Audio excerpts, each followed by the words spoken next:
Hi, welcome back guys. This is your friend, Lettuce Head Fanfics. Back with amazing fanfiction. This is the series of What If Deku Became Rabbit Villain. Please give this video a like and subscribe to the channel if you want more videos like this. Now let's get into the fanfic. Midoriya Inko moved through her silent house, a smile on her face as she dusted and cleaned it. There wouldn't be so much as a speck of dirt on anything as long as she could help it. Today was a special day after all. She just had one more place to clean, a room with an All Might nameplate on the door. In big, bold letters, the name Izuku spanned across the length of its surface. She took a deep breath as she turned the doorknob and entered the bedroom that had once belonged to her only son. All Might merchandise was plastered over every inch of the walls, and practically everything had something All Might related on it. On the bed was a single framed photo of Izuku, surrounded by beautiful flowers. Inko smiled at the sight of her son's grinning, freckle-dusted face. Tears threatened to spill from her eyes, but she fought them back with a murmur of, "It's already been 8 years, hasn't it? It's been so long." Today was the 8th anniversary of her son's disappearance. "What crappy job are you gonna make me do today, Shigaraki?" In a small, dim bar, several villains sat on bar stools. Behind the counter was a villain that appeared to be nothing more than dark purple smoke wearing a bartender's getup. The group of villains glanced back across the bar towards the figure of a teenage boy slouched in a chair. This boy had green eyes, green hair, and freckles dusting his cheeks. His eyes were dull and glassy, scars and band-aids scattered across his face. Forearms wrapped in blood-stained bandages were crossed loosely across his chest, brows lowered in a glare locked on the silver-haired villain covered in hands. "You're gonna target a few prospective Yuuei students. We can't have them growing up to become more shitty heroes," Shigaraki muttered, tossing an envelope in the boy's direction. He caught it out of the air, then pulled the photos out. He felt a pain in his chest when he saw them. If he'd gotten into Yuuei like he'd always wanted, these would be his classmates. Possibly even his friends. One of them was a boy with half-red half-white hair and a burn scar over his left eye. The second was a photo of a girl with her black hair tied back in a spiky ponytail. The third, Izuku swallowed. The third was his childhood friend, Bakugo Katsuki. He hadn't changed much. He still had that arrogant scowl, teeth bared in a wide grin, explosions coming from his palms. Names were scribbled on each of the photos: Shouto Todoroki, Momo Yaoyorozu, and of course, Bakugo Katsuki. "I'll deal with Todoroki and Yaoyorozu. I'm not killing the blonde one," Izuku replied, his tone threatening. Shigaraki laughed coldly. "What, is that an old friend of yours, Rabbit?" Izuku narrowed his eyes. "Drop it?" Izuku snapped. "If you don't kill him, what'll happen to your mother?" Izuku stiffened, his breath hitching in his throat. His blood ran cold, his shoulders stiffening as the ever-present buzz of invasive thoughts in the back of his mind began to grow louder. He bit his lip in silence for a few seconds before sinking into resignation and mumbling, "Fine. Then get your butt moving." Izuku rose to his feet, feeling his ever-present Zippo lighter bouncing in his pocket. After being abducted and manipulated into becoming these villains' lapdog, Izuku had developed his quirk. He'd been thrilled at first to find out that he could redirect and resize fire, but that joy had quickly been clouded over by the realization that his quirk would be used to hurt people. Once again, Izuku silently asked why it had been him. Why had a quirkless runt like himself been taken away from a normal life and moved into this waking nightmare that never ended? As he walked out the door, he glanced at the photos again. These 3 didn't deserve to die. He knew their quirks were likely wonderful, and they didn't look like mean people, other than Kaken, that is. Izuku pulled up his rabbit-eared hood and brought the muzzle-like metal mask over his face. With a hint of excitement, he thought to himself, "Maybe they'll go ahead and kill me. You know, you should really loosen up," Momo said in a teasing tone, elbowing Shouto in the shoulder as he walked alongside her. "Why?" he sighed. "Because you walk around with that deadpan expression on your face all the time and it makes people avoid you. You should smile once in a while." Shouto let out another heavy sigh. He and Momo Yaoyorozu had been friends for several years, and she always insisted on Shouto cracking a smile. He didn't see the need. He wasn't really that happy about anything at the moment, anyways. "Like I keep saying," he muttered, "I don't see the necessity in it." Momo didn't argue anymore, which Shouto was grateful for. She knew where to draw the line, and she never pushed it. She was his only friend, and a DMN good one at that. They continued to chatter about trivial things, such as the weather, what movies Momo thought Shouto should watch, and the like as they walked casually down the busy sidewalk. They were relaxed, completely at ease with the world. Which was exactly why Shouto was so shocked when there was the distant sound of a Zippo lighter, followed by an intense heat radiating from behind the two of them. Shouto spun around just in time to see screaming pedestrians leaping out of the way of a wall of flame. On instinct, Shouto and Momo ducked to the side. He was surprised to see how the flame moved like water, dripping and changing size as if alive. Droplets of flame spattered the sidewalk at their feet. Shouto hissed through his teeth, glaring as the fire changed direction and hurtled directly towards himself and Momo. They didn't notice the tact with which they were herded backwards into a side street until a masked figure stood in the entrance to the alley. Shouto glared. It was a boy, probably around his age, dressed in a green short-sleeved hoodie and sweatpants. He had bright red shoes, a metal mask, rabbit ears on his hood, and blood-stained bandages around his arms. He was surrounded by liquid flame, a Zippo lighter held in his right hand. Shouto immediately sent a wave of ice towards the boy, who flicked his wrist in a horizontal motion. The flame moved like a worm, slamming into the ice horizontally and shattering enough of it to prevent being frozen himself. Shouto braced himself, looking directly at the boy's eyes. He couldn't tell much, and the boy remained as silent as Shouto was. What the hell is going on with this guy? Momo spat from Shudo's right. She created a shield and was working on creating a weapon, her eyes focused on the strange assailant. As Shouto opened his mouth to respond, the boy's shoulders drooped and his head lowered. He began walking closer, the massive worm of flame shrinking in size before their eyes. Still, Shouto wasn't taking any chances, casting a sidelong glance at Momo, who gave a tiny nod. She moved in from the boy's left as Shouto ran at him dead on. This time, Shouto reluctantly used his flame, blasting a fierce column of it straight at the boy. The boy perked up immediately, his worm of flame vanishing as he turned his body sideways and extended a hand towards the inferno that rushed towards him at breakneck speed. Shouto watched, mystified, as the boy managed to redirect the fire as easily as if he were dancing, his feet sliding lightly across the ground and his body moving along with it.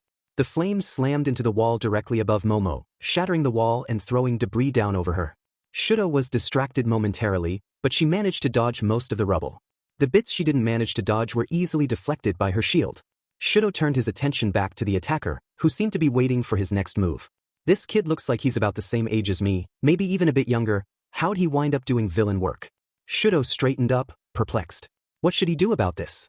This kid fit the description of a young villain named Rabbit who killed silently. His quirk was redirecting and resizing flame, from the news reports. He couldn't create flame himself, which explained the Zippo. The boy raised his head a bit, taking a step forward. Shouto instinctively shot a burst of flame directly at him, but the boy didn't redirect it this time. Instead, he flinched and tried to sidestep. The fire burned the left side of his hood off, leaving the boy stumbling aside with a hiss of pain. Shouto seized the opportunity, closing the distance between them in no time flat. He grabbed the boy by the collar of his hoodie, slamming his back against the wall. The boy bit back a cry of pain, briefly moving as if to shield his face from incoming blows, but his hands dropped to his sides. "Hey!" the boy said in a voice devoid of any emotion whatsoever. Shouto glared into the boy's dull green eyes before noticing the emotions behind the corpse-like gaze. Fear, resignation, despair, nothing positive at all. His face softened a bit as he lowered the boy enough to let him stand on his own. Shouto kept his grip on the boy's hoodie as he growled. "Rabbit, right? The serial killer?" The boy lowered his head, and in a brief spark of anger, he snapped. "What the hell is wrong with you? Do you have any idea what you've done?" There was a long silence, and Shouto was vaguely aware of Momo approaching from behind. Shouto had almost given up on hearing the boy's voice again until he said something that sent a chill down his spine. "Can you just kill me now? It." The boy raised his head again, his eyes filling with tears. Shouto was taken aback, briefly glancing over his shoulder at Momo, who shrugged with a confused look on her face. He glanced back at the boy, who had degenerated into full-on sobbing. Shouto was about to freeze one of his limbs, but thought about it again and chose instead to speak to him. "Why are you crying? This is nothing new to you, is it?" "I didn't want to do it." Shouto braced himself at the sudden shout, but the boy made no move to do anything. He just slid down the wall, grabbing at Shouto's arms in desperation. "I never wanted to hurt anyone, but I have no choice." "There's always a choice, you know." Momo's voice came from over Shouto's shoulder in a gentle tone. "You don't understand. I can't escape." Shouto let go of the boy's hoodie, kneeling down in front of him. This boy reminded him of himself as a young child. Yet, this one wasn't hardened. Despite being under the control of villains from what Shouto could tell, anyways this boy hadn't grown jaded. He'd just given up. "We can help you," Shouto said in as close a tone to comforting as he could muster. "No you can't. If I don't kill you both and if I show up."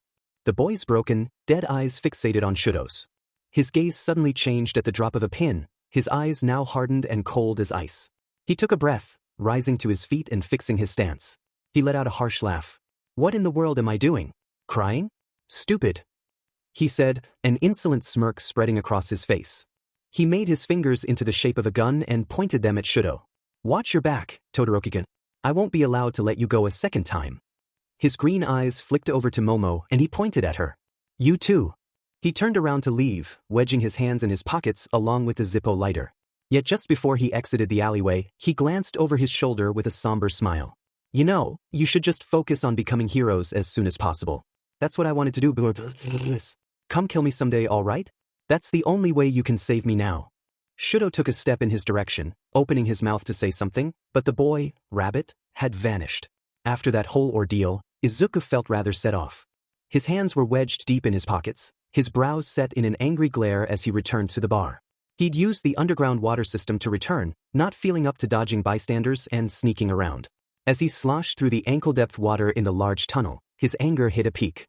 He gritted his teeth, the dull hum of his thoughts becoming an irritating cacophony of dark thoughts, before he flicked open the lighter and ripped the flame from within it. He molded it into another massive rope of flame and threw it around himself at the walls. He screamed out his anger as he blasted holes in the sides of the alley for a full 10 minutes. Once he'd worn himself out, panting heavily and his throat throbbing, he reshaped the flame into a tiny spark and doused it in the water. Then, he took a moment to try clearing the angry thoughts from his head, but they all boiled down to a source. Blowing flame from his mouth, he muttered, "Shigaraki Yuuei." He wanted to burn that man's face off. His teeth ground against one another as he started walking, but he stopped after a few steps. Where the hell am I anyways? He smacked himself in the forehead with his palm, cursing his blind anger for getting himself lost. Izuku let out an exasperated sigh, starting off to look for a manhole ladder. He couldn't stop thinking about those two students he'd confronted, specifically the one named Shouto Todoroki. That one had had a look in his eyes that suggested he'd gone through something similar to what Izuku was still going through. Pain and resignation, as well as the tiniest spark of determination. That boy had also had an icy look in his eyes, no pun intended. If Izuku could provoke anyone to kill him, it would be Todoroki. Maybe Kaken too, now that he thought about it. A small hint of satisfaction warmed Izuku's heart at the thought of his own death. He came across a manhole ladder after about 10 minutes of walking, which he climbed to the surface.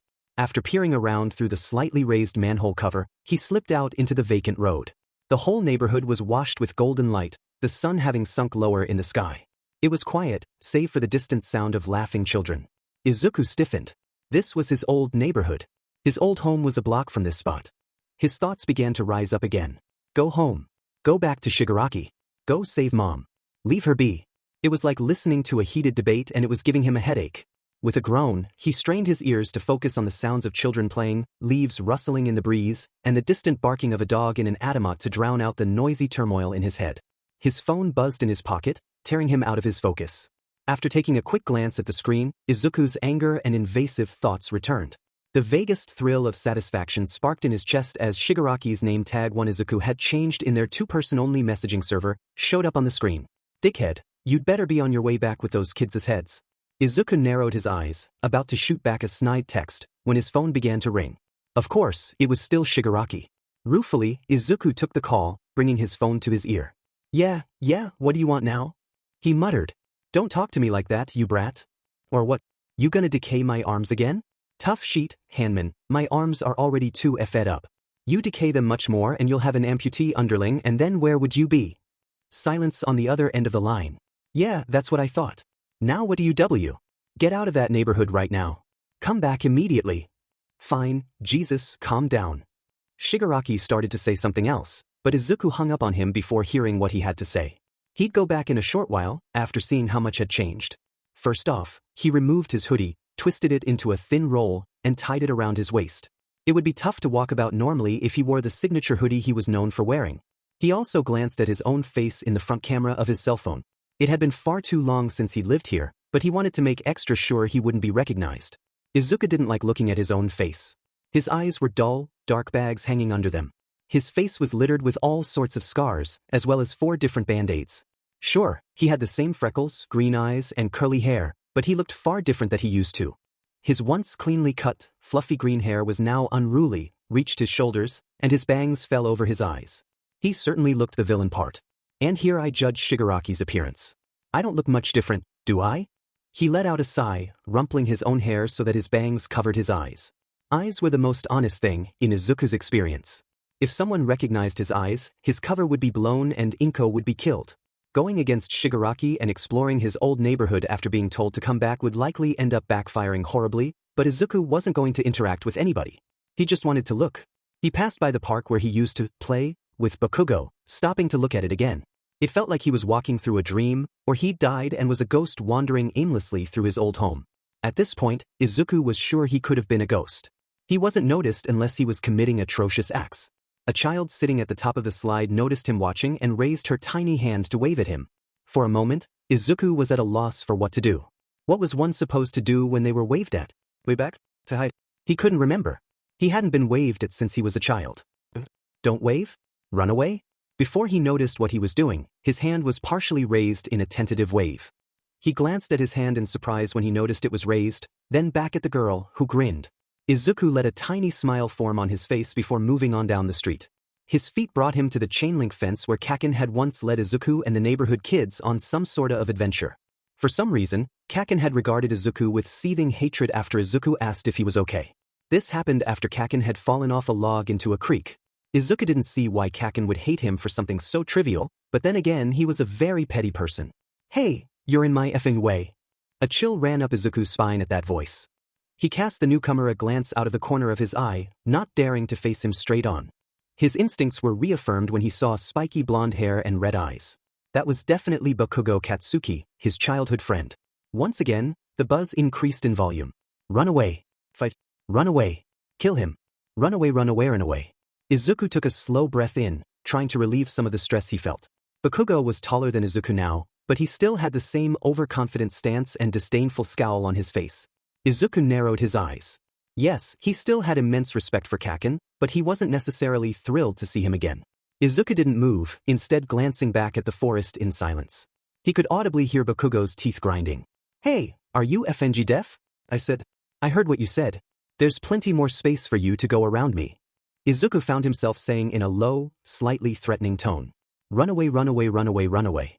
Bakugo seemed taken aback for a moment, but he let out a low growl. Small explosions popping around his palms indicated just how angry Izuku had made him. You looking for a fight? Nah, I'm looking for death. Izuku said with a small laugh. Self-deprecating humor and sarcasm had become his specialty during his time with Shigaraki's small band of villains. Bakugo had no response to that, but Izuku could practically sense the anger radiating off his body. He let out a breath, finding it hard to keep a grip on this cold facade, and turned to walk past Bakugo. Izuku briefly grabbed the blonde's shoulder as he passed with a soft murmur of, I'll see you later, Katsuki.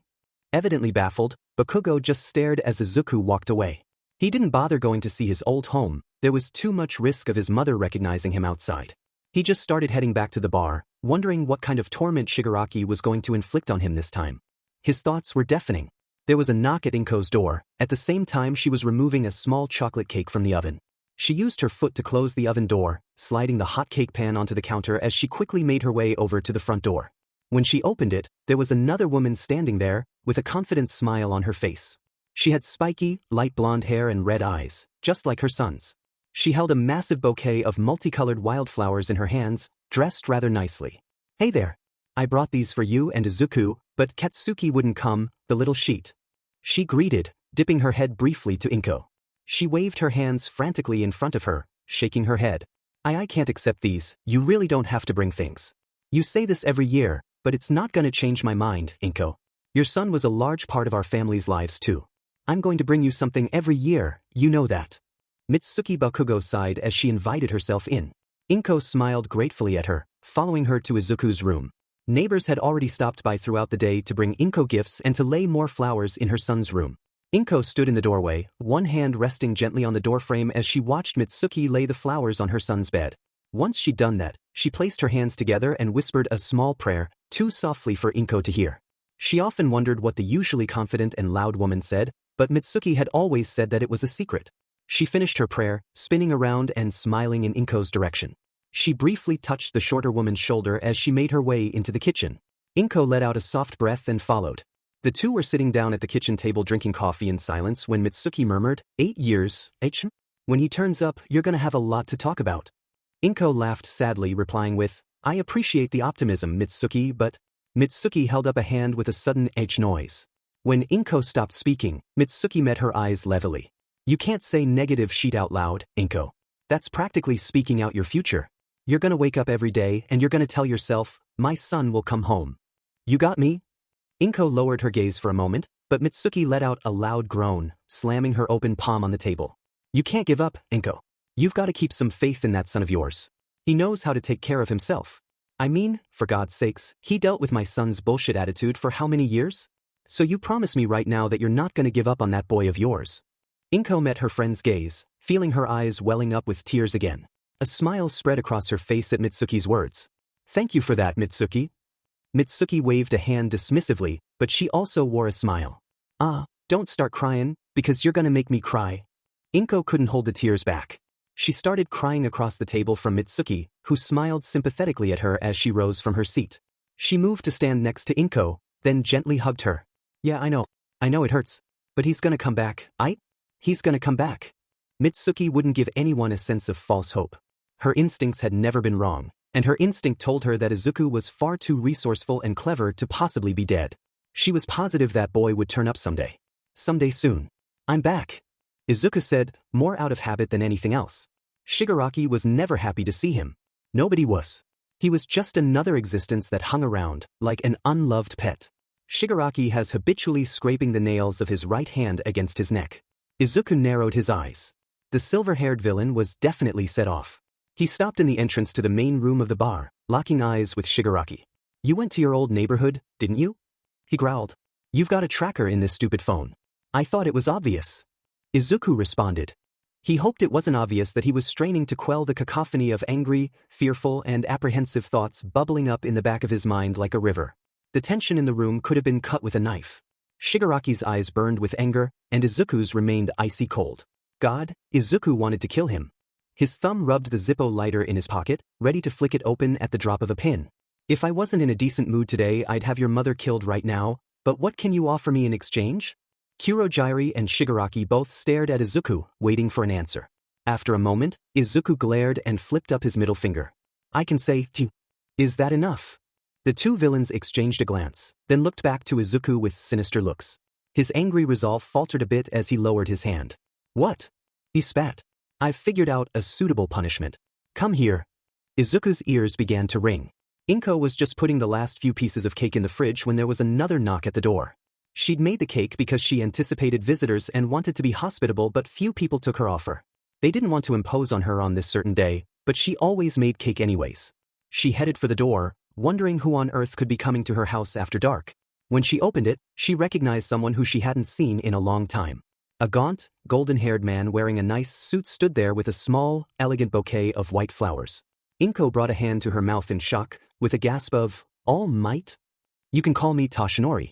I've missed laying flowers for the boy for too long, haven't I, Mrs. Midoriya?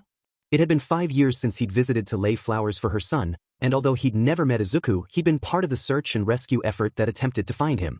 He'd come to visit her often and keep her company when he was placed on standby. For the first 3 years after Izuku's abduction, Yagi Toshinori had come and laid flowers for Izuku, but crime overseas had forced him to miss the anniversary for 5 years.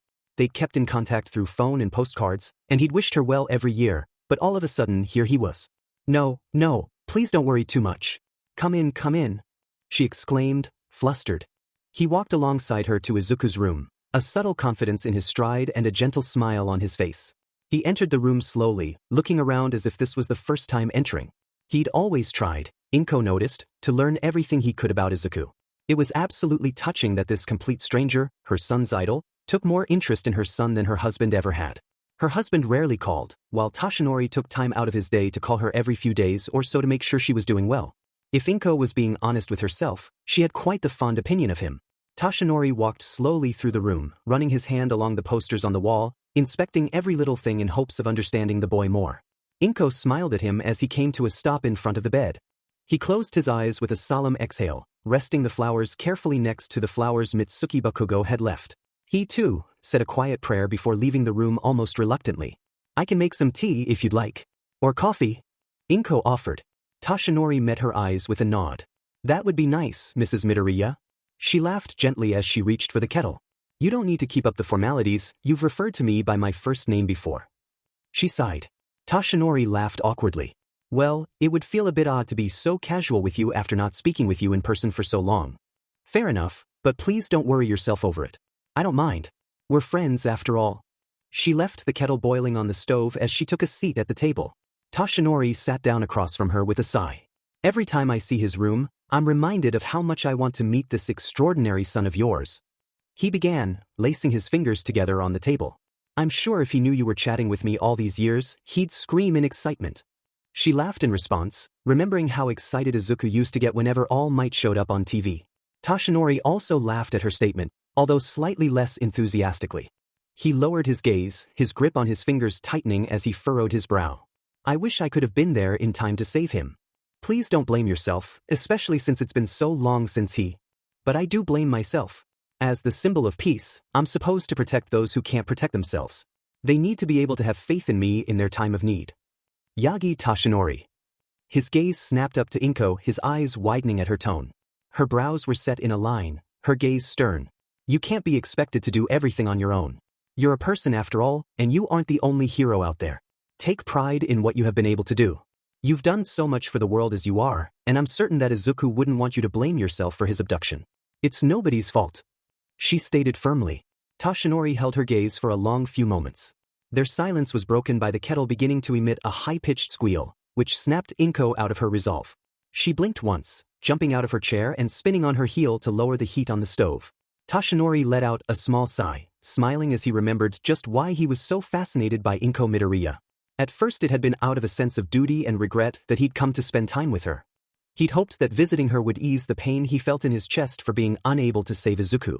Now, although the pain was still there, he visited her for some other unusual reason he couldn't explain.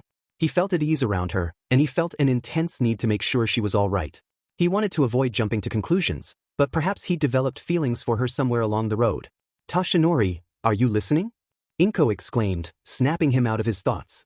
My apologies, I was thinking about stuff. Stuff? Why yeah? Inko searched his face for a short while before sighing. Honestly, you should have gone home to bed before coming here. You didn't have to make yourself come over here while you were tired. She laughed, a slightly teasing tone in her voice. Toshinori held up his hands, exclaiming, I didn't force myself to come here, it's no trouble at all. All right then if you say so. I'm being serious. I'm sure you are, Yagi. Now, what kind of tea would you like? Inko laughed again. Toshinori smiled, rising to his feet. I can make it. You can sit down. No, you are a guest in my house and I'll be hospitable. Please let me make my own at least. I'd feel odd if you. Please sit down. Toshinori held up his hands in mock surrender with an awkward laugh. Okay, I'll sit down. Inko rolled her eyes, although there was a smile on her face. You're too kind for your own good. Well, at least I have that going for me. Please stop talking about yourself like that. You've got very many admirable qualities and you shouldn't speak negatively about yourself. Toshinori blinked in surprise, lowering himself into the chair again. Inko was just as kind as ever, but this statement took him by surprise.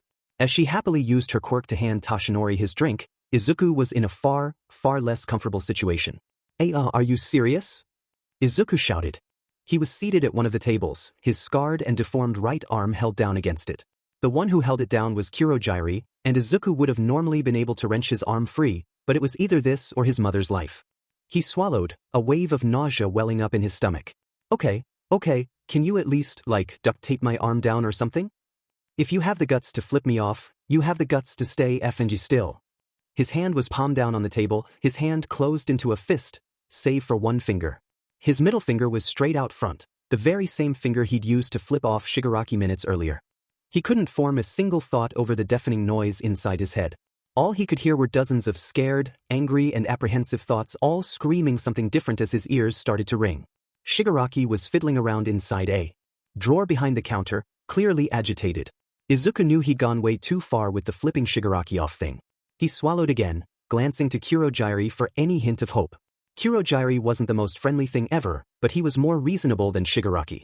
Still, there was no prayer of Izuku getting out of this. Shigaraki found what he was looking for with a satisfied sigh, slamming the drawer closed. In his hand, as he walked around the counter towards Izuku and Kurojairi, was a large knife. Izuku wanted to scream, but that would make things worse. He felt like throwing up, but that would also be bad. It's gonna be fast. It's gonna be like getting a needle. Like ripping off a band-aid. Yeah. I'm gonna be okay. No, this is not going to be okay. Run away, scream, cry, be quiet, say nothing, scream, speak, cry for help. Shigaraki held the blade a few inches over Izuku's extended finger. Izuku looked away from it, trying to hide the panic attack he was currently having. Of course, the hyperventilation and shivering gave it away. You were talking real tough earlier. Where'd that confidence go, rabbit? Izuku said nothing. He couldn't form a coherent thought, let alone a word. When the blade came down and severed Izuku's finger at the knuckle, Izuku screamed like he'd never screamed before. The pain was horrendous. It was something Izuku wouldn't wish on anyone, except for Shigaraki himself. Yeah, he definitely wanted Shigaraki to suffer like this. Kurogiri and Shigaraki released Izuku, who slumped to the floor and threw up from the pain. It radiated up his arm, left pools of blood on the floor, and made him dizzy. He briefly looked at his hand, hyperventilating at the sight of it. Maybe you'll think twice about defying me next time, you effing brat. Izuku hardly caught that last growl from Shigaraki before losing consciousness. At least the voices in his head had ceased to exist for a while.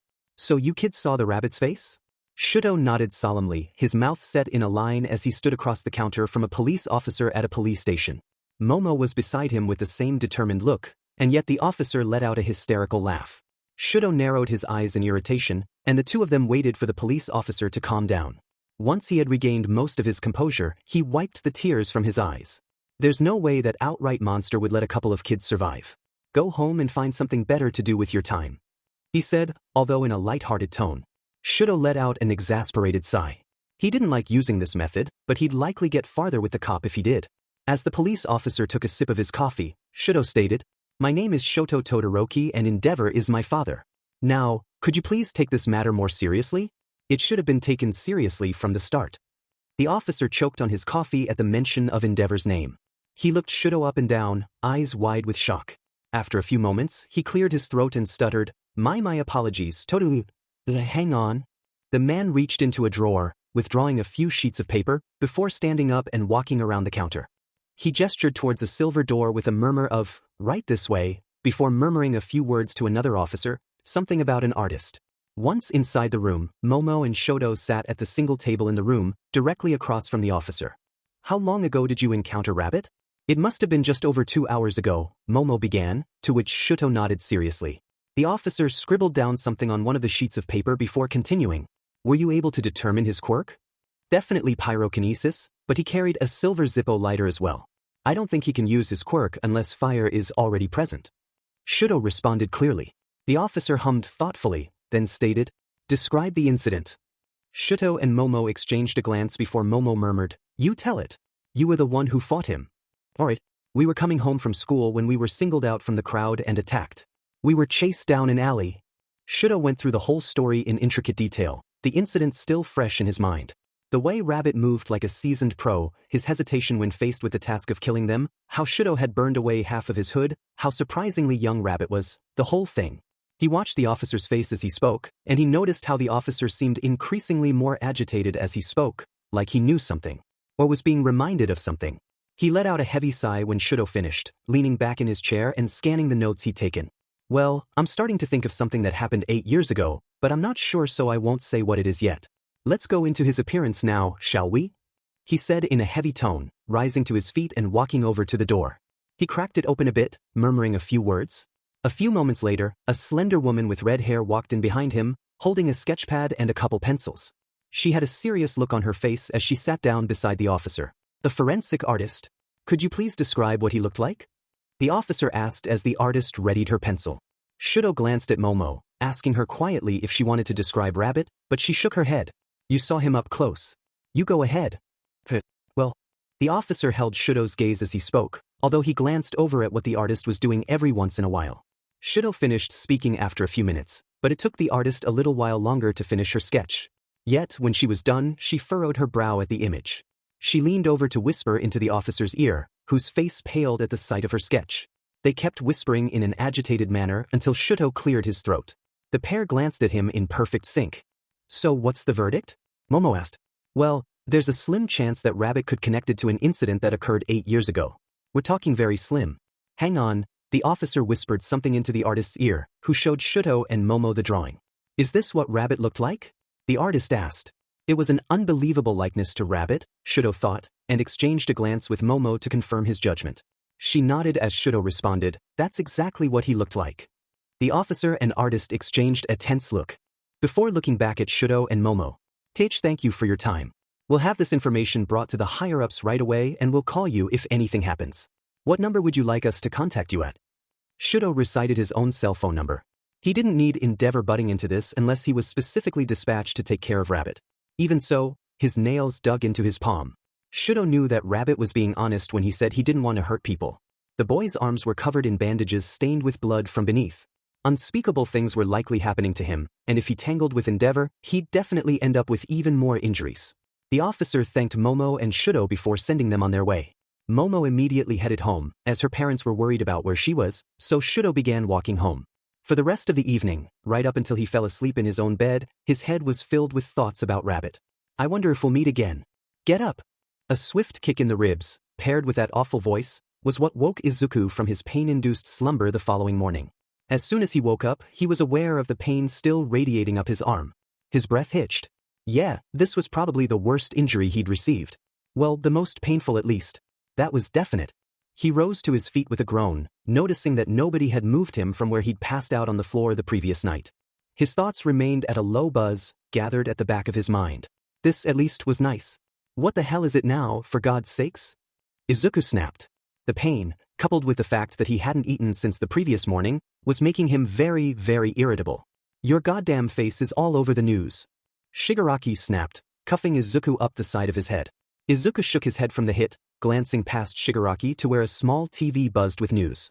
For a moment, Izuku caught sight of a photo of himself. Outdated, as it had been taken when he was living a normal life, followed by a blurred photo of himself in his usual costume. Rabbit.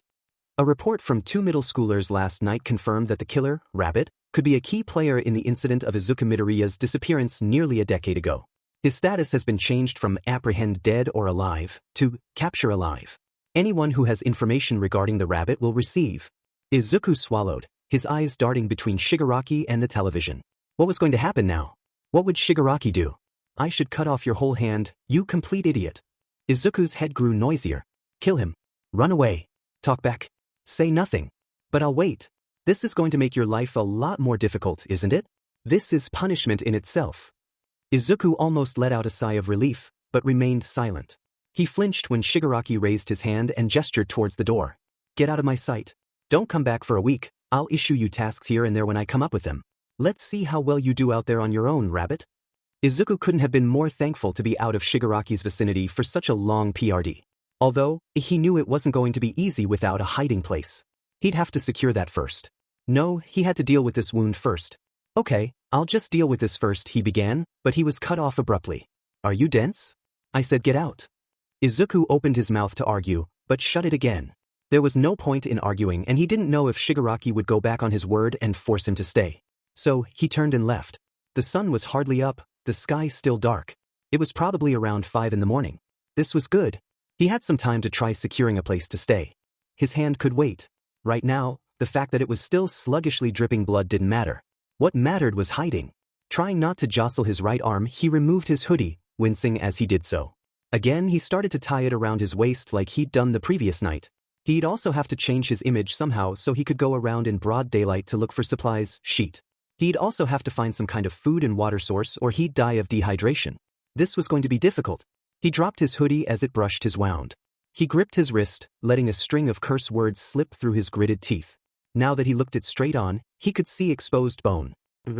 He swallowed down the taste of bile, trying not to move any of the fingers on his right hand. He felt lightheaded, probably from blood loss. Shock was also likely. This is really, really bad. He needed medical attention, but he'd be asked about the circumstances leading to the loss of his finger. He cursed again, reaching down to pick up his hoodie. He paused for a moment, then simply tossed it on the ground in front of the bar's door. Shigaraki could well deal with that himself. Izuku's spares were in the bar, but he did have a bit of money in his pocket. He could deal with his appearance and buy some clothes at a thrift store. No, food and water were more important. Wait, if he was recognized while buying food and water. The noise in his head made it hard to think. Kai. Izuku groaned in exasperation. Just when he thought his life couldn't get any shittier, he decided it was best to just get moving and find someplace to hide before it got too light out. It would be worse for him if he was seen in broad daylight. With a sigh, he took one last glance at his wound and stepped out of the dark alley. He scoured this whole part of town before he found something in the park that could be a shelter if you squinted at it hard enough. Or if you were high. Either way, Izuku had found the remnants of a fallen tree stump that had begun to fall over about 100 meters from the nearest path. Underneath its tangle of roots was a deep hole that was somewhat sheltered from the elements. Keyword was somewhat. Well, it's still better than staying with Shigaraki. Izuku tested out the hole, finding that when he sat down in it with his legs crossed, he could barely see over the lip of the hole. This was good. Even if someone stumbled past while he was sleeping, they wouldn't see him. Lying down was a little bit cramped, and it was difficult with his exposed injury, but it was tolerable. Now that he'd found a place to stay, it was time for him to deal with his appearance. Maybe he'd cut his hair. A hat would be enough. A hat and a hoodie. Perfectly fine. He made his way quietly out of the bushes, stepping onto the cement path through the woods which he'd used to get here. Seeing as it was 6 in the morning, Izuku wasn't expecting to see anyone up. He was in for a surprise when he stepped out onto the path and was almost run over by Shouto Todoroki, who looked just as shocked as Izuku. He wore a dark gray and white tracksuit, white earbuds in his ears. Shouto sighed in exasperation, reaching up to remove the earbuds from his ears. Izuku was almost unsettled by how calmly and casually Todoroki was dealing with this encounter, if he was being honest. As soon as I run into you once, I'm cursed to run into you forever, is that what this is? Honestly, Shouto was tense. Very tense. He was sure that Rabbit wasn't going to attack without reason or without being ordered to, but it was good to stay on guard. At his words, Rabbit let out a breath that could have been a laugh. Who in God's name goes for a run this early? Who in God's name comes crawling out of the woods covered in mud this early? Shouto replied without skipping a beat. Rabbit shrugged with a half-smile, although his expression was just as sorrowful as it was the day before. Fair enough. Shouto tilted his head slightly, raising an eyebrow just a bit. So what are you doing actually? He asked. Rabbit pursed his lips. He lowered his gaze, moving his right hand behind his back. Shouto tensed, but Rabbit made no move to suggest he was reaching for a weapon. He ran his left hand through his unruly, bedraggled green hair before mumbling, I was. He furrowed his brow before sighing. All right, my superior was really set at me for not killing you and Yaoyorozu yesterday. I mean, I don't regret letting you guys live, but F dash. As he spoke, it seemed that his right hand brushed against something. This was what prompted the sudden flinch and exclamation. Shouto took a step forward, but Rabbit backed up 2 steps, bringing both hands up in a gesture of, stay back. This was when Shouto noticed that Rabbit had only 9 fingers. Oh my god, what happened to your finger? Rabbit bit his lip, hurriedly bringing his right hand behind his back again. He didn't say anything, which made Shouto a little annoyed. Not telling me what happened won't make it go away, you know. Fine then, don't tell me what happened. Just let me try treating it. He sighed. Rabbit paused, his eyes clouding. Shouto raised an eyebrow. It took him a moment to figure out what Rabbit was doing, but it made perfect sense when he formed a conclusion. Rabbit probably doesn't know what to do in social interactions. He's probably been following orders all his life. All right then, if you can't figure it out yourself, then I'm taking this as an affirmative to help. Shouto muttered as he again tried to approach Rabbit. The boy remained dead silent, instinctively stepping back with every step Shouto took forward. He stopped and Rabbit stopped. With a frustrated groan, he grumbled, Listen, you're not helping matters here. Stop for a second. He stepped forward again. Rabbit took 2 steps back, an awkward look on his face. Shouto brought his hand to his face in a colossal facepalm. For the love of God, he groaned loudly before looking between his fingers at Rabbit. This was going to be an experience. He lowered his hand, thinking about his next move. Well, Rabbit seemed to have been horrendously abused for a long time at least. This level of injury and rejection of human contact was worse than just an accident and social anxiety. Shouto knew abuse firsthand as well, and the signs were certainly all there. He paused to think about it for a moment. Okay, think of him as a scared animal. Shouto held out his palms below Rabbit's face level with a murmur of, I'm not going to hurt you, all right? Rabbit screwed up his mouth, brows furrowing as he seemed to think about it. I'm sorry. He mumbled. Don't apologize. I understand. He took a slow step towards Rabbit, who no longer moved away. Then another. And another. Now, he stood directly in front of Rabbit, who looked anxious about Shouto's closeness. He lowered his gaze, glancing down at Rabbit's bloody hand. His hand moved towards it just a bit before he met Rabbit's green eyes and asked, Could you show me where you're staying? I'll treat it there. Why? Rabbit turned, the pain evident in the way his face twisted ever so slightly, and led the way directly into the trees. Shouto navigated through the undergrowth behind him, dodging whipping branches, sidestepping mud puddles, and trying not to trip over roots. Rabbit eventually stopped in a tiny clearing, in front of an old stump about the size of a car. Underneath it was a hole, lined with ripped-up grass. Shouto couldn't help but remark, You look like you're participating in that one show where they get people to try living out in the wilderness. There's a show like that? Yeah. I think it's called Survivor, or something. Rabbit turned to Shouto, an unsure look about him as he stammered, what do I do? Shouto approached Rabbit again, kneeling down on the grass and patting the ground beside him. Rabbit seemed to know what that meant, at least. The pair of them remained silent as Shouto carefully reached for Rabbit's wrist. He flinched at the touch, but didn't resist as Shouto raised his bandaged hand and turned it over to look at what was left of the finger. He wasn't aware of the expression on his own face until Rabbit quietly asked, "Are you okay? You look upset." Shouto shook himself, replying with, "Yes, I'm fine. What happened?" "That's," Rabbit trailed off, glancing off to the side. Shouto sighed, not expecting an answer, as he carefully began to unravel the extensive bandaging on Rabbit's arm. When the green-haired boy responded again, Shouto almost jumped at the sound. "That's just what happens when I screw up." Shouto's face scrunched a bit in sympathy, his eyes falling on the exposed skin of Rabbit's arms.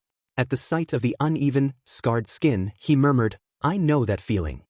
He was aware of Rabbit watching him as he looked at his arms. "Is that what happened with that scar on your face?" the boy asked. It was Shouto's turn to set his mouth in a line and say nothing. He instead mumbled something about cleaning the wound, rising to his feet.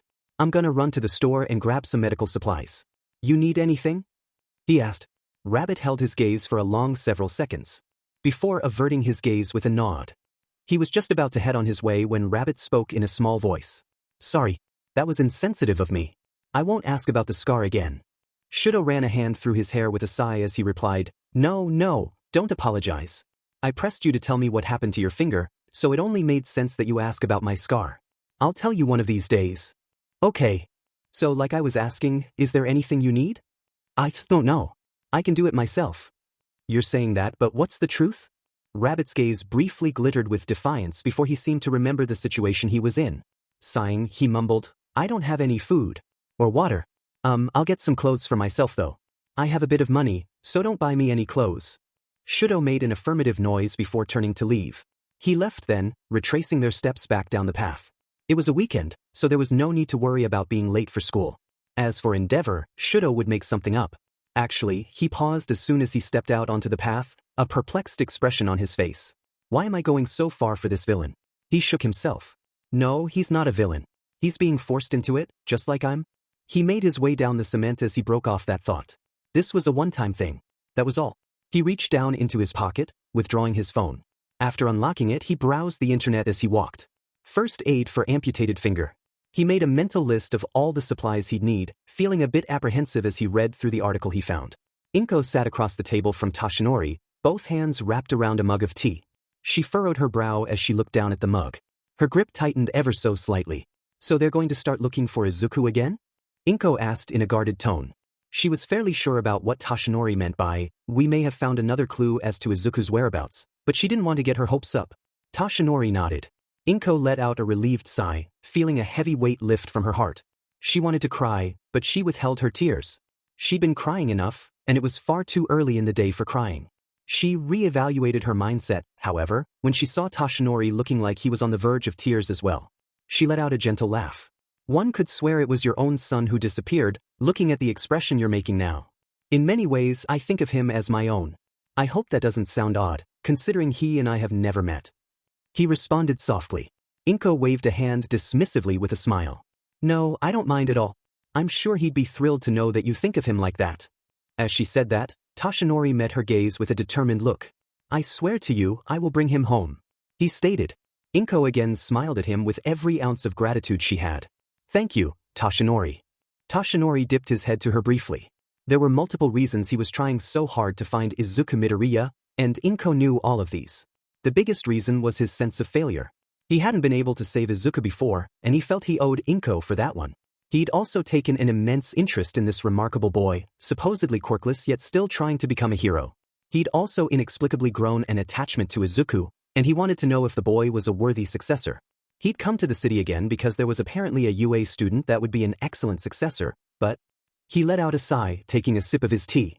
He didn't have much longer as a hero, and he wasn't sure how long he'd have to find Izuku before something happened to him. Finding him quickly would help solve several issues, and Toshinori would do everything in his power to find Izuku and bring him home. Shouto returned to Izuku's stump about 45 minutes later with several plastic shopping bags of supplies. Izuku let out an exasperated groan upon noticing that one of the bags contained clothing.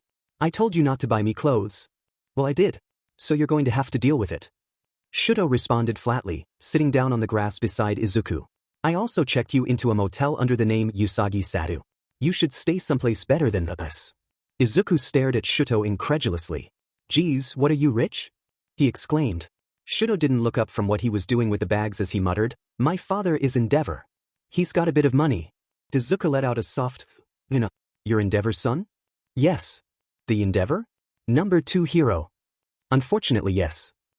No wonder you have such a cool quirk. Izuku sighed as Shouto grasped his wrist again and inspected his hand. I'd prefer not to talk about my quirk. Why not? It's so cool. Mine's just pyrokinesis, and it's difficult to control unless I have a fire source already, but you've got hot and cold. You can create fire and ice. It's awesome. Endeavor isn't what you think he is, Rabbit. Izuku went quiet at that, and he assumed it wasn't good to press the matter further. Shouto's tone had changed from soft and gentle to quiet and cold in an instant, and even with Izuku's lackluster communication skills, he could tell that his tone left no room for argument. Shouto pulled out a bottle of water with a deep breath. Alright, this is gonna hurt. A lot. You might want to scream into this. He handed Izuku a pale blue zip-up hoodie from the bag of clothing. Izuku took it in his hands with a confused expression. What? Shouto asked. Screaming into stuff helps the pain? Shouto took in a deep breath, pinching the bridge of his nose. Izuku was bad at communicating and Shouto appeared to be bad at dealing with people. It was almost comforting. And no, it's just, look, it's better for you to scream out loud and use something to muffle the sound than to try holding it back. Haven't you ever screamed into a pillow? Or something? Izuku lowered his gaze. No. Oh, sorry. He raised his gaze a little bit to look at Shouto's face again.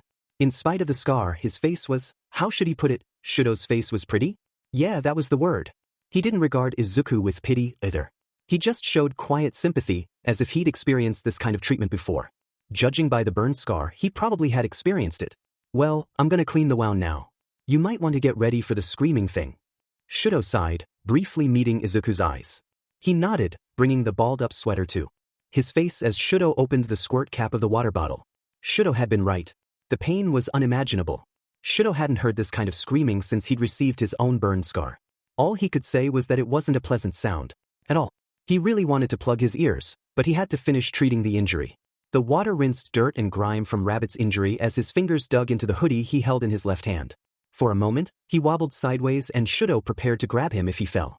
Rabbit managed to right himself after a second, just as Shouto finished rinsing the wound. He held up the boy's trembling hand a bit to make sure he'd gotten all the dirt out before letting out a relieved breath and murmuring, All right, that's done. You can take the sweater away from your face now. Slowly, Rabbit lifted his head. Shouto almost jumped at how ghostly pale his face had turned, immediately worried that he'd done the wrong thing. He reached for his phone, immediately looking at the first aid article he'd been reading. No, it looked like this was to be expected. Great, he's going into shock. At least I prepared for it. Listen, I might need to call you an ambulance if you're going into shock. He said in a soft voice, enunciating his words clearly in case Rabbit wasn't able to hear him properly. He shook his head as if to clear it before reaching out his left hand towards Shouto and gingerly grabbing the sleeve of his jacket. Rabbit met his eyes, his words slurred as he mumbled, No, hospital. You can't even speak properly. No, I'm fine. You aren't. Shouto ignored his next protests, reaching for the small first aid kit he'd picked up at the pharmacy. After opening it up, he rifled around until he found some wads of gauze and a roll of tensor bandage. Carefully, he molded the gauze around the injury, careful not to let the gauze touch it directly. Once that was done, he wrapped Rabbit's hand, fingers, and forearm in the bandage. Is that too tight? No. Shouto sat back, admiring his handiwork for a moment before admitting, I'm glad this worked out all right, because if I'm being honest, I had no idea what I was doing. I'm still pretty much improvising. But, apparently you're supposed to keep your blood sugar up? I don't know. You did pure good. Rabbit mumbled, shaking his head again before banging the side of his head with his left hand a few times. He was as irritated by the shock as Shouto was, which was comforting in a weird way. Shouto smiled a tiny bit, reaching into another bag and withdrawing a travel mug of very sugary tea. He didn't know how much sugar was needed, so he just added close to a tablespoon. The travel mug was an additional purchase because he didn't feel like carrying a paper travel cup. Handing it to Rabbit, he murmured, I brought this for you. At least drink some of it. Rabbit carefully brought it to his face, popping it open with his teeth, before taking a small sip. He immediately grimaced, spitting it out. Oh God, that's nasty. I said to drink it. You're kidding me. I mean, go ahead and die of shock if you want. I'm just saying, you'd be doing a lot better if you drank some of that. Shouto sighed, shrugging his shoulders. Rabbit gave him a withering look, the complaint crystal clear in his gaze. Are you serious? Shouto found the corner of his mouth tilting upward in a smirk for a moment as Rabbit let out an exasperated groan. He began to sip it reluctantly, gagging in an exaggerated manner every once in a while. His face was twisted into this ridiculous grimace the whole time, and Shouto had to choke back a laugh. Once Rabbit had finished half of the mug, he slapped the lid shut and dropped the mug on the grass, gagging, I thought I'd throw up? It wasn't that bad. Shouto insisted, frustration heavy in his tone. Drink some and you'll see why you think. Rabbit retorted, sticking his tongue out and making a nauseated face to emphasize his point. Shouto narrowed his eyes, grabbing the mug and taking a swig from it. He couldn't swallow it, instead feeling his stomach flip over at the disgustingly sweet flavor. He spit it out, coughing. It was then that he heard what sounded like an awkward laugh coming from Rabbit. He whipped around to see Rabbit laughing at him. It was an odd laugh, as if he'd forgotten what laughing was, but in that moment, Shouto could picture what Rabbit would have been like had he not been dragged into this life. The light returned to his eyes, dimples formed on his face, and he had the most brilliant smile Shouto had ever seen. The color seemed to be returning to his face as well, which was reassuring. Shouto stared for a moment, captivated by his appearance, before returning his expression to its normal deadpan state. Once Rabbit had caught himself, he met Shouto's gaze. His expression immediately fell as he stammered, I'm sorry. Why are you apologizing? Shouto responded immediately. I laughed. And that's a problem? Laughing's bad, isn't it? Shouto furrowed his brow at that statement. He broke away from Rabbit's emerald gaze, running a hand through his hair. The two of them were rather alike. No, it's not. It's a good thing because it means you're happy. Shouto explained, feeling like his explanation was cheesy. He opened his mouth to rephrase his remark, but Rabbit let out a soft, breathy laugh. Really? Wow, I'd forgotten what it was like to feel happy. Same here, Shouto murmured under his breath. Nothing. They sat there a while longer in peaceful silence, mostly because Rabbit was still recovering from the shock. Being here was nice. He could almost forget Endeavor here, almost. As he thought this, Rabbit started taking off his shirt gingerly so as not to bump his right hand. Shouto turned towards him. Need some help, Rabbit? Izuku. Shouto raised an eyebrow, confused. What? He asked. My real name. It's Izuku Midoriya, just don't tell anyone. Rabbit stated, dropping his dirt-streaked shirt on the grass. For some reason, that name sparked a bit of a familiar twinge in his mind. He'd look up the name on the internet at home, or something. Shouto sighed. I'd introduce myself, but you already know who I am. Izuku reached for the new, pale green and white t-shirt Shouto had brought him. As he was carefully pulling it on, he replied, Yeah, sorry about that. It's all right. He murmured. It was better to just forgive him, rather than tell him to stop apologizing so much. That was what Shouto assumed, anyways. When Izuku straightened up that Shouto noticed the countless scars littering his body. Puncture scars, lacerations, burns, you name it. If you could think of an injury, Izuku had likely had it. It was worse than Shouto's own body, which had very few noticeable scars besides the one on his face. He furrowed his brow again, glancing away when Izuku looked over at him curiously. Shouto offered his help several times during the slow, painful process of Izuku getting changed. Each time, Izuku refused. It was a little irritating how he rejected all help, but Shouto couldn't really complain. He was the same. It took some time, but Izuku had finally gotten changed and was wedging his dirty old clothes into one of the empty plastic bags. He bumped his hand once, hissing a string of cuss words through his teeth. It was at this point that Shouto silently stood up, took the clothing from Izuku, and wedged it into the bag for him. All right, let's get to this, Shouto began, but his words were cut off by the sound of a cell phone buzzing. He instinctively reached for his own, but there were no new notifications. With a sigh of relief, he dropped his phone back into his pocket. Izuku, on the other hand, was once again pale as he stared at his phone screen. Shouto approached, stopping just in front of Izuku. What is it? Izuku lowered his head, swallowing hard as he turned his phone screen towards Shouto. Blue and gray eyes scanned the screen, his contented mood fading away with each word. Dickhead, I don't care whether or not you lost that finger, you're going to fight Katsuki Bakugo to test his abilities today. Don't disappoint me. Izuku brought his phone back towards himself, a spiteful look on his face as he tapped out a reply. As he jammed the phone back into the pocket of his sky blue hoodie, Shouto muttered, Why don't you go to the police? Or a hero association? Izuku suddenly seemed like a different person, throwing his arms up in an exaggerated shrug as he spoke in an odd tone. Brilliant idea. A serial killer walks right the F up into a police station or a hero association and says, Hey look, I'm the rabbit. I killed a bunch of people and heroes, but who cares? I was forced to the whole time. I'm not a bad person. I'm sure that'd go down flawlessly.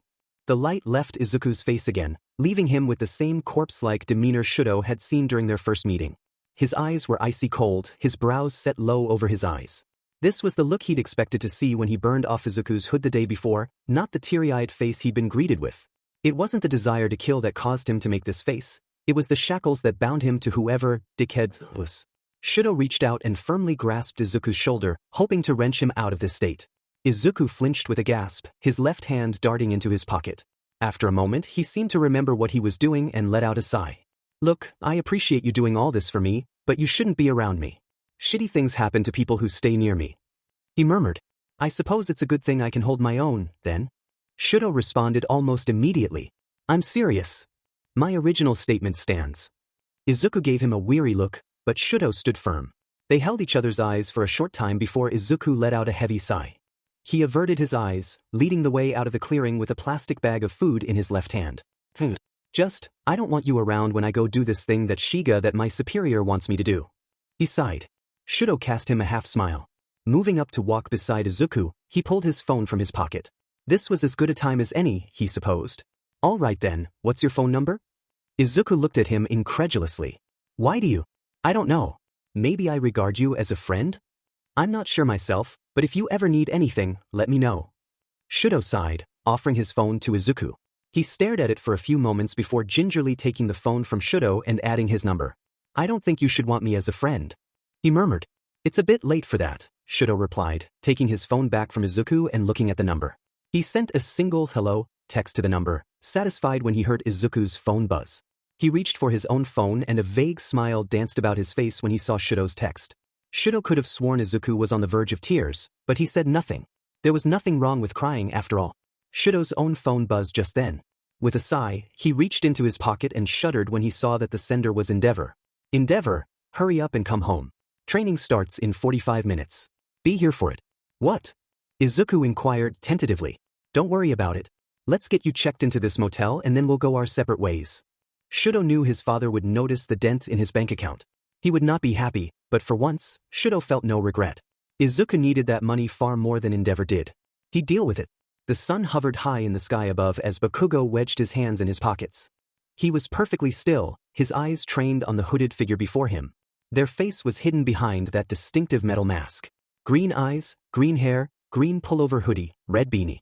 Even without the rabbit-eared hood, Bakugo knew that this was Rabbit. He was much smaller in person than Bakugo had expected. The villain was even smaller than himself. The stance he'd taken, however, indicated that he intended to fight Bakugo. The blonde grinned maliciously, feeling even more set off by Rabbit's existence after seeing the news reports this morning. You know where Deku is, don't you? He sneered, which made the rabbit's body jolt. Yet he said nothing. Bakugo felt his anger level rising. He'd beat the answers out of him. Whatever made this ever-present guilty feeling hang around him like a heavy fog would be lifted. Small explosions popped around his palms. I'm gonna f you up so bad, there won't be anything left of you, Rabbit. He snapped, his anger reaching a peak. He lunged for the boy in green, his mind racing with strategies. He wasn't going to let him get away. Not this time. He was finally going to get some answers as to the disappearance of his childhood friend. An explosion erupted from his right palm, but Rabbit raised his hand and redirected the blast? Bakugo jumped out of range immediately after that. This was going to be difficult against someone with a pyrokinetic quirk. He would win though. He always did. The boy reached into his left pocket, withdrawing a silver lighter. With a flick of his thumb, the tiny tongue of flame popped out of the lighter. The boy held his hand over the small flame for a moment before making a pulling motion. The tiny light became a massive water-like inferno that radiated with intense heat. Bakugo watched the boy wedge the lighter back in his pocket before bracing himself. A grin formed on his face. Let's see how long you can keep fighting me, you bastard. Bakugo sneered. Izuku dodged a forceful explosion to his left, but was unable to throw flame with his right as strongly as he usually could. He cursed inwardly, knowing that Bakugo would notice that. He did. Bakugo started attacking Izuku's right side, and Izuku was finding it increasingly more difficult to redirect flame as the pain from his injury radiated up his entire right side. He was finding himself being pushed back down the vacant sidewalk as easily as if he were doing it of his own accord. He narrowed his eyes. Bakugo certainly hadn't lost his edge. He actually seemed to have gotten sharper. This was to be expected. 8 years could do a lot for someone. The deafening sound of his own thoughts didn't help, either. An explosion directly in front of Izuku threw up a smoke screen, obscuring his vision as he spun around to fend off any attacks from behind. That didn't help at all, as he received a heavy blow to his right side. With a gagging cough, Izuku staggered sideways, surrounding himself in a wall of flame to allow himself to recover. "Start talking, rabbit," Bakugo shouted at him with an overconfident tone. Izuku pursed his lips. He couldn't say anything, no matter how badly he wanted to. He redirected an explosion as Bakugo attacked Izuku's fire directly. The wall of flame faltered just enough to allow Bakugo to jump through unscathed. Izuku took a step backwards, pulling his flames back towards himself. He wasn't focused. He was focused on the fact that this was his friend. Not to mention, the way that Shouto had considered himself Izuku's friend as well, despite what Izuku was. Bakugo lunged for Izuku, hand outstretched to grab him, but Izuku leaped back, tossing a ball of flame directly at Bakugo. Unsurprisingly, the blonde managed to dodge it and continued his advance. Izuku's heart was pounding with anxiety. "Back off," he snapped in warning, but Bakugo laughed harshly. "You know what happened to that FING nerd Deku, don't you? You're gonna tell me what the F happened to him. How the F did he die?" I said back off. Not happening. Izuku decided this was a good time to run away. Being distracted like this wasn't going to help him win this fight. He met Bakugo's eyes for a moment, glaring daggers as the other boy's eyes burned with anger. Izuku brought his fire down against the ground between them with immense force, shattering the pavement and throwing stinging cement dust up in a thick cloud. Now, Izuku broke away at a dead sprint, breath coming in gasps, only a single thing on his mind. "I have to get away. I can't let myself be found out. Get back here, you goddamned rat." There was the sound of several explosions popping in rapid succession, and Izuku glanced back over his shoulder. He only caught a quick glimpse of Bakugo shooting towards him at incredible speed before the other boy slammed into him, knocking the both of them to the ground. Izuku cried out as his wounded hand struck the pavement.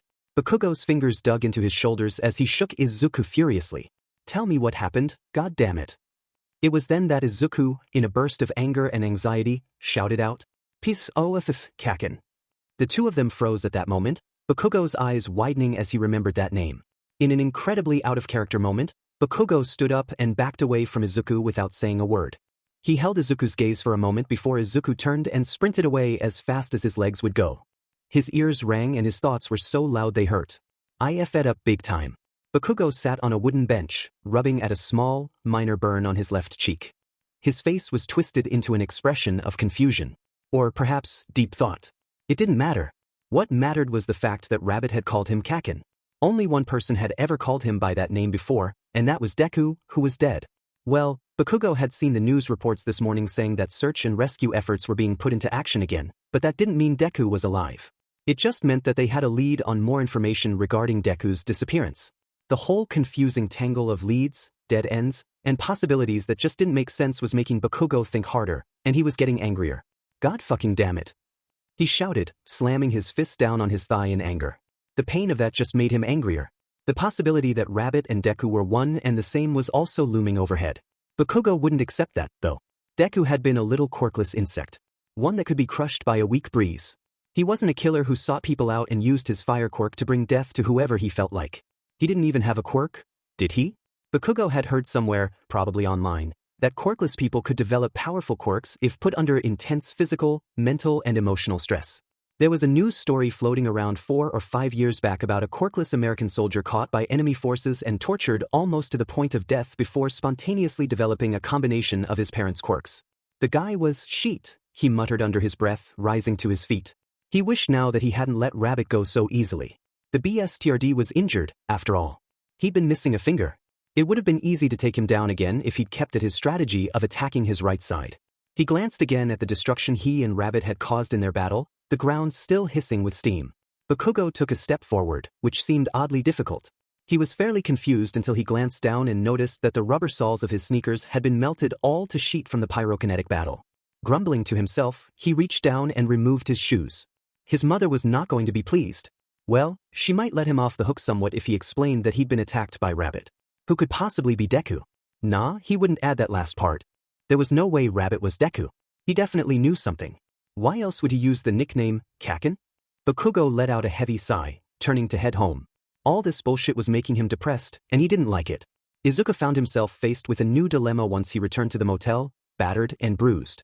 It wasn't the thermostat, it wasn't the over-the-top digital fridge, no. It was the shower. Izuku ran a hand through his tangled hair with an anxious sigh as his thoughts raised in volume the slightest bit. His shoulders slumped at the sight of the single, chrome-plated knob that looked like it belonged in a cyberpunk movie. The only showers he'd used since his abduction had been showers with those weird push-button knobs in public pools. This was a new challenge in itself. He'd been at it for 5 minutes and despite his perceptive abilities, this was. With a sigh, he brought his phone out of his pocket. New DM. 6:42 p.m. Rabbit, hey Todoroki. Shouto, yeah? Rabbit, I have a problem. Shouto, what? Are you okay? Did that Bakugo guy hurt you or something? Rabbit, no. Shouto, okay, then what is it? Rabbit, please don't laugh. Shouto, I won't. Rabbit, the shower hates me. Shouto? Rabbit, I can't work the shower. Shouto, PFF, send me a picture. Rabbit, img_655rv_pf.jpg. Shouto, oh. Rabbit, what? Shouto, oh. Rabbit, come on rich guy. Shouto, for God's sakes, I'm not a miracle worker. Rabbit, I beg you. Shouto, fine I'll try. Rabbit, I love you. Shouto, what? Rabbit, what? Rabbit, sheet, that was a joke.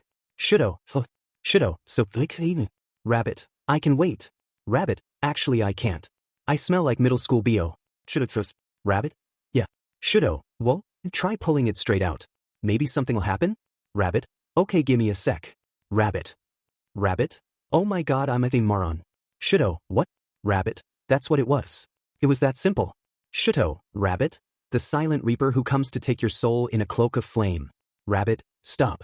You're making me sound like a weeby anime character.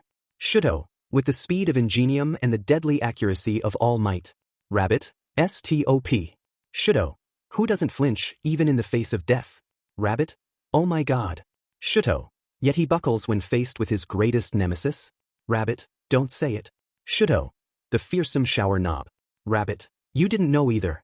Shouto, please. Rabbit, I'm taking a shower now bye. Shouto, don't get your butt kicked by the shower curtains now. Rabbit, ah you're so funny I hope. Shouto, I'll bye. Rabbit is offline. Izuku turned off his phone, placing it on the counter next to the sink as he began to carefully undress himself.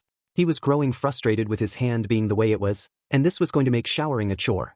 It had been a major liability in his fight with Bakugo earlier in the day. He hoped it wouldn't take too long to heal. Dipping his left hand under the water that now flowed from the tap, he tested the water before choosing how to adjust the temperature. His brow furrowed as he thought of his skirmish with Bakugo. I really messed up there. He once again saw the look on Bakugo's face. A sigh escaped him, his eyes closing briefly. Hopefully, Bakugo wouldn't think much of the nickname, but that was a very slim possibility. He stepped into the shower, careful not to get his hand under the flow of water. He heard his phone buzz from its place beside the sink. For once, however, he ignored it. If it was Shigaraki, well, Izuku couldn't give a shit. If it was Shouto, well, it wasn't a huge deal. Shouto was patient, kind, understanding. Izuku stiffened, a confounded look on his face. Well, this was certainly odd. Izuku didn't think things like this about other people. Well, yes, he knew people weren't all bad and he shouldn't kill them regardless, but there was an odd feeling in his chest when he thought of Shouto. It's probably because he's my first real friend. He thought dismissively. He also couldn't be sure of his emotions because he hadn't interacted with people properly for a very long time. His thoughts remained in a low hum at the back of his head. Izuku was just massaging shampoo through his hair when his phone began to buzz rapidly, as if someone was spam texting him. Then, irritatingly enough, it began to ring. Groaning, he finished rinsing the soap from his hair, then reached out for his phone. Yeah, what is it? Izuku snapped.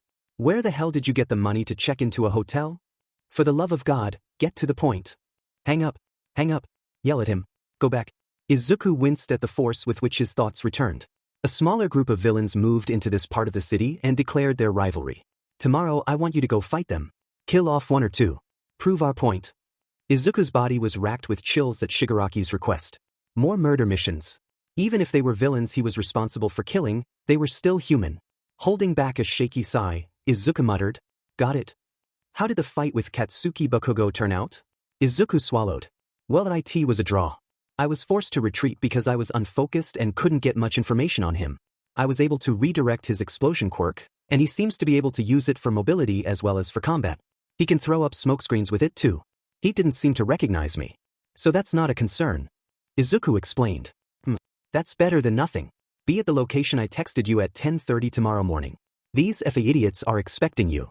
Shigaraki hung up, leaving Izuku with a deep-seated dread, a ridiculously noisy mind, and in order to commit more murder. With a sigh, he went into his contacts list and tapped on Shouto's name. The phone rang for a few moments before there was the sound of panting and Todoroki's breathless voice. What's wrong, Midoriya? Sorry if this is a bad time. No, don't worry to just training with Endeavor.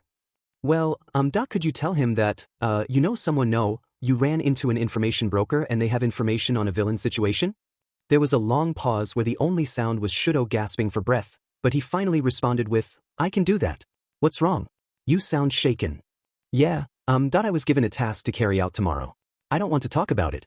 But, if I text you a location, could you tell Endeavor to try patrolling that place at around 10:30 tomorrow morning? There's going to be a lot of villain activity there tomorrow, right? Around that time. Izuku sighed. Midoriya, are you okay? Izuku felt a lump in his throat at those simple words. He was not okay. He had to kill people tomorrow. He was going to have nightmares again, maybe even the hallucinations he occasionally had. He may not even sleep tonight. Even so, he took a deep breath, acutely aware of how shaky it sounded. No, I'm not. Listen, just don't come tomorrow. Send Endeavor and, some of his sidekicks or something. Just please don't come, alright? I've got to do something I really don't want to do tomorrow and I act like I have to pretend to be like a different person. I don't want you to see me like that. Izuku ended up blurting out everything on his mind, against his own will. His thoughts grew even louder. He felt a bit of the weight lift from his heart. It was nice to have someone he could talk to, but there were some things Izuku would have liked to keep to himself. He didn't want to burden Shouto with his own problems. You've been ordered to kill someone tomorrow, haven't you? Yeah. Do you want me to come over? And no, please don't worry about it. Well, I'm worried about it. You don't sound well at all. There was a shout of, Shouto, hurry up, in the background. Unmistakably the voice of Endeavor. You should get back to what you were doing before your father gets upset. Shouto laughed harshly on the other end. What are you talking about? Endeavor's always upset. Shouto was trying to cheer him up, Izuku realized. He didn't seem like the kind of person to laugh unless it was seriously needed. Or it couldn't be avoided. Izuku felt a tiny smile form on his face at his new friend's joke. Oh, that's fair. I should be alright. Just let Endeavor know what's going down tomorrow. It's map coordinates, but you should be able to type them into Google and find the location. Alright, just let me know if you need someone to talk to or something. Sure. Thanks, Todoroki. I mean it. I sleep lightly, so I'll hear it if you text me late at night. That makes me even more reluctant to message you if it'll disturb your sleep. Stop worrying so much. You don't inconvenience me. Izuku's breath hitched. With a breathy, self-deprecating laugh, he murmured, Why are you so nice to me? I don't know. You seem like a person who really needs a friend. Maybe that's why. But I genuinely enjoy your company. You're gonna make me cry, goddammit. Then cry. It's not a bad thing. Shouto. Izuku flinched at the harsh tone of Endeavor's voice. He was about to ask why Shouto let himself be treated that way, but decided otherwise when he remembered his own predicament. You should go. Just make sure you get Endeavor to come to the place I'll be tomorrow. Alright then. Just be careful. Endeavor is no pushover. I'm sure you'll be fine though. You're rabbit after all. Yet I've never come out of a fight untouched, but I'll try not to die. Don't joke about your death, please. Sorry. Well, I'll talk to you later. Yeah. See you tomorrow. Izuku hung up. Placing his phone face down on the counter, he stepped back into the shower. Hopefully, the night would pass dreamlessly. You didn't do half bad tonight. Next time, use your flames. Todoroki muttered, sounding not at all impressed. He brushed past Shouto without giving him a second look. He was barely able to keep standing upright in their training hall, body shaking from exhaustion. Frost coated the right side of his body like a thin sheet as well, which didn't help matters. As Enji left the room, Shouto cast a spiteful gaze over his shoulder at his father. Of course, Enji didn't know this. He just shut the door behind him and left Shouto attempting to regulate his body temperature again. He hadn't been focused on training. This was why he'd ended up in this state. He was too busy thinking about the shakiness in Izuku's voice, the job he was being forced to do, the fact that Endeavor had agreed to up the amount of patrols in the plaza Izuku had told Shouto about, and the statement, I become like a different person. I don't want you to see me like that. Thinking about it, it didn't seem that odd. Good, rational people under extreme mental and physical stress had the tendency to develop a second personality as a means of defense. From what Shouto could deduce, Izuku had gone through this kind of stress. He likely had one of those second personalities. Hell, Shouto himself had gone from a bright-eyed child to a cold, stoic person from what he himself had experienced. He let out a frigid breath, turning to leave the training hall. It was time for him to look up Izuku Midoriya and see why that name rang a vague bell. He made his way to his room, hoping to God he wasn't seen by his father. Mostly because he just didn't like being around him. Thankfully, he didn't run into him and made it into his room uninterrupted. Once there, he flopped down on his bed, turning on his phone and opening the internet browser. Shouto tapped in the name, Izuku Midoriya, and pressed enter, waiting for the results to load. He was shocked by the wave of news articles that swamped the small screen, all of them including Izuku's name. Furrowing his brow, he tapped on the first result. 7-year the Izuku Midoriya still missing. The headline declared in huge, bolded lettering. Directly underneath was a photo of a small child's school picture of a little boy with curly green hair, bright green eyes, and freckle-dusted cheeks. He held an All Might figurine in his hand, a bright smile on his face. Although Izuku had lost that boundless happiness, he was most definitely the boy in the photo. It was certain, but at the same time they seemed like two different people who happened to look the same. Shouto felt a pang in his chest when he realized how much better life could have been for Izuku. Pushing those thoughts aside, he began reading the article. It's been a week since the abduction of a 7-year-old child from a playground in neighborhood, and heroes and police alike have yet to find any leads. Last week, Izuku Midoriya was playing in front of his home with Katsuki Bakugo, another neighborhood child and close friend. Before their mother's eyes, a gaseous villain appeared and spirited Midoriya away. There were no footprints, nor any evidence that the villain had been there, which made it all the more difficult to find evidence of Midoriya's whereabouts. However, the #1 hero All Might is leading the search and rescue effort, so there's hope that Midoriya will be found safe and sound. Shouto kept reading until the end, stopping on the last updated date. Just over 8 years ago.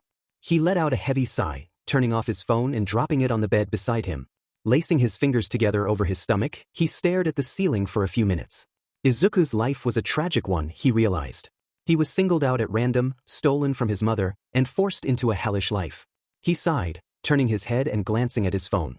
Should I call him about this? Well done, Brett. You met my expectations for once. Izuku was collapsed on his hands and knees, flames flickering in a ring around himself. His body screamed with pain, the feeling of a broken wrist and countless bruises unrelentingly agonizing. I want to go home. He screamed at Shigaraki in a child's voice, who loomed behind him in a casual stance. Do you really now? What would your mother think that now that her son's killed someone? He responded icily. Izuku was suddenly aware of the sticky sensation between his fingers when his hands moved. His blood ran cold as he looked down and saw again the scarlet red of fresh blood staining his hands. Just a mere few feet from his fingertips was a charred, bloodied pocket knife. Just beyond that was the lifeless corpse of a nameless teenage boy. His throat was sliced wide open, exposing bloody flesh, muscle, and slowly leaking arteries. Glassy, lifeless eyes stared at him, tears still drying on his cheeks. His clothes were flickering with dying flame, burns marring his skin like stripes. Izuku retched, vomiting repeatedly as Shigaraki jeered at him. Who else would accept a murderer like yourself, brat? Nobody. You've become a villain. You killed him on your own. You have no choice but to join us. You are nobody without us. He woke up, head thundering with noise and ears ringing. Heart pounding, tears drenching his cheeks, Izuku sat up. His phone alarm hadn't gone off yet, either. Rubbing his eyes, he sniffled once and let out a soft ugh. Yet again, another flashback dream, this time the memory of the first person he'd killed. Once he was able to push the nightmare to the back of his mind, he groggily reached over for his phone using his right hand. As soon as his fingers started to close around the phone, he dropped it, recoiling. Son of a effie. He caught himself briefly before his hand throbbed again and he spat. Beach. He jumped yet again as his phone alarm went off, his hand radiating with pain. He banged his left palm against the side of his head in irritation as the thoughts began to form into distinct voices. Run away. I'm killing people today. Maybe they'll kill me. Run away. Reaching out for his phone with his left hand, he double-checked the time. 8:30 a.m. 2 hours before he had to go. He turned off his alarm, and as the notification vanished, he was made aware of a single text from Shouto. 11:43 p.m. Shouto, are you awake? The text had been sent at 11:43 p.m., and Izuku had already been fast asleep by then. He stood up, rocking back and forth on the ball of his feet and yawning as he unlocked his phone. 8:31 a.m. Rabbit, I am now. Sorry. He placed his phone back on the bedside table. With another yawn, he walked over to where the newly bought clothes he owned were folded. He knew he'd need to pay Shouto back for them someday. He pulled on a red t-shirt and a thin, sleeveless white hoodie before pulling a dark gray baseball jacket with white sleeves over top. Now that he looked, he noticed that Shouto had even pulled the price tags off. Possibly because he didn't want Izuku to know how expensive the clothes had been. He groaned inwardly. As he was pulling on a pair of pale blue jeans, his phone buzzed once. He pulled the jeans on as fast as possible before stumbling over to his phone, almost tripping over his own feet. When his eyes focused on the screen, he saw that it was a reply from Shouto. 8:34 a.m. Shouto, don't worry. I should be the one apologizing for messaging you so late. Izuku let out a sigh as a tiny smile formed on his face. 8:34 am. Rabbit, nah, don't mind it. Shouto, so are you sure you're alright? Rabbit, I'll be fine. It happens all the time, anyways. Shouto, just because it happens all the time doesn't mean it's fine. Rabbit, just drop it, okay? I don't want to talk about it. Shouto, alright. I'm sorry. Shouto is offline. He tossed his phone on the bed, walking to the bathroom with his metal mask in hand. He had to focus. He had a job to get through. Staring at his reflection in the mirror, he pushed his bangs out of his eyes. It's alright. Izuku pulled the white hood up over his hair, tucking in some flyaway strands as best he could. Once that was done, he rubbed the last bit of tiredness from his eyes and reached for the small bottle of OTC painkillers Shouto had bought him. He could still feel the pain, but it was numbed somewhat when he took them. He'd taken some the previous night to help him sleep, and they'd served their purpose well. Before heading out, he let his mask hang around his neck, cast a last glance at his reflection, then headed for the window of his room. On his way out, he rummaged through the pockets of his old pants for 3 things: his lighter, an 8-inch switchblade, and a plastic baggie of multicolored orbs that could easily have been mistaken for BBs. He jammed his few items into the pockets of the baseball jacket before approaching the window over his bed. As he slid the window open and perched on the sill for a moment, he took a deep breath. Time to go. Shouto couldn't stop thinking about Izuku, especially after how cold he'd seemed this morning. Perhaps Shouto had been somewhat invasive with his words, but he couldn't help it. Izuku was in a bad place right now. Endeavor had been gone for several hours, and the time was already 10. It would be best to leave immediately. Izuku needed someone there right now, and Shouto would have to suffice. So your rabbit, eh? The leader of the villains, a muscular woman with a harsh voice, sneered. She remained in a casual stance, one hand on her hip and her shoulders relaxed. Behind her stood about 7 other villains of varying shapes and sizes. Izuku looked her dead in the eye before dipping his head a bit and responding levelly, I am. And my superior doesn't appreciate your war declaration. Laughter erupted in the narrow alleyway when Izuku spoke. His eyes narrowed. This was always the initial response. Yet no matter how many times he was greeted this way, it was always irritating. The woman noticed the way his body language changed and took a threatening step forward. Izuku held his ground, running his thumb along the surface of the lighter in his pocket. Listen here, you sheet-scented fucktrain. If you don't piss us off, heads are gonna roll and none of them are gonna be mine. He said in a cold, soft voice. Silence fell over the enemy group. Compulsive cursing had become a habit of Izuku's, and he had developed a particularly short fuse when it came to villains. He could still stay rational until he got into the adrenaline-infused excitement of battle, however, and that was one of the reasons Shigaraki sent him out to do the dirty work. Enemies lowered their guard when coming face-to-face with Izuku due to his size and age, which made them leagues easier to assassinate. I understand you have exceptional combat abilities and a powerful quirk, but you're an assassin, not a scrapper. I'd ask you to go back and send someone who's worth fighting, but you won't be alive long enough. The woman responded in the same arrogant tone. Izuku let a heavy breath escape from behind his mask. This was it. It was time to dull his mind that he thought about Shigaraki. Every last loathsome detail of the man who had tormented him for years. He closed his eyes, keeping them shut for a few seconds, before opening them again. He no longer saw a group of villains before him, but instead he saw 8 clones of Shigaraki. This was how he dulled his mind. He made himself see only what he wanted to see, the one person Izuku would gladly kill without hesitation. He felt a grin form on his face behind the mask, adrenaline starting to pulse through his veins. All right then. The enemy group's eyes rested on Izuku as he pulled a switchblade, rather than the lighter, out of his pocket. His left thumb made the all-too-familiar motion of flicking open the blade and letting the dim light glint off its blade. Let's see if your sheet-talking holds up. Shouto had been sitting silently on a bench in the busy plaza. His phone was in his hand, his brow furrowed as he stared at the screen. He'd been sending texts to Izuku for a few minutes and was pretty sure he was being obnoxious and overbearing, but he couldn't seem to help it. This was odd, and he wasn't sure he liked this constant worried feeling, but there was nothing he could do about it. 10:45 a.m. Shouto, Midoriya, where are you right now? Shouto, do you need help? Shouto, are you hurt? Shouto, I apologize for being like this, but... Shouto, just be safe. The messages hadn't even been read yet, and that was worrying. He was about to stick his earbuds in his ears when he heard a familiar and unwelcome voice. So you came to see what happens on the job, did you? Endeavor's voice, directly behind him.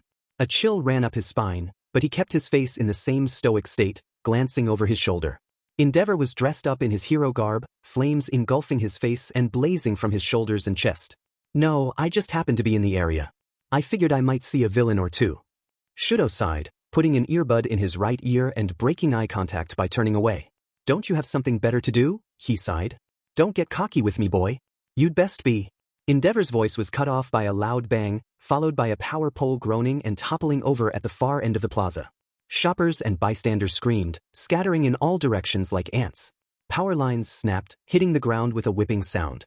Endeavor and Shouto both snapped their attention to the chaos that had arisen out of nowhere. Yellow light flared up in the direction of the downed pole with the sound of crackling electricity. Endeavor barked orders to some of the heroes standing by in the plaza before leading the way over. Shouto, on the other hand, yanked the earbud out of his ear and wedged his phone in his pocket before racing off to the left, along a row of stores. He worked his way through the crowd while also staying off to the side, out of his father's sight. Soon enough, he found himself in a good place to watch the battle. 6 villains were milling about, eyes focused dead on something in a darkened alley. Ah, I only got 2? That's a little boring. From the shadows, clothes sprayed with blood, Izuku emerged. His expression was laid back, with disappointment evident in his eyes. Once Shouto had gotten over the initial shock, it hit him again tenfold when he noticed what Izuku was holding. He was dragging a corpse in his left hand, yet he tossed it in front of him as though it were nothing. As it thudded to the ground in front of him, Shouto could see horrendous burns and an absurd amount of blood on the body. Then, Izuku began, before closing the blade on a bloody knife and dropping it in his pocket. In its stead, he brought out that same Zippo lighter, his bloody fingers staining the silver metal scarlet. Time to F it up. What's that thing All Might says? Plus Ultra? Yeah, that's a good catchphrase. He spoke in an odd voice. At first, one could think it sounded elated. Shouto, however, could at least perceive that this was incorrect. He gave off a threatening, bordering on psychopathic aura, but this was a persona. Maybe Izuku really couldn't help what he acted like when under this kind of pressure, or maybe it was an act to keep up his ruthless appearance. He figured it was the latter. The villains moved in on Izuku, seemingly at random, but upon further inspection, Shouto noticed a pincer attack-like motion to their action. Izuku smoothly flicked his left wrist, skipping backwards a few steps with a laugh. Now, Shouto noticed the tiniest orange light coming from the lighter in his hand, a moment before massive flames erupted from the small object. The heat was intense, Shouto could feel it from even this distance. He squinted harder, watching in awe as Izuku managed to flit around, dodging the attacks thrown at him as if he were nothing more than, that's what his movements were like. He'd noticed it before, in their own fight 2 days prior, but Izuku moved like a dancer. His footwork was incredible, his movements flowing as he threw flame around and bounced about lightly. Once in a while, when he did some advanced, parkour-like dodging, a joyful Yahoo, or Who, would escape him. Finally, a ball of flame connected with a female villain, tongues of fire exploding outward on contact. Her ripping scream was cut short, as intense flames completely engulfed her body and left her writhing on the ground for a few seconds. It only took 10 seconds before her body was incinerated. The rest of the villains paused, confusion evident among their ranks. This likely indicated that Izuku had just killed their leader. He held his hands out to his sides with an exaggerated shrug. Collateral damage, you know? I was just trying to make her hotter, can't blame a guy for trying, right? He laughed, using the same light-hearted voice he'd used briefly the previous day. Though, the context in which it was said was chilling. Wait, was that a play on words? Shouto suddenly realized, his brow furrowing in distaste. That was a terrible pun, even by the low standards of puns. The villains were still stuck in place, unsure of what to do, when an even more intense wall of flame erupted from the right. Endeavor! Shouto felt his heart sink into his stomach, his blood running cold when he realized that his father had encircled himself, Izuku, and the remaining 4 villains. No matter how much faith Shouto placed in him, he knew Izuku was not going to come out of this unscathed. Izuku felt fear coursing through him, but he kept up his act as the rabbit. He let out a cocky laugh, playing with the lighter in his hand as Endeavor stood 20 feet in front of him. His thoughts were going wild, the sound of many voices piling on top of one another and overlaid with a high-pitched ringing in his ears. Kill him, burn him, run away, scream, laugh, crickle him, burn him, kill him, laugh, antagonize him. And Izuku was listening to them. Wow, I get to fight Endeavor, the number 2 hero. Too bad you aren't number 1. I shouldn't be wasting my time fighting you. He jeered, completely regretting the fact that he didn't think before speaking. The flames on Endeavor's body erupted, his blue eyes burning with spite. I'll let this one slide, rabbit. Let's see how skilled you really are at using those flames. Izuku didn't know why, but that line brought his thoughts back under control. Back to Shouto. The old scar on his face. The statement, Endeavor isn't what you think he is. He thought of how Shouto may have heard that phrase before. His anger spiked. To his surprise, and his mouth moved with his deafening thoughts. Sorry, I may be a killer, but domestic violence is something I can't stand. You wouldn't happen to know what that is, would you? Oh god, that was dumb. I'm gonna die. Endeavor's gonna kill me. Kill him before he kills burn him to shin. Endeavor glared, taking a step forward. Izuku held his ground although every cell in his body was screaming at him to run away. Yet, after weighing the pros and cons of standing his ground, Izuku started to back up, eyes narrowing in hostility. He attempted to use his mind-dulling practice on Endeavor, but he was unable to change how he saw the flame hero. This was a problem. A smirk formed on Endeavor's face. You talk big but you're afraid of conflict, aren't you? Izuku laughed. Keep talking, asshat. At least I don't beat the shit out of my family members. Endeavor let out a low, thoughtful hum. I imagine that's because you don't have one at all, am I correct? Izuku stiffened, feeling a sudden pang in his chest. He doesn't know ways stowing about him him burn him scream burn him. Endeavor seemed to notice this but didn't point it out. Instead, he stopped his advance and met Izuku's gaze. You're not going to win, nor will you be able to escape. If you want to make this easier for yourself, surrender. If you want to do this the hard way, feel free. Either way, it won't end well for you. Endeavor stated. Izuku knew that Endeavor was way above him in terms of, well, everything. He was right about Izuku being unable to win or escape unscathed, that is. He took a breath, attempting to calm his nerves. Seeing as he was ignoring his invasive thoughts, they seemed to grow ever more persistent, screaming at him angrily to do 10 things at once. Wincing a bit at the painfully loud ringing in his ears, he growled, You're damn right. I know when I'm outmatched. That's why I'm backing the F out before sheet hits the fan. Endeavor seemed surprised for a moment. However, that turned back into the same hostile determination he'd shown on his face earlier when Izuku pulled some of Endeavor's own flame from the rings surrounding them. Izuku used the same move he'd used when he fought Bakugo, bringing the flame down forcefully on the ground and throwing up a smokescreen between himself and Endeavor. Once that was done, he spun around, breaking into a dead sprint for the wall of fire. He brought his hands up in front of him, arms in a wedge shape, before pulling them outward. The flames parted briefly, allowing Izuku to burst free of the ring. Just as he felt that he'd have sufficient time to put distance between himself and Endeavor, the ring of fire behind him reshaped and surged towards Izuku. He spun around, bringing his left arm up to defend his face as he moved his right hand to redirect the blaze. What he didn't account for as he backpedaled furiously was the fact that Endeavor had far more control of his fire than Izuku did. As Izuku moved his right hand directly across his body to the left, a part of the inferno he was redirecting broke off of the main flame. For a moment, he thought that he'd sidestepped quick enough to dodge the fire. He was proven dead wrong when he staggered backwards, searing heat rippling up and down his leg in waves. Biting back a cry of pain, he focused on Endeavor before him instead. You're skilled but still a child. Heber Nedenburned Makilhum Burnhum Backronawained, him Klihiming. Izuku shuddered. Even so, he kept up his hostile glare. Age doesn't matter, I can still turn you to ash. Izuku hadn't seen Shouto in the crowd of bystanders yet. He was too focused on his fight with Endeavor to notice how Shouto's body had gone rigid, his fingernails biting into the palms of his hands. His father's fire had burned off the left leg of Izuku's jeans from the knee down, exposing angry red skin marred by blisters. Shouto gritted his teeth, knowing full well how painful a burn like that could be. He wanted to help Izuku so badly, yet he couldn't. Especially not since his father would be absolutely furious with him for 1, interfering with his work and 2, assisting a villain. He'd have to wait and see how the situation panned out. Come on, Midoriya. Izuku struck first, throwing one of those water-like fireballs directly at Endeavor, who countered it with his own flame, scattering Izuku's fire like nothing. Endeavor sent his own unbelievably powerful bursts of fire back, but Shouto could tell that he wasn't attempting to kill Izuku.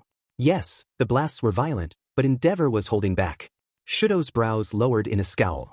The only reason he was holding back was because Izuku's status was capture alive. If this had happened last week, there was no doubt in his mind that Endeavor would be pulling out all the stops. Izuku was holding his own pretty well, but compared to Endeavor who had hardly moved since the start of their firefight, Izuku's shoulders were heaving from panting. He'd begun to limp, and Shouto was amazed that it had taken this long for Izuku to start heeding the pain. It was likely that adrenaline had something to do with it, but a ridiculously high pain tolerance was also possible, judging by all the scars Shouto had seen on Izuku's body. Give it up, brat. You have no chance of winning. Endeavor said flatly, bored with the whole situation. Izuku's eyes glittered, his hand raising to use his quirk again. However, this time, Endeavor shot off a blast before Izuku had a chance. It was a smaller fireball, highly compressed into the size of a baseball, that shot directly at Izuku's face.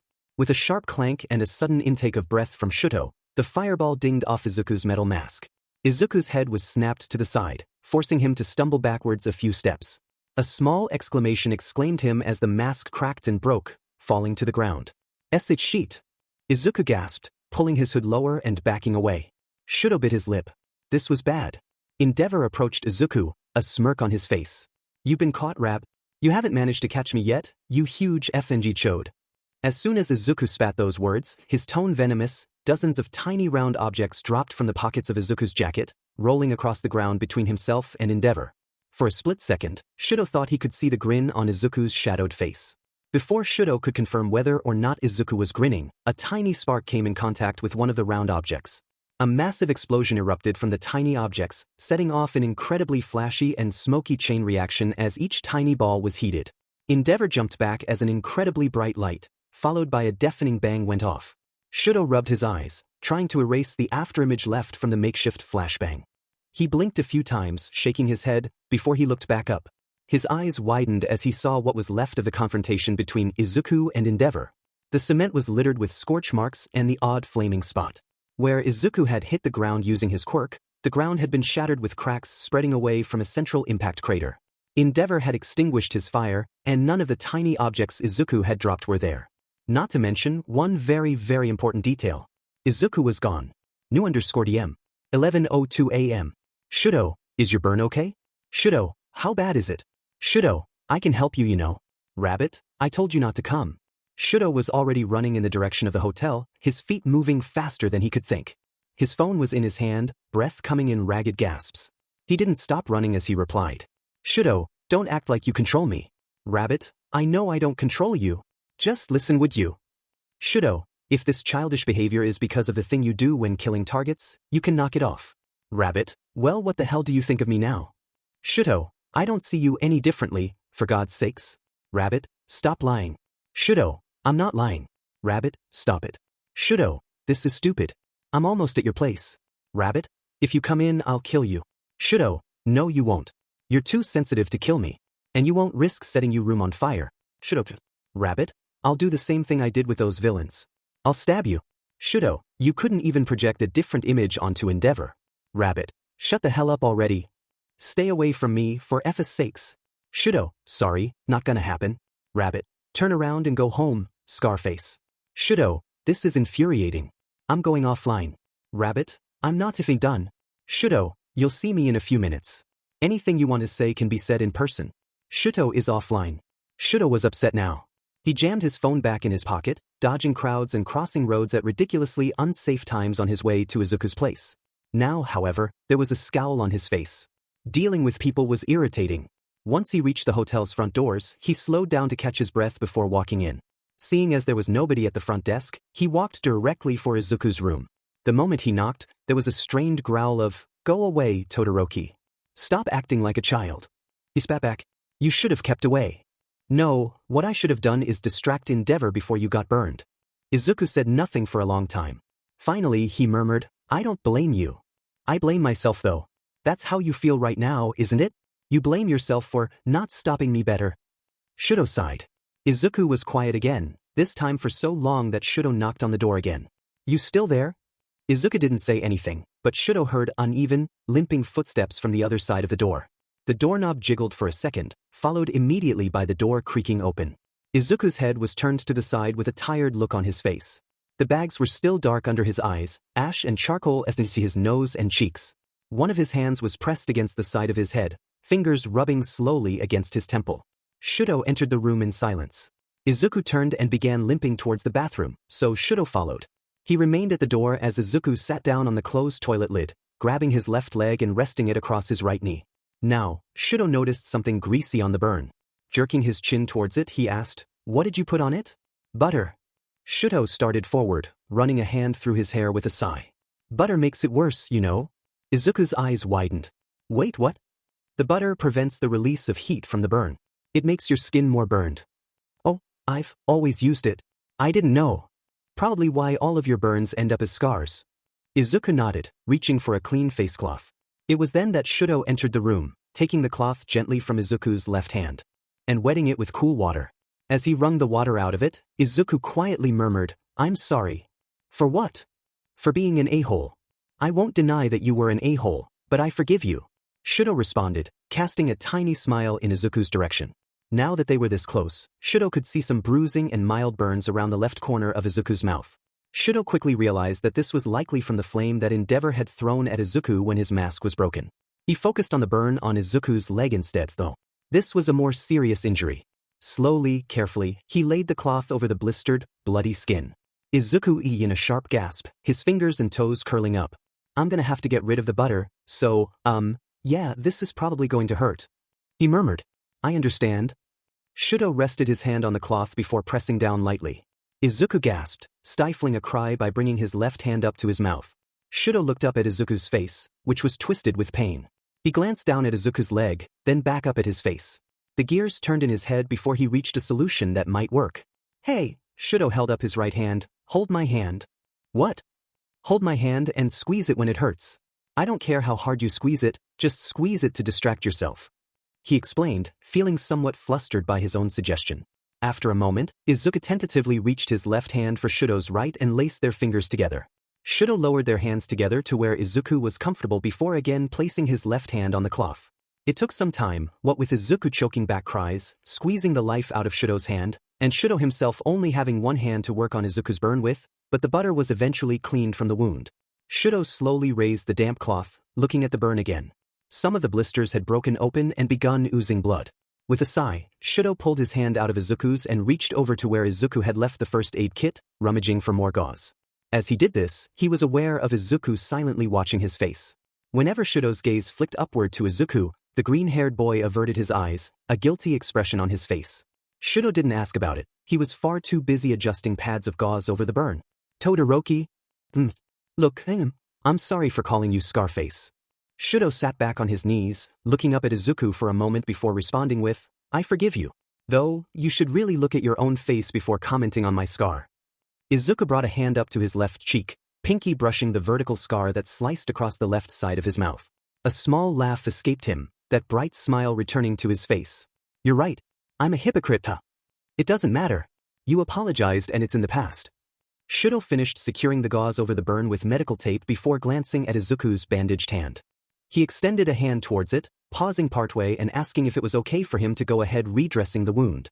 Izuku nodded, so Shouto carefully started unwrapping Izuku's hand.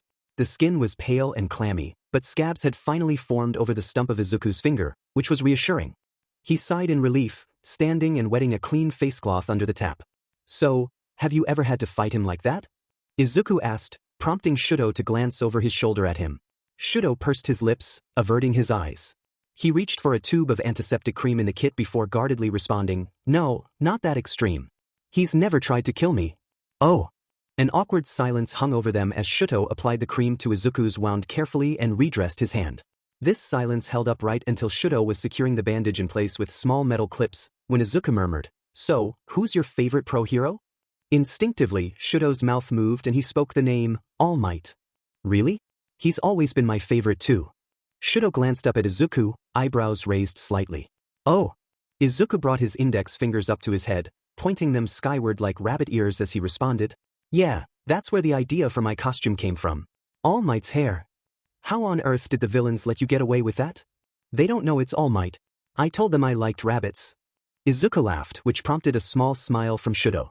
By now, his knees were aching from kneeling on the bathroom tile and his legs had fallen asleep, so he rose to his feet, wincing. He shifted his weight from foot to foot in an attempt to return the feeling to his legs. Your knees are cracking like an old man's, you know. Izuku teased, to which Shouto responded. At least I don't have hair like a wild child. Izuku laughed lightly, rising to his feet as well. He tested how much weight he could place on his injured leg, humming thoughtfully, before meeting Shouto's eyes again. He pulled back his bangs to expose his scarred, freckled face. This better. Better, but you should get a haircut. I'm a wanted criminal. I can't go out exposing my face as it is until the heat dies down a bit. Actually, why in the world did you ask me to send Endeavor to the place you were sent? Izuku's face fell. He let out a heavy breath, letting his bangs flop back down over his eyes. Walking past Shouto to the mini-fridge in the hotel room, he murmured, I kinda felt like getting caught, and I was betting that he'd be able to clear out the villains before I had to kill too many of them. I mean, I did want to get caught, but You second-guessed yourself. Izuku made an affirmative as he pulled a package of fresh strawberries from the fridge. He began to wash the strawberries in the kitchenette's sink as he explained. It's a pain in the butt to keep this up. This whole, he gestured vaguely, villain thing. I'm not cut out for it, but I'm not cut out to be a hero either. I hate killing people, but it's habit. Showing mercy feels weird, but killing makes me sick. If that makes any sense. Shouto nodded, about to respond, when Izuku shut off the water and rested his hands on the counter. I don't have a place anywhere. I'm no hero, I'm not a villain, and there's no way I can just be a normal civilian after all the illegal shit I've done. He said, his voice tired. You know, I don't really care where you belong. You spared my life, and you've been doing what you can to survive despite your situation, which seems pretty heroic to me. I'm sure you can become one someday. Shouto replied with a shrug of his shoulders. Izuku glanced back over his shoulder with a sad smile. And what if I can't? What if I'm killed? Shouto furrowed his brow with a stern expression. You won't die. And if you can't, then maybe I'll come along with you.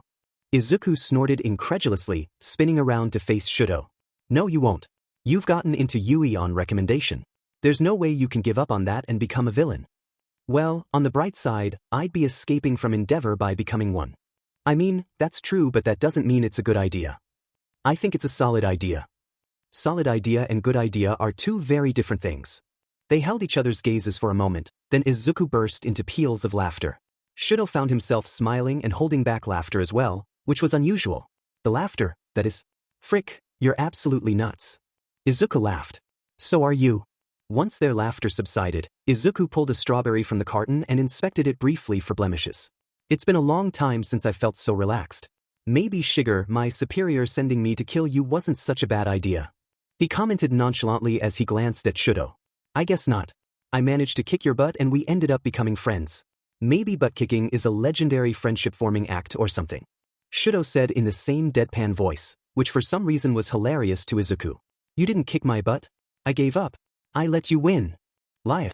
You just SCK. Shouto replied as he approached him, pulling another strawberry from the carton for himself.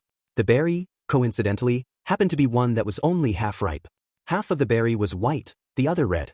Izuku immediately noticed this and pointed a finger with a laugh. It's you, holy shit. No, it's not. Yes, it is, it looks just like you. Shouto rolled his eyes, biting into the strawberry. With an exaggerated gasp, Izuku brought a hand to his mouth, eyes wide. Shouto raised an eyebrow, trying not to make a weird face at the ridiculously sour taste of the unripe berry as he did so. What? How could you eat yourself? That's cannibalism. Shouto tried to fight back a smile, but failed. Instead, he lowered his face to hide it and tapped his closed fist against Izuku's shoulder in a weak attempt at a playful punch. I could really get used to this. Izuku was thrilled he had managed to make Shouto smile, not to mention laugh. It was a soft laugh, but a laugh all the same. Izuku wasn't sure what had come over him, compelling him to crack jokes in the first place. Either way, he was in an uncharacteristically good mood. Though, that was quickly changed when Izuku saw the red berry juice on his fingers and froze. For a second he saw the blood of the people he'd killed today. His stomach flipped, his face fell, and he immediately plunged his hands under the water running from the tap. He recoiled for a moment as the water soaked through his bandaging, but tentatively started scrubbing at his fingers after the initial pain. His thoughts had grown louder and he wanted nothing more than for them to be silent. I killed them. Just because Shigaraki told me to. I should kill him. And Kurogyri. They were. He banged a palm against the side of his head with a hiss of irritation. Are you okay? You seem upset all of a sudden. Shouto asked carefully. Izuku shook his head, scrubbing his hands vigorously. It still felt like sticky blood was coating his fingers. Red was never a good color, in Izuku's experience. Have to get it off. Midoriya. A hand on his shoulder grounded him again and the voices grew momentarily quieter. He turned his head to see Shouto looking at him with concern in his eyes. Sorry. Izuku glanced back at his hands. The sticky feeling was gone, replaced by the throbbing pain in the stub of his finger. He turned off the water again, holding his right wrist.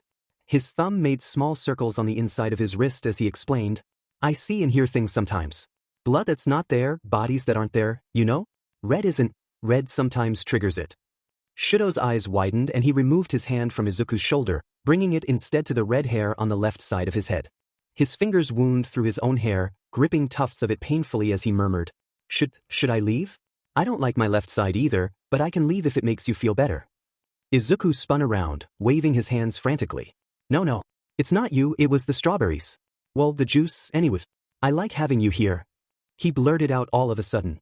It took him a moment to realize that Shouto's cheeks had taken on a reddish tint. Once he noticed this, Izuku's own face turned red and he let out a bit of a yelp. I didn't mean. No, don't worry, I don't mind you saying that. Nice to hear. That someone enjoys having me around. Shouto stammered. Izuku let out a breath, bringing his left hand up to tangle his fingers in his hair. He found himself smiling again, bringing his gaze back up to meet Shouto's. Not knowing what else to say, he rubbed the back of his neck and murmured, do you want to go, I don't know, somewhere? Smooth. Shouto observed, raising his eyebrows a bit.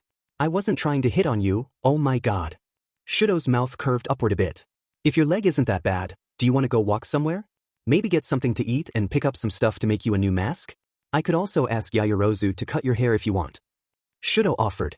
Izuku shook his head, holding up his hands as he did so. No, don't worry about it. I don't want to be a both. Well, it's too late for that. You don't bother me either. Stop with the self-pity. Shouto interrupted, eyebrows set in a determined line. They held each other's gazes for a minute before Izuku sighed, placing his hands on his hips and shifting his weight from foot to foot. He screwed up his mouth momentarily before raising his head again and responding. Alright, that sounds nice. Shouto almost smirked, the corner of his mouth twitching upward briefly. Let's get going then. Get changed and we'll go. Izuku hardly noticed the vague hum of his thoughts. Momo was just getting into studying when her phone buzzed, shifting slightly from its place on her desk. 11:58 a.m. Shouto, hey, are you busy? She rested her head in her hand, unlocking her phone and tapping out a response. Gay awkward. 11:59 a.m. Kriati, no, I was just studying a bit. What can I do for you? Shouto, don't freak out. Kriati, I'll try not to. Shouto, you can't breathe a word of this to anyone either. Kriati, okay? You've got my word there, Todoroki. Shouto, well, I've become friends with the rabbit. Kriati, are you insane? Shouto, maybe. I don't know myself. Kriati, well, shouldn't you turn him in? You'd get a huge boost in your rep if you caught him. Shouto, no, he's not what you think. He's being forced into doing it from what I can tell. He goes pale and clams up when I ask about it. I know his real name now, and he's that kid who was abducted by villains 8 years ago. The quirkless one, you remember? He developed a quirk though, but it was probably through torture. Kriati, oh my god, that's horrible. Who'd do that to a kid? Shouto, I don't know. They can't possibly be human. Kriati, no doubt. Shouto, so I've been taking care of him. His superior cut off his finger as punishment for sparing our lives, and he's also a walking disaster magnet. He never gets out of a fight unscathed. Did you know that? Kriati, I didn't know that. And seriously? His finger was cut off? Kriati thought. Shouto, I found an online first aid article and fixed it up though. I think I did all right. Kriati, oh? Shouto, yeah, I think it's starting to heal. Kriati, well that's great then. But what did you really want to talk to me about? I'm pretty sure this was just your opening explanation to another subject. Shouto, yeah it was. Well, his hair looks like a rat's nest and you know some stuff about hairdressing and cosmetics, so I was wondering if you could, I don't know, clean it up a bit? Maybe help him hide some of his scars? Kriati, are you sure you're just friends? You sound like a doting parent. Or boyfriend. Shouto, that's not what's going on, we're just friends. Kriati, see you're, Mr. Child Prodigy. Shouto, yes. Shouto, anyways. Shouto, will you meet us at the park near where we were attacked? Preferably as soon as you can make it. Kriati, sure thing, dude magnet. Shouto, but Shouto is offline. Momo rose from her chair, stretching her arms high above her head. Once she'd finished stretching, she grabbed a nice, pale brown jacket from where it hung behind her bedroom door, her favorite coat and wallet. She called a brief goodbye to her parents as she made her way to the door, slipping on a pair of worn white and blue sneakers before leaving. The park wasn't far at all from where she lived, and it wasn't hard to spot Shouto's rather unique hair color once she arrived. He was seated on a park bench next to a boy wearing a dark blue zipper hoodie and a white medical mask that concealed his mouth and nose.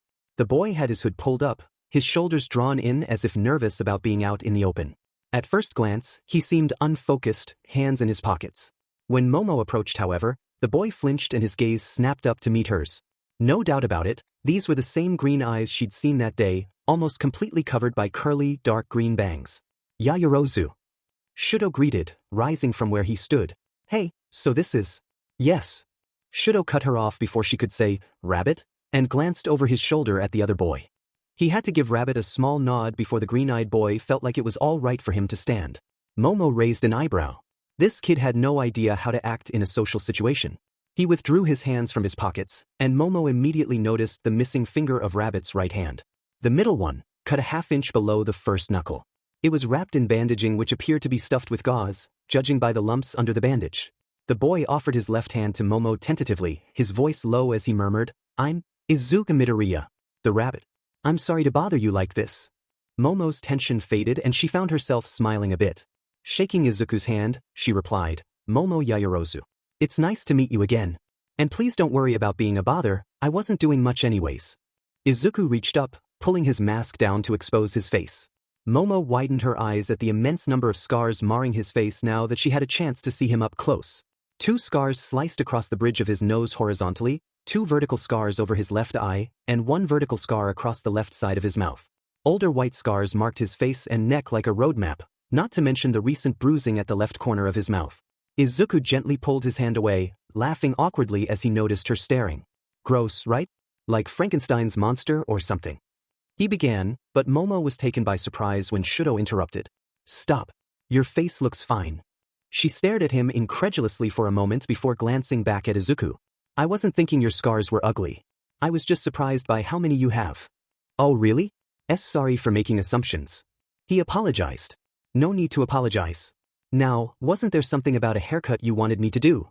Izuku blinked in surprise as if just remembering now. He held up his hands as he began, "You really don't need." "Yes, we'll just go back to the hotel he's staying at and we can do it there." Shouto interrupted, beginning to walk away. As he passed, Momo noticed how Shouto brought up his hand and nudged Izuku's shoulder gently. Izuku immediately turned to follow, speeding up a bit to try matching Shouto's pace. Now that he was moving, Momo noticed that Izuku had a very noticeable limp. Shouto glanced over his shoulder, noticing how Izuku was struggling, then slowed to match Izuku's speed instead. Something was definitely up between them. The way Shouto's face seemed to brighten when Izuku spoke, the way Izuku made large, exaggerated gestures with his hands and spoke cheerfully. Their steps almost matched each other's, and Izuku laughed when Shouto made a comment with a vague half-smile. Momo smirked. Maybe her cold and stoic friend had finally found someone else he could let into his heart. "Aren't you coming?" Shouto called over his shoulder, noticing that Momo hadn't moved. "Why yes, sorry. Just zoned out a little bit." She sped up to walk on the other side of Shouto, his right side. From his left, Izuku glanced over at her and said, "Make sure you keep an eye on this idiot. He was spouting some BS this morning, saying he'd become a villain with me or some shit like that." Momo widened her eyes in surprise, looking at Todoroki for any reaction. His face was tinted red, his mouth set in a line. He neither confirmed nor denied Izuku's claim, which probably indicated that Izuku wasn't lying. Momo tried not to burst out laughing as she exclaimed, "Midoriya's right, you are an idiot. What were you thinking?" Shouto ran a hand through his hair, an irritated expression on his face. The embarrassed blush had also begun to spread as he muttered, I don't know, I don't know, okay?" Izuku laughed at that, his bangs falling over his eyes so that they were completely covered. Now that he could no longer see, he paused, bringing a hand up to brush them aside with a perplexed expression. "Go ahead and laugh at me, but at least I don't have hair like yours," Shouto said in an unexpectedly teasing tone. Still holding back his bangs, Izuku glanced at Shouto as he replied, "Oh, come on. I'm homeless and you're rich as shit. You can't use my hair as an argument." "I just did though." Izuku groaned loudly, playfully punching Shouto's arm. Momo found herself holding back a knowing smile. "Yeah, I see what's going on here." At first, Shouto was unsure of how Momo would react to meeting Izuku. Now, however, he wasn't so worried. They were just arriving back in Izuku's hotel room, and the pair were speaking to one another as casually as classmates would. Shouto let out a sigh of relief. Things were going well. "So, what's your quirk?" Izuku asked. Momo removed her coat and hung it on the back of one of the dining room chairs before holding her right hand over her left forearm. After concentrating momentarily, she withdrew a pair of scissors from her skin, which left Izuku gawking, wide-eyed. "You can create stuff?" "Why yeah, that's the gist of it. That's such a cool quirk, mine's pretty lame compared to your guys." "No, pyrokinesis is always really cool. It's flashy and very versatile." Izuku sat down on one of the chairs, spinning it around to face her. "I know that, and it can be used in a variety of situations for a variety of reasons, but it's also really weak in the face of water or ice quirks. I have to carry flammable liquids wherever I go because it's literally impossible for me to use my quirk in the rain. Even humid days make it difficult. I mean, it's not impossible for me to use it in the rain, but it's incredibly difficult." He explained. "Really? Todoroki can use his in pretty much any weather, why can't you?" Izuku held his left hand up in front of him, palm facing the ceiling. His face screwed up in a strained expression for a few moments before his fingertips were engulfed in flame. A few seconds after he ignited it, he jerked his hand back, waving it frantically with a hiss of F. The flames died out, leaving him shaking his hand in an attempt to cool it. You just saw that, right? My own fire burned me. What I'm thinking is that, since Todoroki developed his quirk naturally, his body built up a resistance to fire and cold. I imagine there are still drawbacks when using his quirk excessively, but he can pretty much use it like an extension of his own body. Same with your own quirk. I was born quirkless, and I developed my quirk through unnatural means. I haven't had any time to explore using my quirk on my own, so I use weapons and smokescreens a lot. Yeah, I can use my quirk for attack and defense, but you guys saw me use a lighter as a means of channeling my quirk. I can't use it properly. I just take a fire source and redirect it at a safe distance under the guise of true pyrokinesis. When it's raining, the fire's weakened or extinguished, which is why I rarely go out in the rain. That and one other reason. Shouto opened his mouth to ask what that other reason was before reconsidering and choosing to keep his questions to himself. Instead, he approached the two of them and asked, "So is there any way you'd like her to cut your hair?" Izuku shook his head. "No, not really. I mean, it was your idea that I get my hair cut in the first place." Shouto turned to Momo and in a deadpan voice, he said, "Give him a mullet. Or an undercut with a man bun. Something ridiculous." Izuku brought his hands up to cover his head, leaning away from Shouto and Momo with an exclamation of, "Stay away from my hair. Don't worry, I'll just trim it a bit." Momo laughed.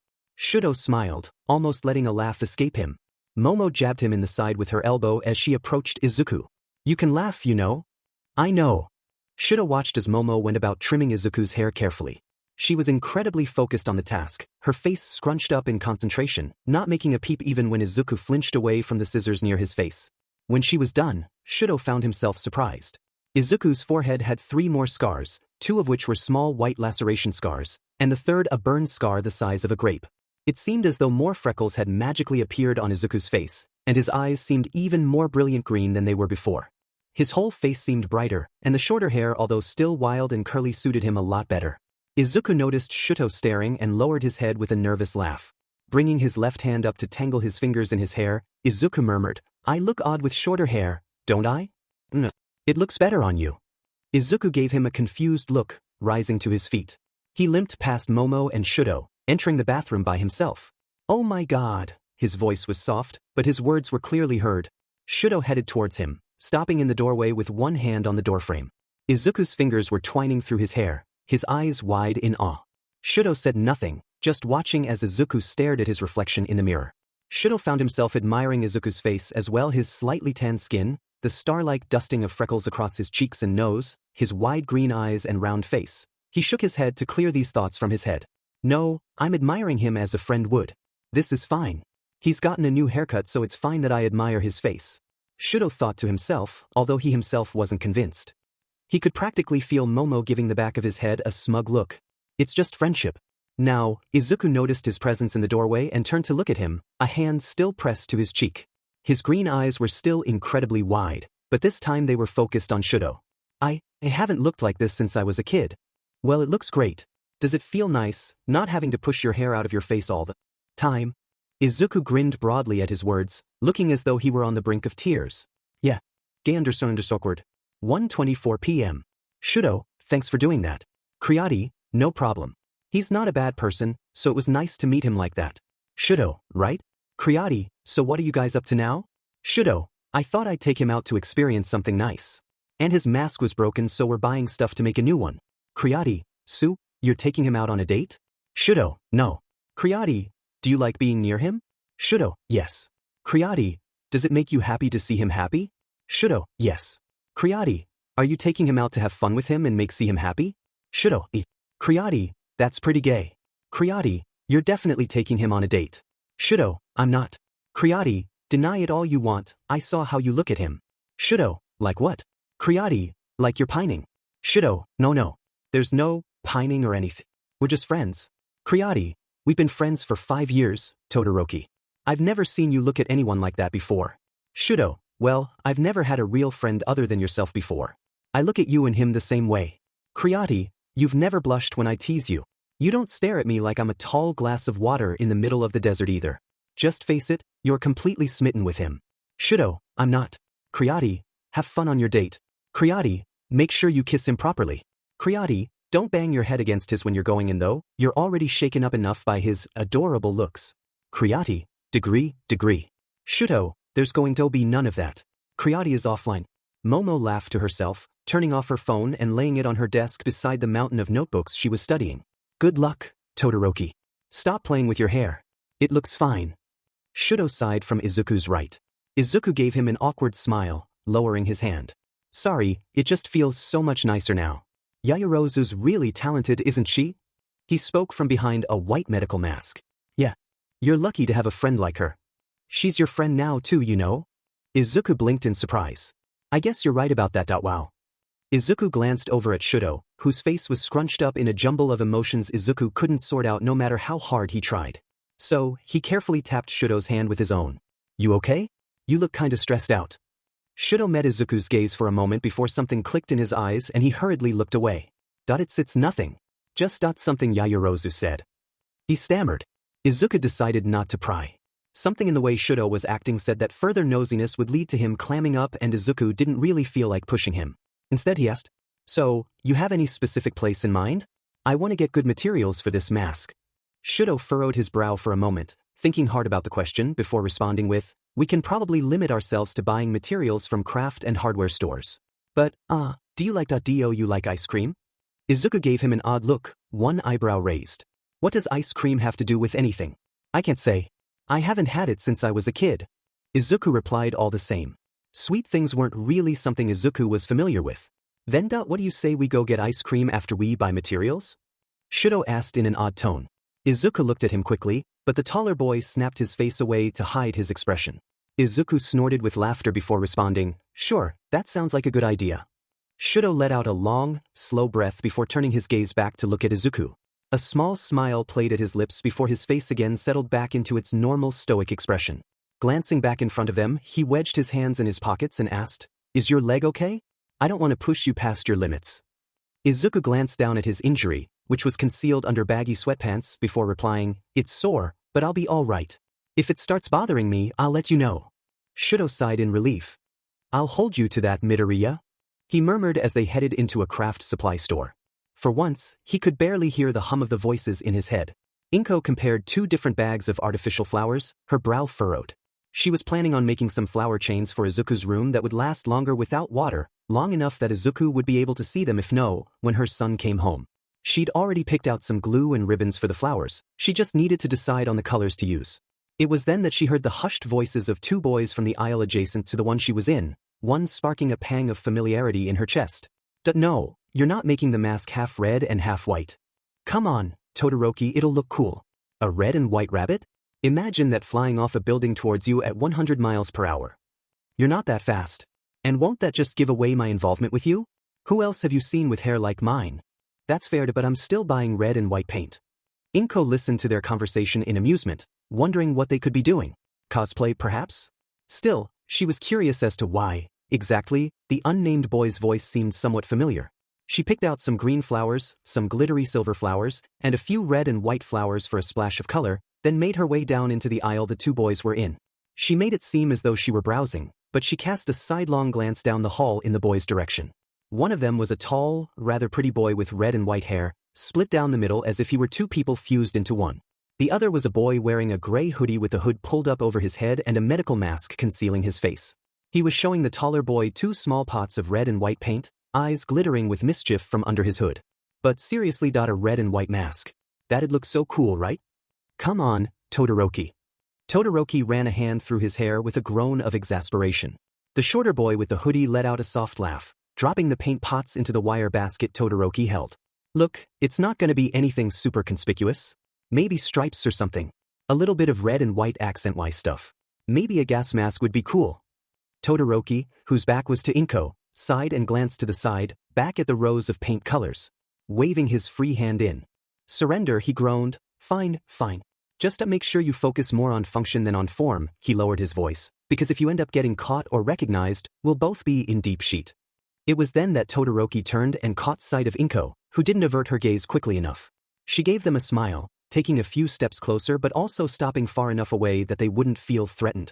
Judging from their conversation, Inko assumed that the smaller boy was likely doing something he shouldn't. I see you're talking about cosplay, she exclaimed brightly, turning and reaching for a small tub of paint sealant. I apologize for butting in, but if you're making masks, this is what you should use to make sure that your paint doesn't chip off. She continued, but her voice trailed off as the smaller boy made eye contact with her. She knew those eyes. The boy's eyes sparked with guilt, shame, and fear. Either way, he backed up hastily, his shoulders beginning to rise and fall rapidly as his breaths turned into hyperventilation. Now, Inko noticed the bandages on his hands, the missing finger on his right hand, the scars marring his face. She took a step closer, placing the sealant on the shelf again and extending her hand slightly towards the boy. Before she could ask his name, the boy spun around and started to run. He burst into a dead sprint down the hall, skidding around the corner and slipping as he did so. He fell, sliding into a rack of Copic markers and casting a wild look back at Todoroki and Inko before bolting for the doors. Todoroki glanced at Inko, looking just as surprised as she was. He cleared his throat, struggling to form words. That's Usagi. He's not had the best experience with people. My apologies. He laid the basket on the floor where he'd been standing before running after the smaller boy himself. He didn't call a name, he just ran after the boy.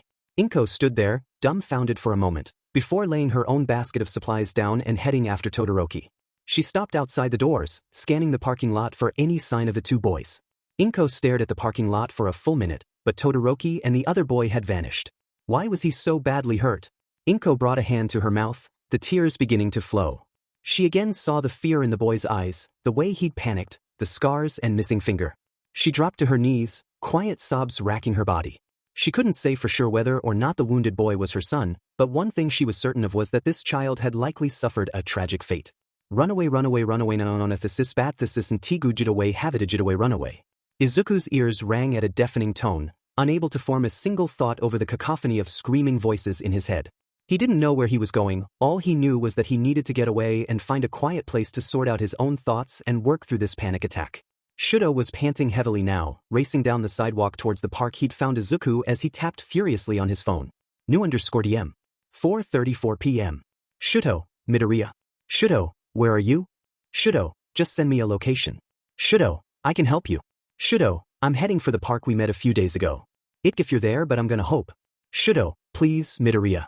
He was just entering the park through a well-worn dirt path when his phone buzzed. Rabbit. The stump.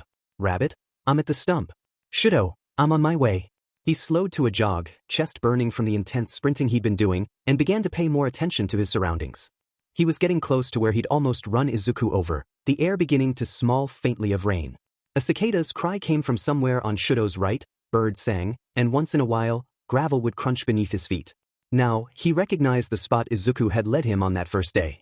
Upon further inspection of the hidden trail, Shouto could tell that Izuku had run through here in a panic. Shrubbery was crushed, broken branches jutted out from the sides of the trail, and from the looks of it, Izuku had tripped and crushed a bunch of tall grass. Shouto scratched his head with an anxious breath. Here we go. He pushed his way in, dodging thorns and broken branches until he emerged in the small clearing. There, leaning up against the stump with his knees drawn up to his chest, sat Izuku. He was hyperventilating, holding his hands over his ears and shaking. He raised his head a bit when Shouto entered, revealing eyes overlaid with defeat. Shouto drew close, sitting cross-legged in front of Izuku with a sympathetic look on his face. Carefully, he reached forward to place his hands on Izuku's knees. He said nothing for a long while, just keeping Izuku company until one of them was ready to speak. That was my mom. Izuku choked out in a hoarse voice, lowering his hands from his ears. Shouto stiffened, his brow furrowing as he replied, Arlie? That was your dash. Izuku nodded, lowering his gaze. Now that Shouto thought about it, he had noticed the uncanny resemblance between the strange woman and Izuku. They had the same hair color, the same round eyes, the same kind smile. With a soft awe, Shouto scooted across the grass so that he was leaning against the stump next to Izuku. Neither of them said anything for a long time. Shouto chose to believe that it was because there weren't any words to be said in this situation, but the reality was that he had no idea what to say. Good lord, I'm awkward. I'm sorry I ran out like that. I just thought there are. With a groan of agitation, Izuku brought his hands up to grip the sides of his head in frustration. There's so much. Ugh, there's so much I want to tell you, but... Shouto felt something painful in his chest when Izuku spoke this way. It wasn't a feeling he'd experienced in a long time, but he recognized it. He'd felt the same way when he'd been hurt by his mother, when he'd realized that she'd been put in a hospital indefinitely. He wanted to do something, but there wasn't anything he could actually do. It wasn't until Izuku said something that he realized what he was doing. Todoroki? What are you doing? Izuku asked, his voice quavering a bit. It was difficult to tell if you were looking at them from any angle other than the front, but Shouto was leaning against Izuku just enough to feel his body heat. Blinking in surprise, he sat upright again and cleared his throat in embarrassment. Sorry. I just thought I was deep in thought. Ah, right. Shouto glanced at Izuku's face again. He'd pulled the medical mask down so that his face was exposed, and the look on his face betrayed the pain he must have been feeling. Letting out a long, slow breath, Shouto murmured, "You know, if I saw my mother right now, I'd likely do exactly what you did."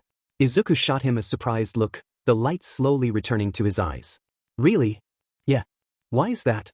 Brushing his fringe out of his face, Shouto murmured, "The circumstances that led to us being wrenched apart were really bad. I don't want to go into detail right now, but I imagine you're not ready to see your mom yet either." Izuku glanced up at the sky, which was slowly becoming obscured by gray clouds. Anxiety flickered in his eyes at the sight of the darkening sky, which took Shouto by surprise. However, he chose not to ask about it. It was probably something personal that Izuku wouldn't feel too keen about sharing. "Look, if I told you exactly why I reacted like that, would you promise me you wouldn't act on it?" Izuku sighed, shifting into a cross-legged position. Shouto paused for a moment before replying, "I promise. I won't tell a soul." Izuku was quiet for a moment. Then, his words began to slip out. They started slowly, tentatively at first, then they turned into a cascade of words, tumbling over one another like a floodgate had been opened. "I was born quirkless and I was kidnapped by a villain with a warp gate quirk. I was with my mother and a friend of mine at a park when I was taken, and they use her as leverage over me. They know where she and I live together, and I'm not allowed to see her. They'll kill her, or worse if I don't obey their commands. That's what I meant back when we fought, when I said that I don't have a choice. Even if I tried to save her, that warp gate fucker would be able to get to her faster than me. And when they have her, they might do to her what they did to me." His voice broke off, his hands beginning to shake. The color had left his face, sweat beginning to bead on Izuku's forehead. Shouto didn't need to ask how Izuku had obtained a quirk. It was a little-known fact, but if a quirkless person underwent enough physical, mental, and emotional torment, they could develop a powerful quirk. "I see. He really was tortured." Shouto placed a hand on Izuku's shoulder, grounding him back in the moment. Green eyes met heterochromatic eyes and they held each other's gazes for a moment. It didn't last long, but Izuku's shoulders relaxed, he let out a long, slow breath, and removed his hood. A somber smile stretched across his face as he laughed softly. "I'm sorry, I went on for far too long, didn't I? I have a bad habit of rambling and muttering." "No, I don't mind. I really think you should tell someone about what's going on at some point, but that also means you'll be caught. So for now, I'll stay quiet." A shadow fell over Izuku's face for a moment before he reached behind him to grip the stump for support. As he slowly started to rise to his feet, Shouto jumped up and took his hand to help him. They exchanged a glance before Shouto turned to lead the way out of the clearing. What he wasn't expecting was for Izuku to burst out laughing. Confused, Shouto glanced back over his shoulder at Izuku. "Oh my god, white pants were a bad idea." At Izuku's hysterical statement, Shouto glanced down at the seat of his pants. Grass stains marked his white shorts messily, and Shouto pinched the bridge of his nose with an exasperated groan. "I shouldn't have scooted across the grass like that. You're but is literally grass." Izuku's voice broke into his thoughts, leaving Shouto struggling to hold back a laugh. "I mean, you did try to kill me before. So I suppose that makes you the lawnmower." Shouto replied in a deadpan voice, leading to Izuku devolving further into laughter. He watched Izuku laughing for a few moments before letting out a soft, tentative laugh himself. The pair laughed for a good few minutes, and eventually Shouto forced out a coherent sentence. "I guess we should head back and pick up that mask-making stuff. Let's make it fast before the rain starts falling." Just then, Shouto's phone buzzed from its place in his pocket and he reached down to see who'd texted him. Grimacing, he read the name Endeavor on the screen. New_DM. 4:59 p.m. "Endeavor, where are you?" "Shouto, I'm just with a friend. I ran into him in the chaos of your fight with Rabbit, so we went for ice cream." "Endeavor, what friend? I thought you only had that creation quirk girl as your friend." "Shouto, a boy from another school. I ran into him a few days ago and we hit it off." "Endeavor, well, hurry up and get home. You've got training to get to tonight." "Shouto, yeah, I get it. We're just picking some stuff up from the store and I'll be home." "Endeavor, fine. Make it fast." Shouto is offline. Running a hand through his hair with a sigh, Shouto muttered, "Endeavor wants me home right away. Let's just pick up that stuff and I'll help you get started on the mask." Izuku waved a hand dismissively, still smiling brilliantly. No, don't worry. We can construct the mask another day. Let's just grab the stuff and go our separate ways. I'd like to make the mask with you, so I might just get started on a base design and we can work together on it when you have the chance. I mean, I have a bunch of medical masks back at the hotel, so if I have to do a mission, at least I have those." "Are you sure? I don't want to be a both dash." "You're not a bother, Todoroki. I don't want to be responsible for you getting in trouble with Endeavor." Izuku explained, raising his left foot a bit and gesturing to it with an awkward grin. After that whole ordeal, I've learned just how scary it can be to be on his bad side too. Shouto pursed his lips, eyes fixated on Izuku's leg. He's gonna need those bandages changed again tomorrow and the ones on his hand. And don't be worrying about my bandages. I've changed quite a few bandages during my time as a villain. Like I said, I never get out of a fight unscathed. Izuku sighed, lowering his foot again. Alright, if you need anything, don't hesitate to text me. PFF, you're like an overbearing parent, you know? At least someone is fussing over your wounds. Izuku laughed lightly, bringing his hood back up and shifting the medical mask back over his face. Fair enough. Let's make this quick then. Izuku had been home for about an hour and a half, and he was busily sketching out mask designs on a notepad. There was a vague smile on his face, his head sinking into the mound of pillows, propping his head and shoulders up into an upright position. It was fairly dark outside by now, seeing as angry black clouds had filled the sky. A vague rumble from outside wiped the smile off of Izuku's face, prompting him to cast a glance at the window. Izuku was nervous, and the rumbling voices in his head had grown louder. He'd never been good with storms, but perhaps he'd have been able to deal with them better if they hadn't been used as a torture device against him. He again remembered himself as a child, his tiny fists banging desperately on the locked door of whatever small, dark structure he'd been thrown into.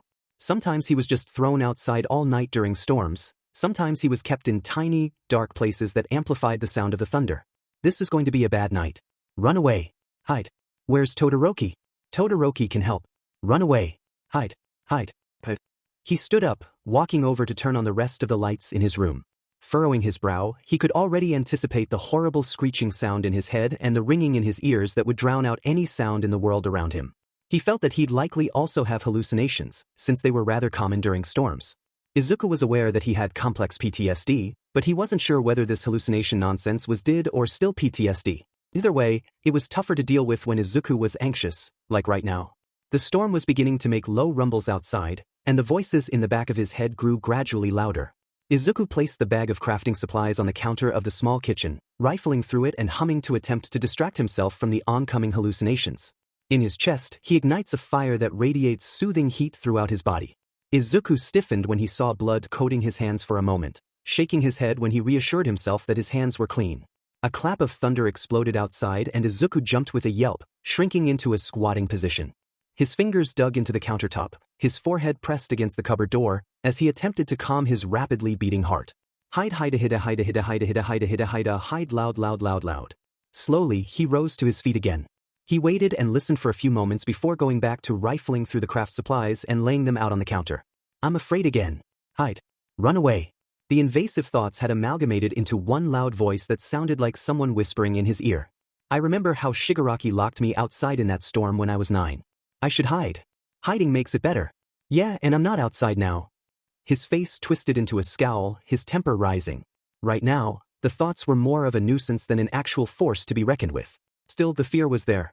Izuku took a deep breath inward, held it for a few moments, then let it out slowly. Turning towards the bathroom, he pushed his fringe back out of his face before letting it fall down again. For a second, he again found himself thinking about how nice it was to have his hair cut to a manageable length. This thought was quickly shattered as another boom of thunder came from outside. Izuku again dropped down, slamming his hands over his ears. Unfortunately, doing this didn't stop the thoughts from jeering at him from inside his head. I'm a coward. My fear is justified. Izuku's body was racked with tremors and there was a high-pitched keening noise in his ears, but he still bore a hostile expression. God, this is irritating. Every single storm. Why don't I get violent? It relieves stress. I should kill someone. It's nice. Kill someone. Make them bleed.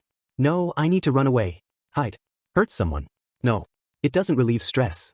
He countered his own thoughts aloud, hoping it'd relieve the stress somewhat. Rising to his feet, he reached for a face cloth, wetting it under the stream of hot water.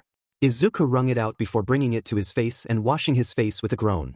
His body jolted when more thunder rumbled outside. Hide no away. Slowly, he lowered the face cloth and looked at his reflection in the mirror. His blood ran cold. I'm hallucinating again. This isn't real. What am I talking about? This is me. This was me today, actually. I'm a villain. It was his own reflection, but the reflection's eyes were ice cold. The reflection's face, hands, and clothes were stained with blood, and Izuku splashed water in his face to clear the hallucination. He was again faced by his own reflection, this time without the hallucination. He sighed shakily, turning to leave. A shadow flickered at the corner of his vision, and he whipped around to look at it. Of course, nothing was there. I'm so scared of what I've done. I know I'm never going to be accepted by anyone, so why do I refuse to acknowledge my atrocities? Shut up. Izuku snapped, his anger spiking. He drove his fist into the bathroom wall hard enough to leave a dent, immediately feeling the regret of letting his anger get the best of him. Thunder outside again forced Izuku to cover his ears. As he lowered himself to his knees, curling in on himself, flashbacks and hallucinations hit him full force. The vague sounds of death throes echoing inside his head, the taste of bile rising in his throat as he remembered the terror of Shigaraki's torture. The world around him went silent, save for the ringing in his ears, the horrible sounds of his own voice in his head and the screams in his memories. He was shuddering, hyperventilating, panicking. I'm okay. It'll pass. It'll pass like always. It's all gonna be fine. He choked out between chattering teeth. His phone buzzed in his pocket and he forced his shaking fingers to grasp at it. New_DM. 8:25 p.m. Shouto, how's the mask coming along? You come up with any decent designs yet? Izuku attempted to tap out a reply, but he was too shaky to form a coherent message. Before he could decide whether or not to phone Shouto instead, another message appeared on the screen. Shouto, Endeavor got called out to fight a high-level villain with some kind of Earth-related quirk, so my training with him got cut short. No need to worry about him tonight, and he might even be sent off to fight more villains in another city. Something like that? Shouto, I totally forgot about getting ice cream with you. We can go sometime tomorrow, if it's nice out. Rabbit. Shouto, are you having that much trouble with the mask? Rabbit. Thunfer. Shouto, Midoriya? Rabbit. Scardift Gumder. Shouto, you're scared of thunder? Rabbit. Yes. Rabbit. Shouto immediately sat bolt upright from where he'd been lying on his bed. It was difficult to understand Izuku's messages, but that was normal if he was having a panic attack. He started tapping out a response, then deleted it and phoned Izuku instead. After a few rings, there was a click, followed by Izuku's voice. Todoroki? Yes, it's me. Are you all right? A long pause. There was a clap of thunder outside, and Shouto became aware of the fact that Izuku was hyperventilating. You don't have to come, it happens all the time. Midoriya. Izuku said nothing for the longest time, but Shouto could hear his erratic breaths. Finally, Izuku whispered, I panicked that it's because of the thunder. He didn't even let Izuku finish before he stood up and grabbed a pale blue hoodie. I'm on my way right now. Stay on the phone, okay? I'm coming. Izuku stopped talking, but with every thunderclap, Shouto heard his breath hitch. On some odd impulse, Shouto grabbed his earbuds and jammed them in his pocket too. Fuyumi caught sight of Shouto heading for the door, calling after him, Where are you going at this hour? It's raining cats and dogs out there. Shouto lowered his phone as he slipped on a pair of gray sneakers, responding with, My friend's afraid of thunder and he's alone right now. If father comes back, tell him I'm at a friend's house. Or something. Just cover for me. Fuyumi opened her mouth as if to protest, but closed it again with a sigh. You're going to be exhausted for school tomorrow. That doesn't matter. If I miss a day, I can catch up. Fuyumi laughed softly at that. You're a lot softer than you let on, you know? Shouto gave her a quick nod of gratitude before rushing out the door, bringing his phone up to his ear again. Midoriya, you still there? He yelled over the sound of howling wind and thunder. Yes. I'm coming, okay? Hang on. Izuku said nothing, but Shouto knew he was still on the other end of the line.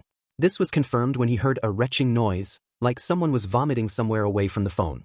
Shouto furrowed his brow in concern. Is he really that stressed? It didn't take him long to reach the hotel again, but he found himself thinking about how often he'd run here for Izuku's sake over the past couple days. Far too many, perhaps. I need to stop and think things through more often. His phone was streaked with water, and he silently thanked his past self that he'd thought to buy a life-proof case.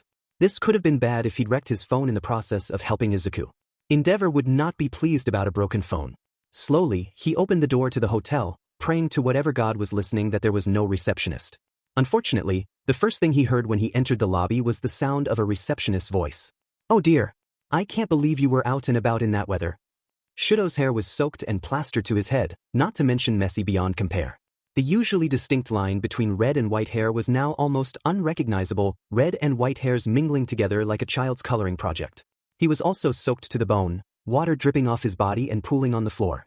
He wiped his feet half-heartedly on the doormat before approaching the counter, laying his phone down, and placing his palms on it. Hoping his expression could convey the importance of his sudden appearance, he gasped, My friend, Usagi-sat. He was glad he remembered the false name he'd given Izuku. He's having a panic attack. He called me for help. Please let me see him. The receptionist seemed to understand, but she fiddled with a strand of her silver blue hair and murmured, I'm sorry, dear. I can't let you in unless I talk to Mr. Sata direct dash. I'm Endeavor's son. Shouto Todoroki. My father's NG Todoroki. I don't care what strings I have to pull, but my friend is in a very bad place right now and he needs help. Please just let this slide once. If you get in trouble for it, I'll take the blame. Shouto's mouth moved before he could think, his voice strained and desperate. This was odd. The woman searched his face for a moment, her eyes conflicted. After a few moments that seemed to last an eternity, she let out a soft breath. Very well.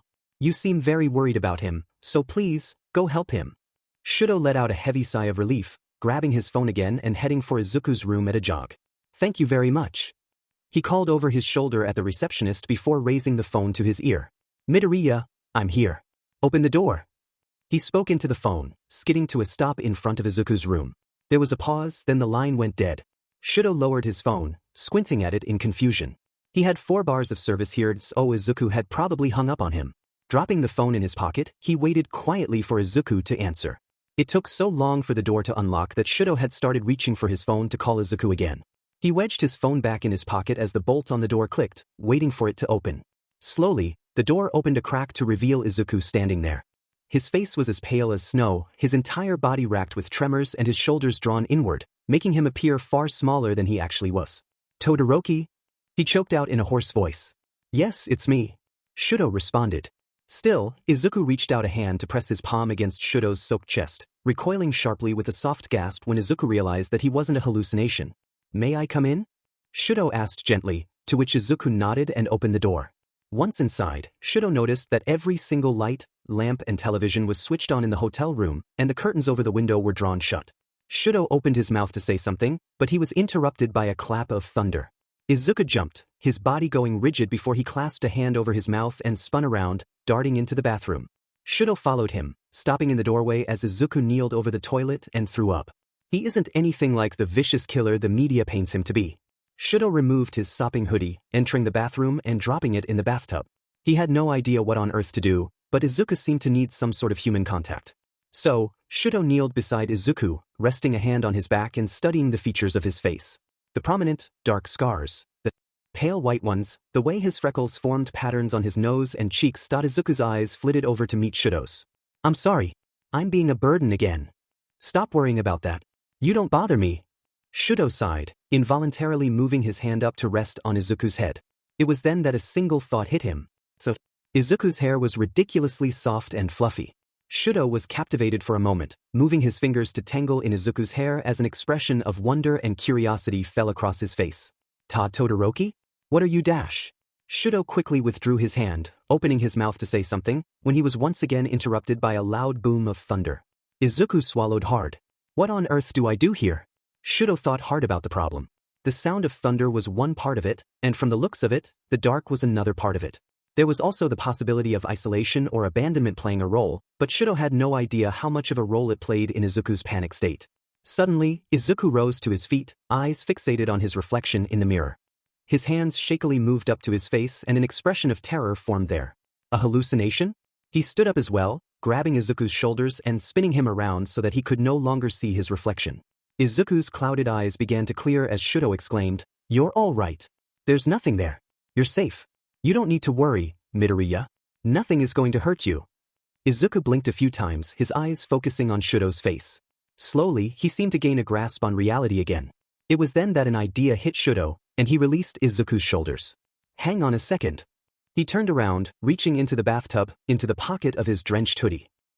He pulled out his phone and white earbuds, plugging the buds into the headphone port of his phone. Then, he turned his attention back to Izuku and offered him the earbuds. Put these in your ears. He instructed as he cycled through his music library to find something that would block out the sound of the thunder as well as calm Izuku down. Come on. Porter Robinson was the artist he settled on. By now, Izuku had managed to put the earbuds in his ears, and Shouto's finger tapped on the shuffle icon. Izuku jumped when the music started, but after the initial surprise, his face scrunched up in an expression of deep thought. Shouto waited with bated breath, watching Izuku until his shoulders relaxed, the tension left his body, and his eyes fell shut. Izuku let out a heavy sigh, opening his eyes and meeting Shouto's own bicolored eyes. Thunder exploded outside, but Izuku didn't seem to hear it. He just gave Shouto a relieved grin. I can't believe that worked. Shouto ran a hand through his sopping mop of red and white hair with a sigh of relief before he handed the phone to Izuku, reaching for a towel. He was about to start drying his hair when he realized that Izuku would probably need water after getting sick so often. He draped the towel over his shoulders, leaving the room for the kitchen. From behind him, he heard the sound of the toilet flushing. He managed to find a glass and fill it with water before Izuku exited the bathroom with a look of curiosity on his face. They stared at each other for a moment before Shouto moved to hand Izuku the glass. After a brief PRD of confusion, Izuku grasped why Shouto was giving him the glass and took it from him. Walking over to the sink, he used the first mouthful of water to rinse out his mouth before washing his face and refilling the glass. He started to chug it all in one go, but Shouto tapped his shoulder and mouthed for him to slow down. Thankfully, Izuku seemed to realize what he was saying and settled for taking small sips from the glass here and there. Slowly, Shouto walked around and turned off a few lights. Izuku started to say something, but Shouto met his eyes and mouthed, "Not all of them." A heavy sigh left Izuku's body and the curly-haired boy leaned back against the counter for a moment, eyes closed. Shouto watched him for a few moments before going back to tidying up the room. He was tidying the bathroom when he noticed an orange-sized dent in the wall. Had Izuku punched it? He glanced over at Izuku, who had opened his eyes and was now watching Shouto curiously. Shouto pointed to the dent with a confused look, and Izuku replied with, "I sometimes strike out at things when I panic." "Sorry." Shouto shook his head, waving a hand dismissively. It wasn't a big deal. He could pay for it. The thunder outside had withdrawn into a low rumbling, but the wind outside still howled and rain pelted the window with the sound of hail. It wasn't good for Izuku to take the earbuds out yet. He'd panic if a sudden clap of thunder came out of nowhere. Shouto finished tidying the room and turning off all sorts of light sources until the only sources of light were the overhead light above the stove, the bathroom light, and the light of the two bedside lamps in the room. Izuku reached up, pulling one earbud from his ear and meeting Shouto's eyes again. "You should put that back in. I don't know when more thunder's gonna come," Shouto warned, walking in Izuku's direction. Izuku, however, let out another sigh. "I appreciate your help, but I just need a distraction from my own thoughts. Your voice is nice to listen to as well, and it counts as a distraction." At this statement, the both of them stiffened with wide-eyed expressions of surprise. Izuku's face regained its color, his hands raised up in surprise, and he babbled, "And not that I'm blowing off your help, I mean, I was really panicked there and you let me use your phone even though I'm not really trustworthy or anything, and now you're letting me listen to your music and oh god, I'm rambling, I'm sorry, but I just dash. Midoriya." Izuku stopped, met by Shouto's small half-smile. "It's fine, I'm not upset. I'm just worried you might see things again." Izuku's face fell, his gaze lowering to the bruised knuckles of his left hand. "Alright, I could hurt you dash. That's not what I meant. I meant that I want you to feel safe. I'm not afraid of you, so you don't need to worry about that anymore." Izuku lowered his hand, giving Shouto a somber smile once more. "Thanks, Todoroki. Hearing that means a lot to me." Shouto hummed in response, bringing the towel up to his head and beginning to roughly dry his hair. When he pulled the towel down to his shoulders again, Izuku tried, and failed miserably, to stifle a laugh. Shouto didn't need to ask to know what Izuku was laughing at.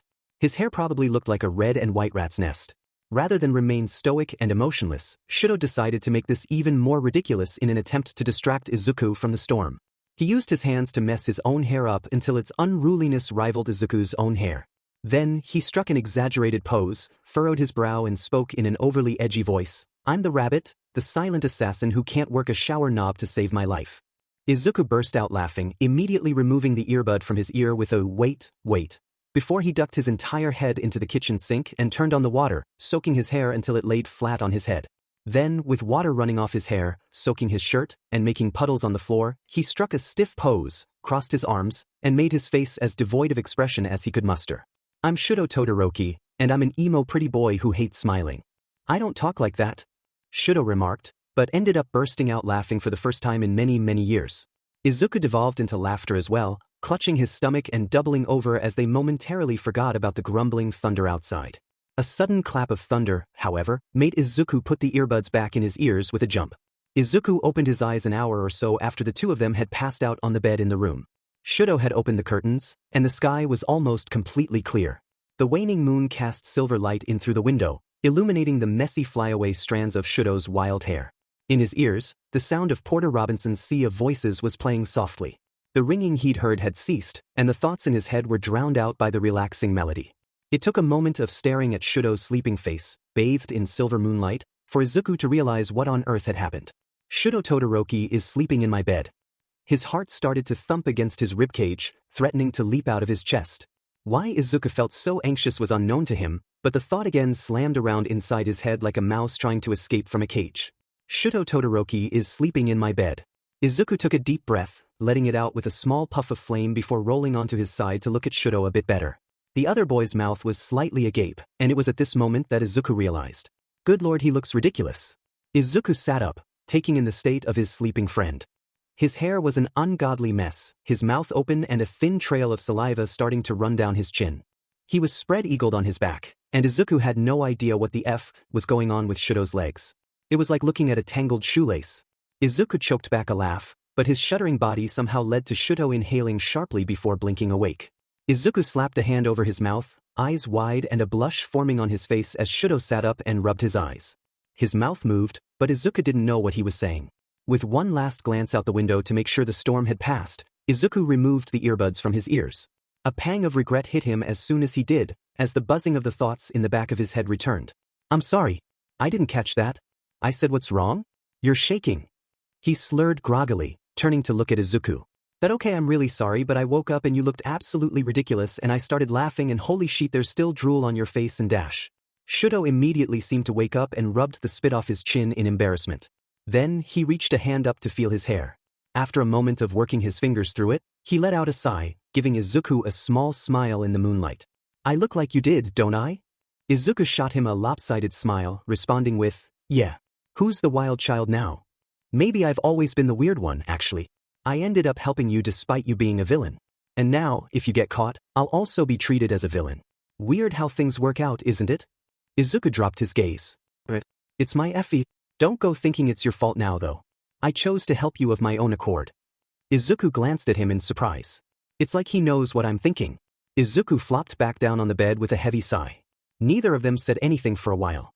Izuku had known this for a while, but it finally hit him that he was in a dark room and wasn't overly panicky about it. Though, as soon as he noticed, a shudder ran through his body and the thoughts started to form whispering voices. He rolled over and turned on the bedside lamp with a shaky sigh, immediately feeling comforted by the warm light that flooded the room. Izuku was acutely aware of Shouto watching him curiously, feeling those eyes burning into the back of his head. He decided now was as good a time as any to explain why he so desperately needed Shouto's help in the storm. Hey, Todoroki? I think you should know why I'm so scared of storms. And the dark too. Shouto was quiet, but he turned his body towards Izuku, sitting Indian style with his hands resting on his feet. I'll listen. But don't feel like you have to keep talking if it's too hard. Thank you.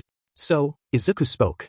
His words were soft, his hands making small gestures once in a while as his eyes fixated on the rough surface of the ceiling. He told Shouto how, at first, he'd been left outside in storms. How his superior had found it hilarious that Izuku was too weak for even a little thunder. Izuku's eyebrows knitted together in a pained expression as he explained in intricate detail how the abuse had escalated. His first night being locked in a dark shed during a storm. How he'd been kept in dark rooms and isolated until he couldn't bear it and had to use his quirk. As he spoke, the voices in his head talked over one another, some screaming for him to stop talking, others urging him to tell Shouto everything. It was irritating and he could hear the slight beginnings of his tinnitus acting up, but he continued to speak. The worst, though, was this one room. If I F'd up, they'd put me in there. They don't use it as much now, but it's got a small little crawl space with a low roof and a cement floor. They block out all the light and lock me in, but I'm barefoot and they litter the floor with stuff. They'd have me find objects in the dark, usually around 8 or 9 things, and they have broken glass, nails, and razor wire on the floor. You don't need to worry so much, because I haven't been in there in 3 years, but dash. His words trailed off at the touch of soft fingertips on his arm. Izuku turned his head to see Shouto looking at him with this awful expression. His eyes were narrowed, as if he were fighting back tears, and his face was tight. Slowly, he moved closer as if to embrace Izuku, but ended up resting his forehead on the top of Izuku's head. Shouto's breath was shallow, and Izuku heard him whisper, "You don't deserve this." Izuku didn't say anything for a long while. Instead, he focused on the sound of Shouto's breaths, trying to use them as a means of ignoring his own head. He brought his left hand up, contemplating whether or not to touch Shouto's hair. He chose not to, lowering his hand again as he murmured, "You go through a lot of shit too, don't you? I mean with your own family member and stuff. If anyone doesn't deserve the shit they get handed, it's you." Shouto shifted, moving so that he was lying beside Izuku again. His face had softened somewhat and he replied, "I think we're both pretty messed up." Izuku let out a soft, sad laugh as he rested his hands on his stomach. We both got thrown into a clusterfuck of a-holism and tomfuckery, didn't we? I wouldn't exactly word it like that, but yes. Also, I'm sorry about putting my face on you. I shouldn't have done that without asking if it was okay. Oh, I don't mind. It was not nice. I don't get to experience stuff like that very often. Shouto let out a heavy sigh, his eyes falling shut. I think we should both just get some rest. You seriously need it. Why yeah, you're probably right. Sorry for rambling on about my life. No, I'm not talking about that. I'm talking about you panicking and stress vomiting and having a bad night in general. You need rest. Before Izuku could think, his mouth was moving and in a low voice, he whispered, "It got easier to bear after you got here." It took a second for his words to sink in, but as soon as Izuku realized what he'd said, he whipped around, lying so that his back was to Shouto. He jammed the earbuds back in his ears, focusing on the next song, which was a bit more upbeat but still very relaxed. Good night, Todoroki. He considered just falling asleep, but before he did, he pulled an earbud out and murmured, "Is it all right if I leave the light on?" Of course. Good night, Midoriya. Shouto mumbled sleepily. Izuku closed his eyes with a relaxed sigh, easing up enough to again lay comfortably on his back. After a few minutes, he began sinking into the lull of sleep. He was unaware of Shouto's fingers lacing with his own as he slept soundly. Shouto awakes to pressure on his chest. It's heavy but not uncomfortable. And it's very warm. Wait, what time is it dash? His eyes fly open and a panicked gasp escapes him. Above him isn't the roof of his own bedroom, but the roof of the hotel room he'd bought for Izuku. Mid-morning sunlight falls over the beige and gray plaid blanket covering his body. He takes a deep breath in an attempt to slow his rapidly beating heart. He wasn't at home. Endeavor wasn't going to him. A mumble comes from somewhere in his chest area. Shouto had faced many things. Being beaten to within an inch of his life. Being sent to school and forced to hide the scratches and bruises he received at home. Having scalding water poured over his face. Finding his second-ever friend in the shape of an unwilling serial killer and arsonist. Though he's never faced something like this. What he currently faces is the fact that the aforementioned serial killer and arsonist has his head resting on Shouto's chest, left arm draped over his torso and earbuds just barely managing to stay in his ears. His shoulders rise and fall rhythmically in his sleep, an unruly mess of green curls splayed out across Shouto's t-shirt and an uncharacteristic warmth radiates from Izuku's entire body. His face is obscured, but Shouto doesn't need to see it. He has an idea of what Izuku's face looks like in sleep, and it creates an odd feeling in his chest as his heart rate starts to climb. He starts trying to pry himself free of Izuku's embrace as carefully as possible, but he doesn't count on Izuku being a ridiculously light sleeper. He just gently wrapped his fingers around Izuku's wrist when the smaller boy rips free of sleep with a gasp, sitting bolt upright and glancing around in a panic. It takes a moment for him to come to his senses, but when he does, he glances down at where Shouto's hand gingerly grasps his wrist. For a moment, neither Izuku nor Shouto say anything. Then, the temperature rises exponentially and the two jump away from each other. This would have been fine, if Izuku hadn't jumped 3 inches too far and started careening off the edge of the bed as the earbuds flew free of his ears. Shouto rushes to grab him, but he also overshoots the distance. He grabs Izuku's shirt, but his poor balance and Izuku's weight drags them both over the edge of the bed with a heavy thud. Shouto's bottom jaw collides with Izuku's chest painfully and Izuku bangs his head on the floor, leaving both of them grumbling in pain. Oh my god, what the hell? Izuku groans, rubbing the back of his head as Shouto rolls off of him to lie on his back at his side. Shouto brings a hand up to his jaw, rubbing it with a grimace. Sorry. It's my fault for startling you. He mumbles through his teeth. And no, don't worry about it. I shouldn't have jumped back like that. Izuku sighs, sitting up and glancing over at Shouto. Shouto again feels that fluttery sensation in his chest. With a soft exhale, he sits up as well, resting some of his weight on the palms of his hands. For a moment, he considers asking Izuku if he wants to go somewhere for breakfast, but decides to reconsider when he remembers that he should probably check his phone for any messages. Maybe Endeavor had been scheduled to work away from home for a few more days and Shouto would have more free time to spend with Izuku. He rises to his feet, spotting his phone on the side table. Just as he's walking towards it, Izuku staggers to his feet, wincing when he puts weight on his burned leg. Wanna eat something? I've still got a lot of that food you bought in the fridge. Shouto raises a hand dismissively, but before he can speak, Izuku's limping towards the fridge. A sigh of exasperation escapes him. I guess I have no say in the matter. Shouto ends up casting one last glance in the direction of his phone before following Izuku into the kitchen. He glances over Izuku's shoulder, expecting to see a few essentials in the fridge. What he does see is a flat of Gatorade, a jar of peanut butter, in the fridge of all places, a 4-pack of Red Bull, an unholy amount of instant noodles, and a small bag containing the food items Shouto had bought him a few days prior. Midoriya? Yeah, he responds, glancing back over his shoulder with a plastic spoon sticking out of his mouth. I'm not going to ask where you got the money, but he gestures vaguely towards the contents of the fridge. What exactly is that? Izuku raises an eyebrow. It's my food? He responds, his tone confused. Shouto pinches the bridge of his nose with a soft groan. Izuku stands up straight, propping the door of the fridge open against his leg as he crosses his arms. With an awkward laugh, Izuku stammers, I'm sorry. I'm not that used to buying, normal food. Shouto holds up a hand. No, never mind. I'll help you buy proper food next time. He suggests, shrugging his shoulders just a bit. Izuku's face falls at his words, and he turns back to the fridge again. That I don't think we'll have the chance. I only have a few more days here, remember? Shouto blinks. Alright, sorry. Yet, something in the way the happiness completely drains from Izuku's shoulders makes Shouto hunt desperately for something to say. Something to bring back the light that had just beamed from the curly-haired boy. Running a hand through his hair with a sigh, Shouto draws closer and murmurs, well, we'll find another chance when you're free. When you're saved from the villains. Izuku laughs harshly. I appreciate the thought, but there's no way I'm gonna be saved. I'm a villain, Todoroki. Even if I were free of them, I'm way too deep in the life of a villain to be rehabilitated into a normal life. He responds with a sidelong glance at Shouto. Shouto, however, isn't going to take that as an answer.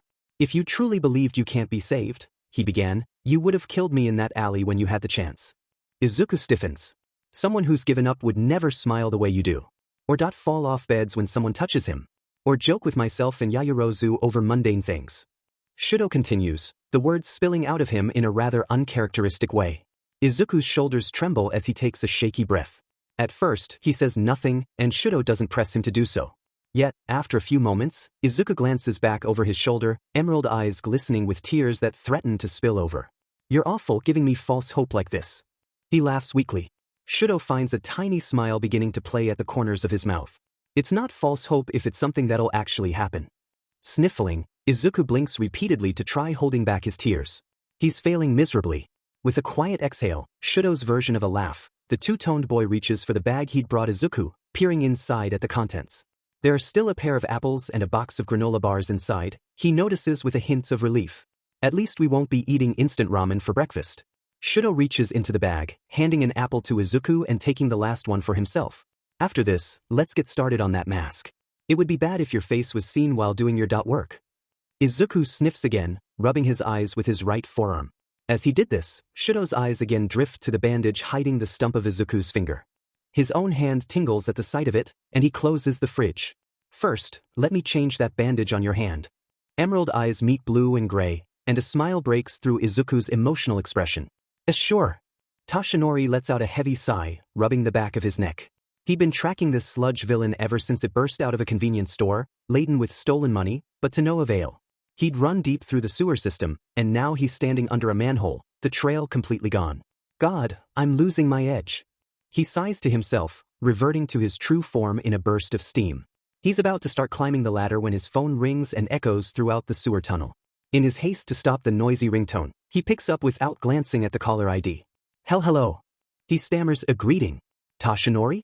Is this a bad time? Inko's voice on the other end of the line is uncharacteristically meek and slightly ragged, as if she's been crying. This immediately catches Toshinori's attention, and he responds with, no, not at all. What happened? You don't sound like yourself. Inko takes a deep, shaky breath on the other end. A heavy silence follows, where the only sound is the near-inaudible gurgling of the water in the sewer tunnel. Inko is silent for so long, in fact, that Toshinori opens his mouth again to ask if she's all right. I saw him, Toshinori. Who did you see? He immediately blurts out, nerves beginning to build up in his stomach. Was it a villain? Was it all for one? Was it? I saw Izuku yesterday, Toshi. At a craft supply store. Toshinori's blood runs cold. His grip loosens on his phone, which is now on the brink of plummeting into the water Toshinori stands in. It feels to him as though the entire world has ceased to turn. He's not. Where are you right now? I'm not at home? Why? Will you meet me someplace for coffee? I think this is the kind of thing we should discuss in person. Another deep, shaky breath. I mean, only if you feel comfortable doing so. We could still talk over the phone about this if you're not ready to talk in person. I didn't mean to assume Toshinori backpedals furiously, suddenly aware of how insensitive he must have sounded, trying to drag painful memories from his dear friend. There's a soft laugh on the other end, the kind of laugh you'd expect from someone in pain. Still, it's a laugh all the same. No need to get worried over me. Talking over coffee sounds nice. Where should we meet? Toshinori heaves a sigh of relief, and the laugh comes again. This time, however, it sounds less pained and more grateful that this is good. I'm not far from your house. How about that little cafe next to the supermarket? That sounds good. I'll be there in a half hour. All right, I'll see you then, Mrs. Midoriya Inko. No, you're not making the mask half and half. Shouto groans for the 10th time today. Izuku laughs, holding up the mask in its current state. Come on, you really helped me out with this. It'd be rude to not have. A nod to you in its final design. In his opinion, Shouto is ridiculously good at designing masks. Izuku hadn't done much but suggest a rabbit-themed design, and Shouto had picked up the idea and ran with it. So now, Izuku's holding up the white rabbit-faced mask with a grin. It looks like a rabbit's face, but with the filters for a gas mask on either side of the face, one blue and one red tinted lens over the eye holes, a vague nod to Shouto's heterochromatic eyes, and a stretchy but sturdy pair of bands attached to the back of the mask to hold it securely on Izuku's face. The outside is currently layered with a layer of white paint to hide the ugly fluorescent hues of the painter's tape, duct tape, modeling clay, plastic, aluminum, and what have you that the mask is constructed of. It would need another layer still, but for now, the design is perfect. Shouto again readjusts the blue hair clip that holds his bangs back out of his face, blowing upwards in frustration as a few loose strands tickle his nose. The tinted lenses are enough. Just make it somewhat like your old metal one. Or make it green. PFF. Green would be too much with the whole green getup I wear already. I like the white, how about I just add some red spots on the left side? Or a stripe.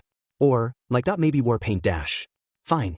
As long as it doesn't completely give away our involvement with each other. The other sighs in exasperation. As Shouto grabs a second hair clip out of the bag of craft supplies, Izuku suggested buying hair clips. Izuku's eyes trails to the dark scar over his left eye. The way it puckers a bit where it meets smooth, pale skin, how a few trails illustrate the way something must have dripped down his face and burned horrendously on the way. Is it that unsettling? Shouto's voice breaks through his thoughts. The phrase is spoken bluntly and with little emotion, but the way the sadness sparks in Shouto's eyes gives it away. Lowering the unfinished rabbit mask, Izuku holds up a hand and stammers, It's not unsettling. I mean, have you seen my face? Yours is perfectly fine. The sadness leaves Shouto's eyes once more, and his brows raise a tiny bit. Slowly, he begins to bring a hand up to his scar, but Izuku reaches out and stops him. They stare at each other for a moment, until Izuku chokes out, Please don't touch your face like that. You're not ugly with the scar, and, you shouldn't touch your face with your hands like that. Confusion sparks in his eyes, but after a moment, he glances at his hand. Oh! His hand is covered in still wet paint. Now that Izuku thinks about it, his own hands are, too. In his head, the voices rise in volume. Midoriya, you have paint on your fingers. With a yelp, Izuku yanks his hand away, but the damage has already been done. There are white fingerprints and smudges on Shouto's wrist now, and Izuku stammers, Shit, I'm sorry. Shouto inspects the marks with vague curiosity, then drags his gaze back to Izuku. Without warning, he sticks his index finger in the styrofoam bowl of paint, then leaves a thick, white track across Izuku's exposed leg. Oh my god, Todoroki. Izuku laughs after a moment of staring at his friend's handiwork. A small smile graces Shouto's face as he replies, Now we're even. Izuku devolves into peals of laughter as soft chuckling escapes Shouto. As he's distracted, Izuku scoops some of the paint off his leg with his finger and pokes him in the side of the neck with it. Shouto gasps at the cold, then reaches up instinctively to wipe it. Todoroki wait dash. Too late. What was originally a grape-sized dot on the side of Shouto's neck is now a smudge the size of an orange. There's paint all over his hand, dripping down onto the collar of his pale blue shirt, and the expression on his face is priceless. His eyes are comically wide, his mouth opened just enough that it looks like he's been frozen mid-speech. After a moment, he manages to say, I didn't think this one through, did I? Izuku snorts before laughing again, and Shouto starts laughing as well. They're so enveloped in peace and bliss that neither of them notice the new texts from Endeavor and Shigaraki on their phones. Izuku's head is almost silent. Morning sunlight filters in through the windows of the cafe, the only customers being Toshinori, Inko, and an elderly man far out of earshot. Toshinori takes a slow sip of the coffee in his hands as Inko stares pensively into her own mug. Her fingers are laced together on the table, a storm of emotions roiling in her emerald green eyes. At this point, Toshinori is too afraid to speak first, aware that any tactless words could break the thin veil of resolve she wears. Finally, she speaks. There's no need to be so tense, Toshi. I won't fall apart if you speak. She sighs, finally reaching for her mug and taking a tiny sip. That doesn't do much to ease his worry, but it's a start. Right, then where would you like to begin? Inko raises her head to meet his eyes, her expression unreadable. Toshinori can't help but notice the way her fingers tighten ever so slightly around the white ceramic mug as her eyebrows lower almost unnoticeably. He was talking with another boy in the aisle next to the one I was in, and something in the way he spoke made me curious. He used the same tone my Izuku used to speak to people with, and I decided to be nosy. She sighs, pausing to take another sip. Toshinori says nothing. The other boy seemed like a friend of his. What was his name? Todoroki, that's it. An odd-looking one, but dash. Toshinori chokes on his drink at that name, tasting a bit of blood as he coughs. Inko's eyes spark with concern, but he holds up a hand to reassure her. Todoroki? Is that for sure the name you heard? Inko looks bewildered as she replies, Weiss, I'm sure of it. Then that must be the son of Endeavor. Inko looks shocked. Are you serious? Then dash. Wait, I apologize if this seems a bit blunt, but please continue. I'd like to hear everything before I come to conclusions, and I interrupted you. Oh, no need to apologize. I don't mind. I'll continue. She composes herself again before picking up where she left off. From the sounds of it, the two of them were working on making a mask. A rabbit mask. And from the sounds of it, it seems like they want to hide whatever relationship they have. I have my thoughts on this, but I'll leave those for the end. She takes a deep breath, her expression hardening despite the fact that her eyes start to glisten with tears. Todoroki noticed me first. I didn't want to scare them off, so I played dumb, I suppose. I was showing them some sealant that might have helped them make this mask, and the tears are threatening to spill out now. I wasn't too concerned about the boy hiding himself in a hoodie and one of those medical masks, but that I recognized his eyes. There was no way I couldn't have noticed. He's my son. At this point, she's crying, bringing a hand to her mouth as fat tears start rolling down her cheeks. The fear in his eyes was like nothing I've seen before. He was covered in horrible scars, Toshinori. They're all over his face and his arms, and that he's recently lost a finger. His bandages were still bloody. She sobs, and Toshinori does the only thing he can in this situation. Slowly, he reaches out and places his hand over hers, squeezing it in an effort to offer her sympathy. He hopes that she can't feel the devastation and white-hot anger beginning to rise up in his chest. She doesn't need that right now. He lets her cry, remaining in stoic silence himself. Who in their right mind would hurt my son like this? He's never done anything to hurt anyone. He has so much love to give, and he's... By this time, a waitress has noticed Inko's muffled sobs and anxiously approaches. Before she can get too close, however, Toshinori glances over his shoulder at her and shakes his head. The waitress pauses briefly before nodding and leaving the pair alone. It takes some time, but Inko finally wipes the last of her tears away and blows her nose on a napkin Toshinori hands her.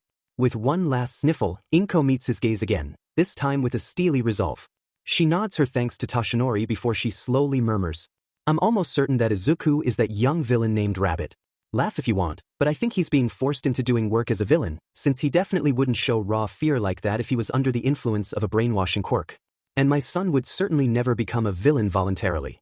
Toshinori is quiet for a few moments, absorbing what she just said. He releases her hand, taking another sip of his coffee before responding, I'm not laughing.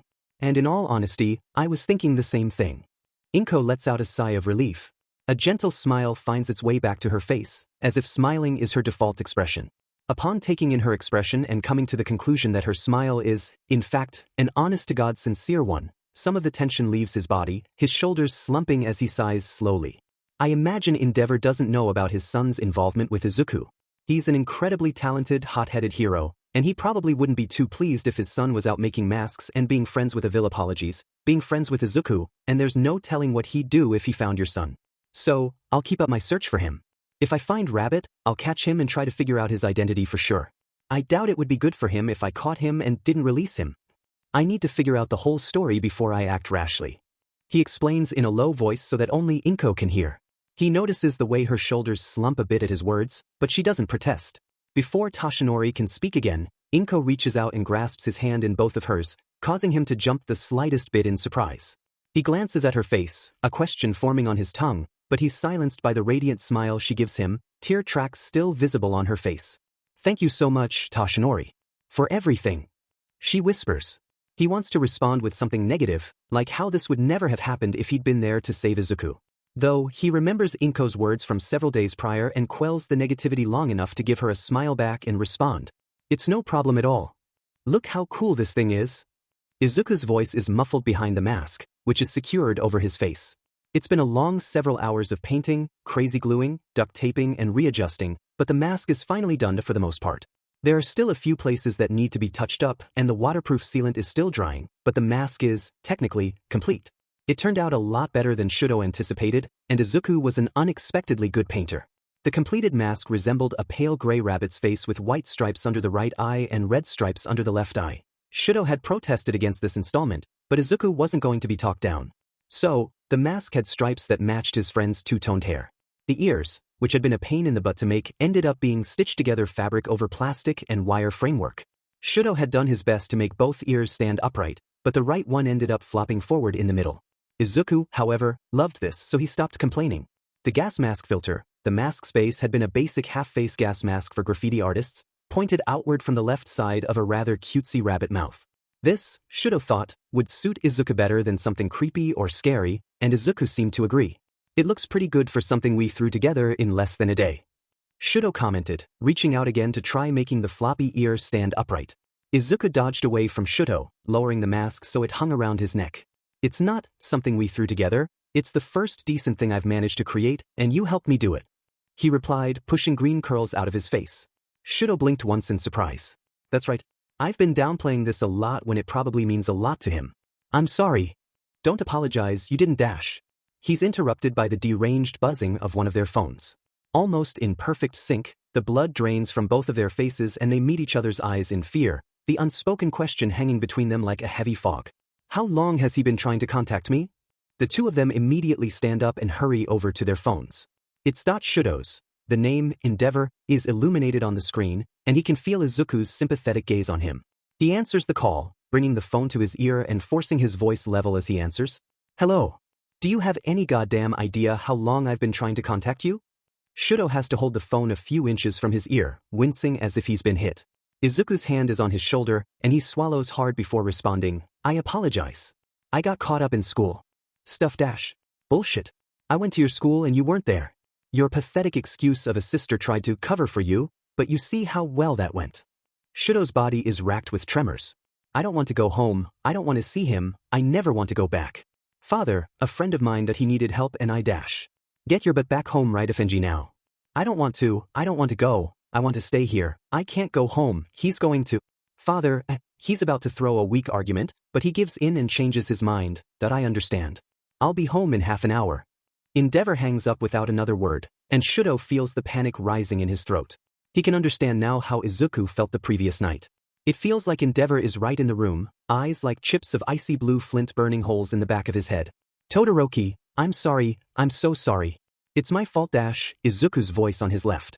It sounds as if he's stuck underwater, and Izuku is calling to him from above the surface. I don't want to go back. Shouto's mouth moves and an uncharacteristically pathetic voice trails from his lips. Midoriya? Take me back with you to wherever the villains are. I don't want to see him. Izuku freezes at Shouto's words. It's that bad? So bad that he'd become a villain? For a moment, the voices in his head burble up like a swiftly flowing creek as he considers his friend's request. Take him with you, he wants to come, you'll have a friend, Shigaraki will like him, run away, help him run away, take him with you, it'll be nice to have him with you. Just as he was starting to like the idea of Shouto coming back with him, he dragged his own mind back and used it. He remembered the hundreds of lacerations, broken bones, and bruises he'd suffered with the villains. The feeling he got when he killed someone. The nausea when he made a mess of a target. He raised his right hand, eyes falling on his severed finger. What if he did the same thing to him? He'd scream, he'd bleed, he'd be hurt, he'd be hurt, he'd be hurt. I can't do that to you. Izuku slowly responds in a low tone, trying to focus on the world around him over his screaming thoughts. Midoriya dash. I'll come to your house with you. I'll try to defuse the situation a bit. I can take the blame. F dash, I'll even throw on the mask and set your yard on fire if it'll distract your Endeavor. I'll mess with him or something. Just that I can't put you through what I've been through. I can't do it, Todoroki. Izuku's words just spilled out of him, and he's looking Shouto directly in the eyes now. Desperate green and horrified gray and blue gazes meet and hold each other for a long while before Izuku thinks back. He remembers how his mother hugged him after he was beaten into the ground by Kaken. How she hugged him when he was told he was quirkless. How she hugged him whenever he was scared, or sad, or upset. And he does the same for Shouto. Granted, he hasn't hugged anyone in a very long time and he isn't sure if he's doing it right, not to mention the way his mind becomes deafeningly loud with many contradicting thoughts. but he's grabbing Shouto by the shoulders and turning him so that they face each other. Then, he moves his arms and gingerly pulls Shouto closer. By the way the other reacts, he hasn't hugged or been hugged in a long time either. He's gone ramrod stiff, his hyperventilation ceasing. It takes a little while for either of them to relax, but it's Izuku who does it first. His tentative grasp grows more certain, and he rests his chin on Shouto's shoulder. You're going through some horrible stuff, and I can't bring you back with me to experience more horrible stuff. You don't deserve that. Izuku murmurs. I thought I said something like that to you last night, didn't I? Shouto asks quietly, slowly bringing his hands up to return Izuku's gesture. Izuku doesn't say anything, but he feels his face grow warm as Shouto rests his forehead on Izuku's shoulder. This isn't the time to be getting embarrassed. He thinks embarrassed is the word. Yeah, he'll stick with that. 20 minutes later, they stand in front of Shouto's house, Izuku wearing a gray hoodie and hiding the mask in the bag slung over his shoulder as Shouto closes his eyes and takes deep breaths. Shouto feels a bit of strength return to him, having Izuku stand next to him as he faces his father. He glances at Izuku, seeing the way his eyes crinkle a bit at the corners and his teeth grind ever so slightly. Those voices in his head are probably giving him hell right now. Still, Izuku says nothing, he just throws on a startlingly believable false smile and leads the way up to the front door. He's about to knock when the door slides open, banging loudly enough against the wall that it rattles. Endeavor's eyes immediately fall on the form of Izuku, who looks even smaller in the hulking man's presence than he normally does. Izuku doesn't even flinch as Endeavor growls, "What are you doing here?" It's less of a question and more of a threat than anything else. Shouto can tell Endeavor's attempting to scare Izuku off through intimidation, and it's not working. In an unbelievable display of his ability as an assassin, Izuku throws on a completely different personality, laughing lightheartedly and scratching the back of his head. He shifts his weight from foot to foot in false excitement before exclaiming, "Whoa! I knew Shouchin came from a family of high-level heroes, but I had no idea." He whips around, practically hopping up and down, and flashes Shouto an expression of unbridled joy. "You never told me your dad was Endeavor. Why'd you keep that info hidden, man?" Shouto can do nothing but stare in bewilderment. Am I even looking at the same person? His acting is, I can't believe he called me? Shouchin. Good. Can I get your dad's autograph? I mean Endeavor, sir. Can I please get your autograph? Izuku begs the man, who looks almost as surprised as Shouto does. The sight of Endeavor like this almost makes Shouto smirk. He's so confused he doesn't know what the hell to do. Izuku reaches into his bag, withdrawing a tattered notebook Shouto's never seen before, and a pen before shoving them towards Endeavor. He bows deeply, begging once more, "Police, I'm begging you. You're even cooler than All Might and I really want to have your autograph." Shouto GGS internally. He imagines that it's likely taking every last bit of Izuku's willpower to keep up the act after saying that as well. It's working. Izuku's persistence is paying. Endeavor grunts, taking the pen and notebook and signing it as Izuku hops up and down in borderline creepy fangirl-esque glee. He hands it back with a mutter of, "Shouto come." Swallowing hard, he starts forward. He's caught off guard as Izuku suddenly throws himself on Shouto, arms wrapping tightly around his body as Shouto stumbles a bit under his weight. He can feel his face going red as Izuku laughs, "I'll see you later, ya lucky bee." He wants to say something, but he suddenly feels Izuku's breath warm on his ear and hears words whispered to him, "If anything happens, text me. Please." As if he'd never even let up the act, Izuku peels himself off Shouto, carefully placing the notebook back in his bag with the pen before placing his hands on his hips. A perky smile spreads across his face as Shouto nods, murmurs a quiet goodbye, and steps into the house to stand alongside his father. Hopping backwards lightly, Izuku grins broadly and waves. "See ya, Shouchin. See ya, Endeavor."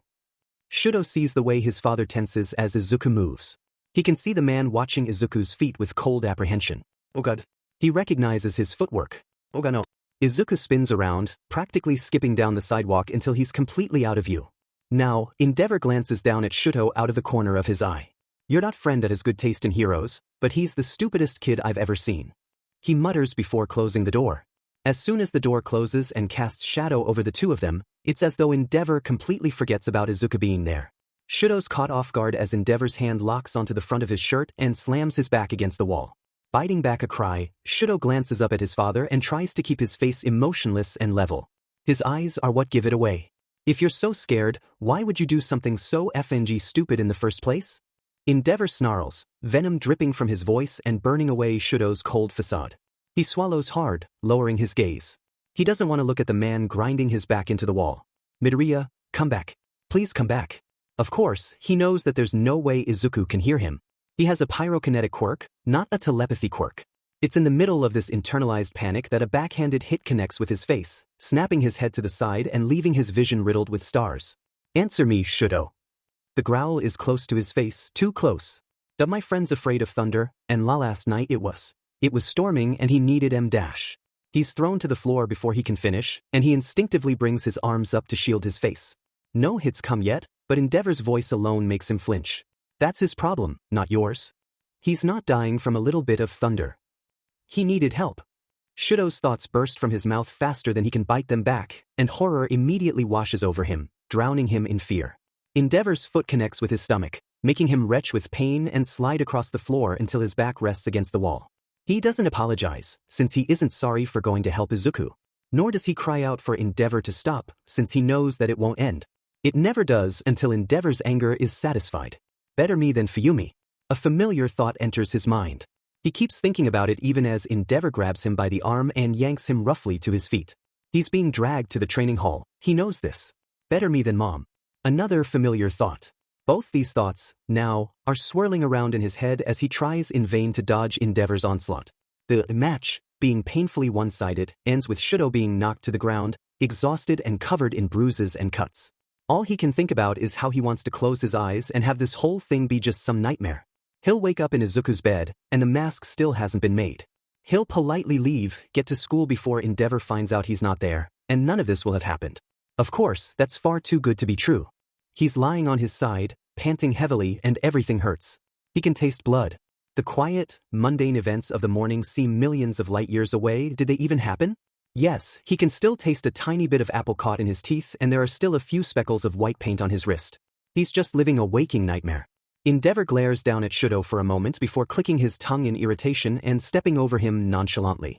A few moments after the door slams shut, it creaks open again. Those footsteps are far too light to be Endeavor. Oh my god, Shouto, I'm so sorry I tried. I really did, but dash. Fuyumi. Shouto gasps in pain as he struggles to push himself into a seated position. It takes a while, and some help from Fuyumi, but he finally makes it. As she tends to his injuries, his mind drifts away. It's far, far away from the floor of the training hall, far from any thoughts of his father. It's in the small clearing with Izuku, laughing with him as he does something ridiculous. The grass is soft under his hands, and there's a vague smell of rain. He's yanked back as Fuyumi tends to a particularly painful split in his lip. He's stuck in hell. I have half a mind to tear your guts out and leave you for the birds. Calm down, Jesus, Shigaraki. You called me for something, what do you want? Izuku snaps back into the phone. After having to pretend to be a bug-eyed fanboy for that monster, Izuku's head was unbearably loud and it was making him particularly set off. Well, not set off enough to flip Shigaraki off again with his one remaining middle finger, but he was set off enough to give him some lip. He can hear Kurogyri muttering in the background in an attempt to smooth Shigaraki's ruffled feathers. The thought of Shigaraki being on the brink of pulling his own hair out brings a cold smile to his face. There's some sort of sludge quirk villain on the loose near your old neighborhood and he might pose something of a threat. Go check it out, and if he proves to be a pain in the butt, off him. The villain growls on the other end. Wait, are you just sending me to kill guys because I'm the only annoyance you can handle? I'm touched, Shigaraki. You really do care about me. Izuku pushes the boundary just that much farther. Off and die, you butt-kissing pissant. Shigaraki hangs up. With a harsh laugh, Izuku lowers his phone and starts off in the direction of his old neighborhood. For a moment, his thoughts grow softer and wander back to the fact that he saw his mother yesterday. Would he run into her again? If he did, what would he do? Todoroki. The thought hits him like a freight train, and his anger is immediately replaced by all-consuming worry. He reaches for his phone, quickly tapping out a message. He's not sure the sound in his head will let him speak properly on the phone, anyways. New_DM. 12:24 p.m. Rabbit? Hey, you okay? Rabbit? I'm gonna bug you until I know you are okay. Rabbit. To do. Rabbit. To do. Rabbit. To do. Rabbit. To do. Rabbit. To do. Rabbit. To do. Rabbit. To do. Rabbit. To do. Rabbit. To do. Rabbit. To do. Rabbit. To do.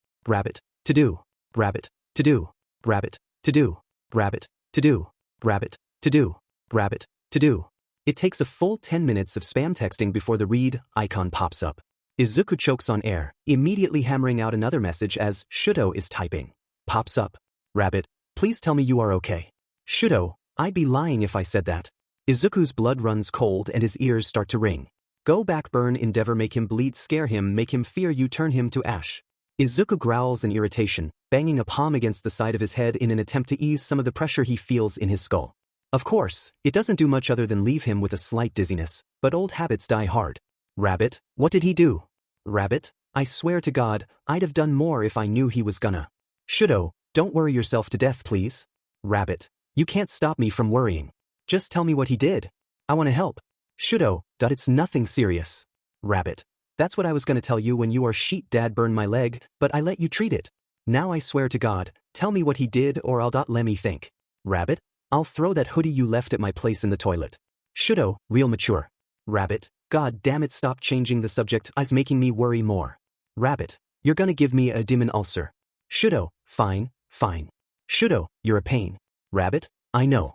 Shouto, he took out some anger on me, okay? Just knocked me around a bit. Fuyumi patched me up. Shouto, Fuyumi's my elder sister, before you ask. Rabbit, oh God, I'm so sorry. Guilt and screeching voices flood Izuku, and he again has a feeling that the reason Shouto had to suffer at the hands of his father is because of him. If he hadn't called Shouto for help, Shouto would have gone to sleep and ended up at school the following day. He wouldn't be messaging Izuku from home, probably covered in painful wounds. It's my fault he did this to him, he shirt because of my should go back hurt and devorburn him to Dora he shirt because he off him. Shouto, stop blaming yourself. Shouto, I don't blame you. It's nobody's fault. Rabbit, too late. It is my fault. I told you when we met that nothing good would come out of being friends with me. Remember? Shouto, and I told you that I don't care about that. I knew fairly well what I was getting into. And I don't regret it. Shouto, even when he knocked me down, I didn't regret it. Rabbit, that doesn't make me feel better. Rabbit, look, just stop coming to see me. I don't want you to get hurt. Shouto, not gonna happen. Izuku groaned. Rabbit, you're infuriating as hell. Shouto, that makes two of us then. Rabbit, I swear I'll find someone with a memory erasing quirk and make them make you forget me. Shouto, you do that and I'll find a way to remember. Rabbit, STOPFORFUCKSSAKES. Shouto, no. Rabbit, okay look. Rabbit, I'm glad you're my friend and all, but just stop. Rabbit, I've got a target to track down. Rabbit, I'll text you later. Shouto, alright. Whereabouts are you? Rabbit, like hell I'm telling you. Shouto, rude. Rabbit, feel like leaving me yet? Shouto, HMM.NO. Rabbit, Christ on a bike Todoroki. Shouto, my stance won't change. Rabbit, why not? Shouto, you've allowed me to relax and feel happy again after a very long time. Laugh if you'd like, but I'd like to keep on being your friend. Izuku bites his lip, beginning to walk onward as he continues to message Shouto. The voices grow slightly quieter, resting at a just bearable tone that gives him a brief respite. Rabbit, Rabbit, that changes things. Shouto, you come off as stubborn, but you're ridiculously easy to sway. Rabbit, no, it's just because that's the same way I feel TB. Shouto, oh? Rabbit, you know, if you hadn't showed me mercy in that alley and patched me up at the stump, I probably would have sunken pretty low. Shouto, how low are we talking? Rabbit, suicide mental breakdown low. Shouto, are you serious? Rabbit, I may be a villain, but I don't joke about stuff like this. Shouto, stop calling yourself a villain. And what you said confuses me a bit. Rabbit, how so? Shouto, if you enjoy being around me, why would you push me away? Shouto, I apologize. Reading over that text makes me sound kinda self-centered. Rabbit, no, don't apologize, I understand. Rabbit, and I said this already. I don't want you to be hurt because of me. Shouto, and I said that I don't care about that. Rabbit, and the circle of stupidity is complete. Shouto, so will you stop acting like a stubborn child? Rabbit, only if you do. Shouto, good lord. Rabbit, okay, I give. If your sheet dad won't mess you up, you can come see what I'm doing. I'll be somewhere near Shizuoka Prefecture. Exactly where, my superior just sent me in that general area. I don't think the fucker knows where my target is either. Shouto, okay. Thanks, Midoriya. Rabbit, see you soon maybe? Shouto, Rabbit is offline. Shouto is offline. Izuku lets out a heavy sigh, glancing up at the sky with a hand over his eyes. The voices in his head have gone back to a low rumbling, and for that, Izuku is thankful. It's far too nice a day for all this negative stuff to be happening. As if to further prove his point, there's an explosion in the distance, a pillar of smoke and debris being launched high into the air about a kilometer to the west. Letting a smile of apprehension and slight excitement slip across his face, he reaches into his bag and pulls out the mask once he's sure that there's nobody around. Time for a test run, huh? He murmurs to himself as more flame puffs from his mouth, securing it to his face and bouncing up and down a few times to make sure it stays in place.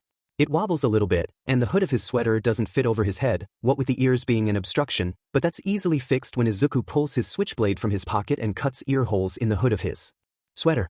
Now we're talking. Ears of the mask bobbing with each stride, Izuku breaks into a sprint and begins vaulting over vehicles and up buildings.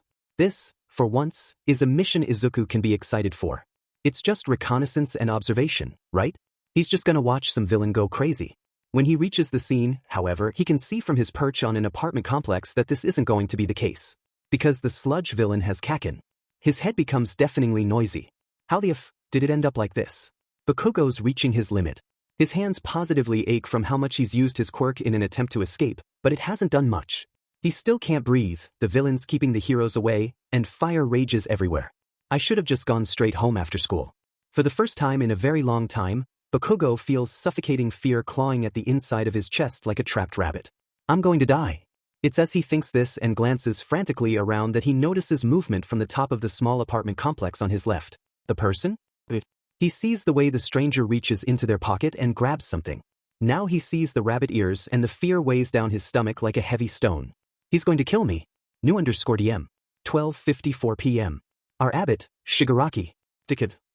Rabbit, I'm gonna kill the sludge villain. Dickhead, why the f would I care? Kill him then. Rabbit, okay. Rabbit is offline. It takes a while, and his body still hurts like hell, but Shouto manages to reach the scene where the sludge villain holds some blonde kid. Even from this distance, he can tell that the boy's reaching the end of his stamina. The explosions he produces are weak, and his panicked thrashing is subdued. The next thing he notices is the almost invisible silhouette of Izuku against the smoke-shrouded sky. A smile finds its way to Shouto's bandaged face despite the pain it brings. You've got this. Bakugo's eyes are just beginning to fall shut when the villain holding him screams in anger and releases him, leaving him lying limp on the ground. He's vaguely aware of the villain struggling with someone new, and he can hear the crowds of onlookers shrieking in panic, but it takes a moment before he's recovered enough to open his eyes and inspect the scene. Rabbit is here. He's not standing between him and the villain, protecting him. The initial emotion Bakugo feels is awe and confusion. Why the f would a villain? Then, it turns to white-hot anger when he relives another situation from his childhood. It's just like the time Deku. Hey, you fucker, I don't need your goddamn help. He shouts at Rabbit as he struggles to get to his feet, legs weak. That's funny. You were on the brink of death and yet you think you're okay? Bullshit. Rabbit shoots back without turning his head. Before Bakugo can reply, Rabbit extends a hand to the left as if to prepare for combat. However, after a moment he pauses and lowers his hand. His attention is focused solely on the sludge villain. You're a major pain in the butt, trying to kill people who don't deserve it. So you're Rabbit? You're a lot smaller than I anticipated. What are you gonna do, throw some fire at me? It's then that Rabbit does something completely unexpected. He extends both hands out to either side of his body, palms open. Bakugo can hear an almost inaudible exhale leave the villain's body before he suddenly closes his hands into fists and all the fire around them dies out instantaneously. There's nothing obstructing the heroes from reaching the sludge villain now. I can't kill you, what with your lame quirk and all, but I can assist in your capture. The villain seems panicked now, and lashes out at Rabbit. He easily dodges back, grabbing Bakugo and hoisting him up over his shoulder as if the blonde is weightless. He has no time to shout before he hears something like a ton of ball bearings roll across the ground and sees a blinding flash of intense light. I can't see shit. Bakugo can feel the wind rushing over his body as Rabbit sprints away with him, and the intense rage builds up in his chest as he starts thrashing around in an attempt to break free of Rabbit's grip. He most definitely feels when Rabbit skids to a halt inside a mostly empty parkade and throws him down on the cement.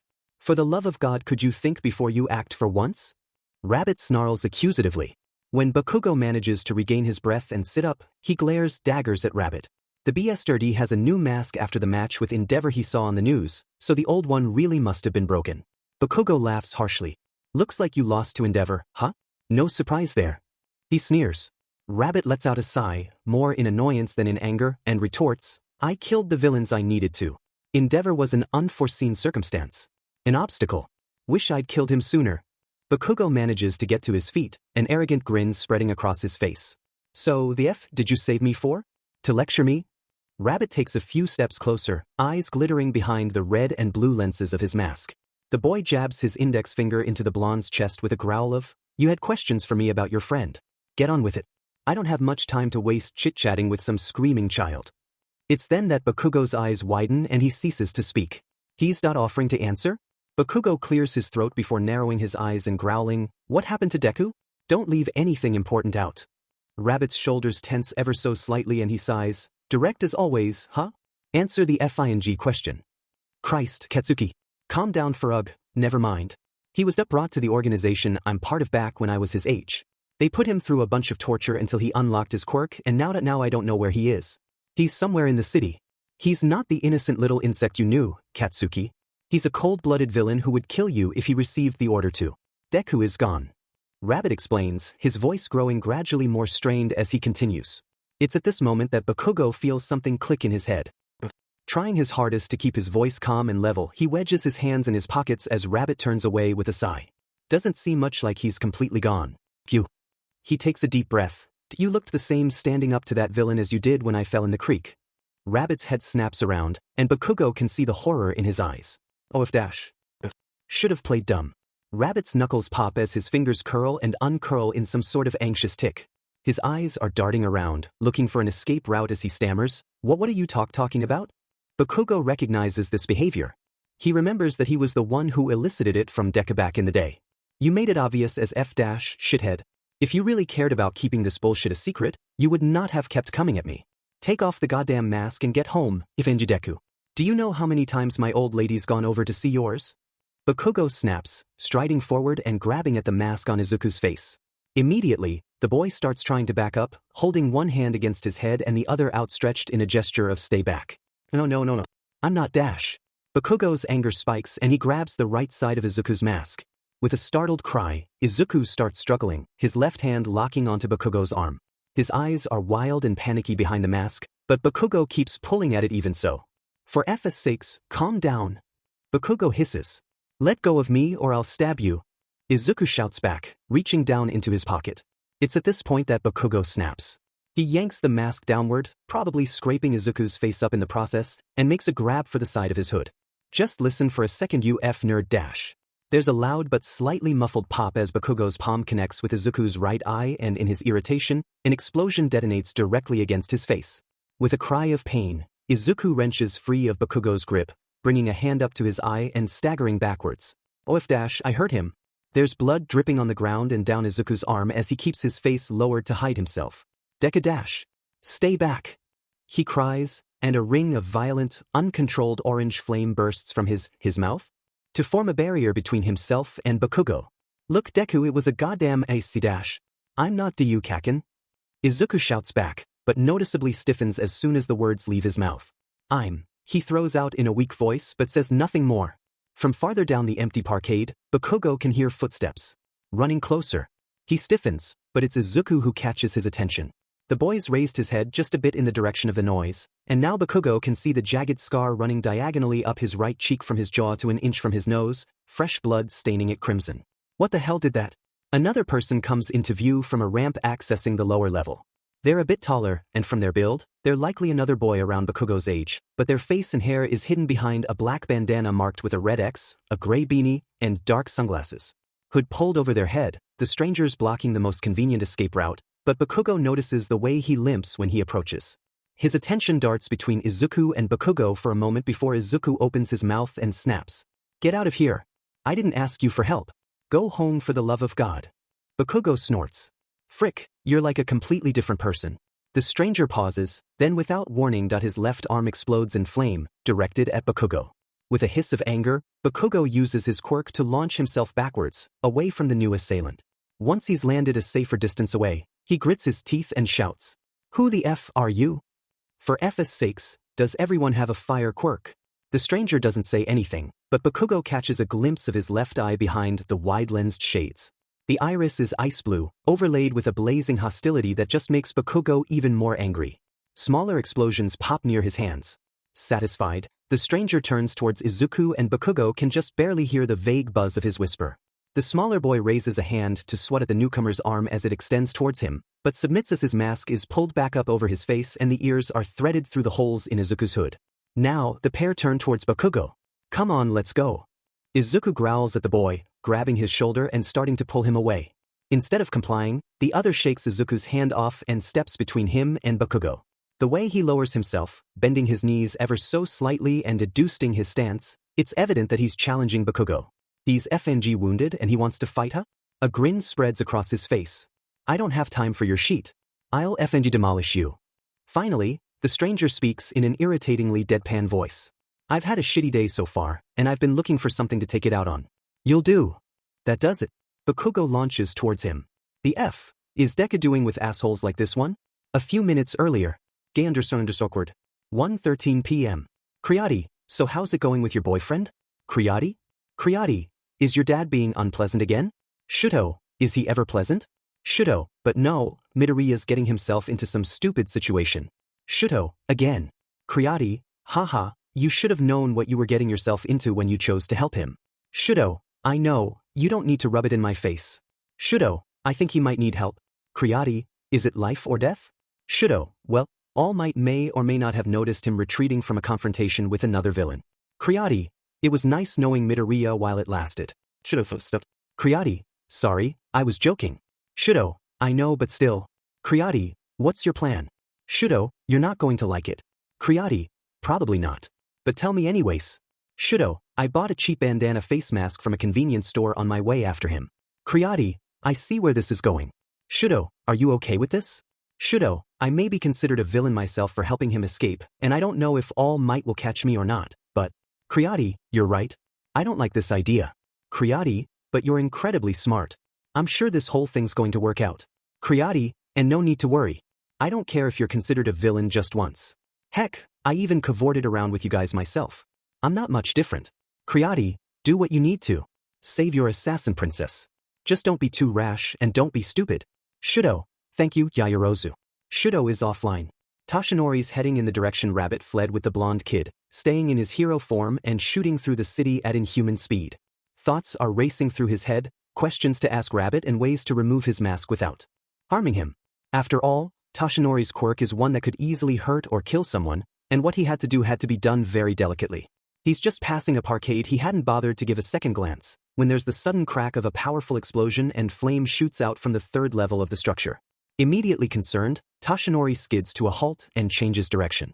I should make sure it's not just another villain, first. He leaps to the second level of the building, casting a quick glance around before reverting to his true form and heading for the stairwell. Cautiously, he opens the metal door to the third level just a crack and peers out. Next to a parked and now slightly scorched Volkswagen, there are 3 middle school age or maybe high school age boys. One being the boy from the sludge villain incident, one being a stranger completely hidden under baggy gray sweatpants, a bandana, and a red hoodie, and the third being Rabbit. The blonde one is grinning, but it's more out of insolence and anger than happiness.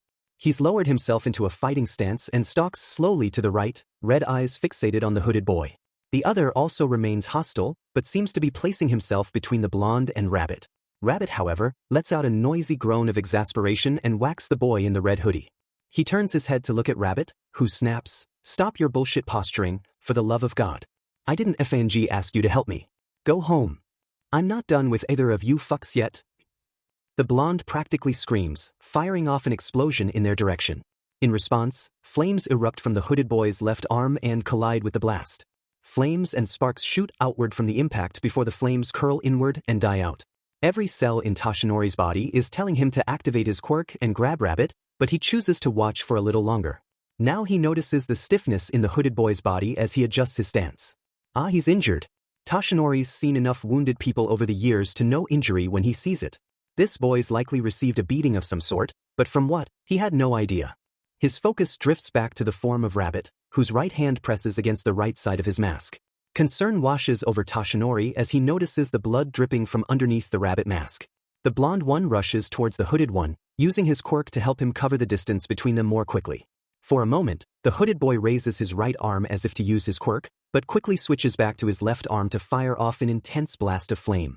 Toshinori lowers his eyebrows, a thoughtful expression on his face. There's something about his quirk he doesn't want people to know about. Rabbit suddenly shoots between them, extending a palm out towards each of the boys, before suddenly closing his hands into fists. Toshinori widens his eyes as their quirks immediately cease to work. He can cancel out fire quirks with his own. Remarkable. The blonde clicks his tongue in irritation. Deku, you piece of shit, why the hell didn't you come back if you got a quirk? You could have erect but dash. Rabbit immediately snaps his head towards the blonde with a cold snarl of, "Don't even talk about things you don't understand." Smoke begins to rise from the hooded boy's body, but only on his left side, for reasons Toshinori can't explain. The blonde notices this and immediately fires off an explosion at Rabbit, who redirects it around himself and the hooded one with ease. Finally, Toshinori assumes his hero form and steps through the door before the fight can escalate too much. The blonde notices him first, red eyes widening in surprise as he murmurs, "Holy F-, it's him." Rabbit and the hooded one snap their attention behind them and Toshinori immediately notices the way they both tense up in apprehension. Rabbit grabs the hooded one's shoulder, shaking him and shouting, "Sheet, we've got a GO." The hooded one doesn't protest, he just starts sprinting after Rabbit. He's hindered by whatever hidden injury he has on his leg, but he appears to be pushing himself despite the pain. Toshinori makes a move, covering the distance between himself and the boys in the blink of an eye. He's about to grab the back of Rabbit's hoodie when a wall of flame erupts between himself and his target. Glancing to his left, he sees the hooded boy aiming another blast directly at him. He briefly catches a glimpse of his narrowed eyes behind the shades and a single tuft of white hair in the flickering light of the fire. Toshinori wastes no time in closing the distance between himself and the boy. He can't have this one getting in the way. He moves his closed fist towards the boy's stomach, careful not to use too much force in his attack.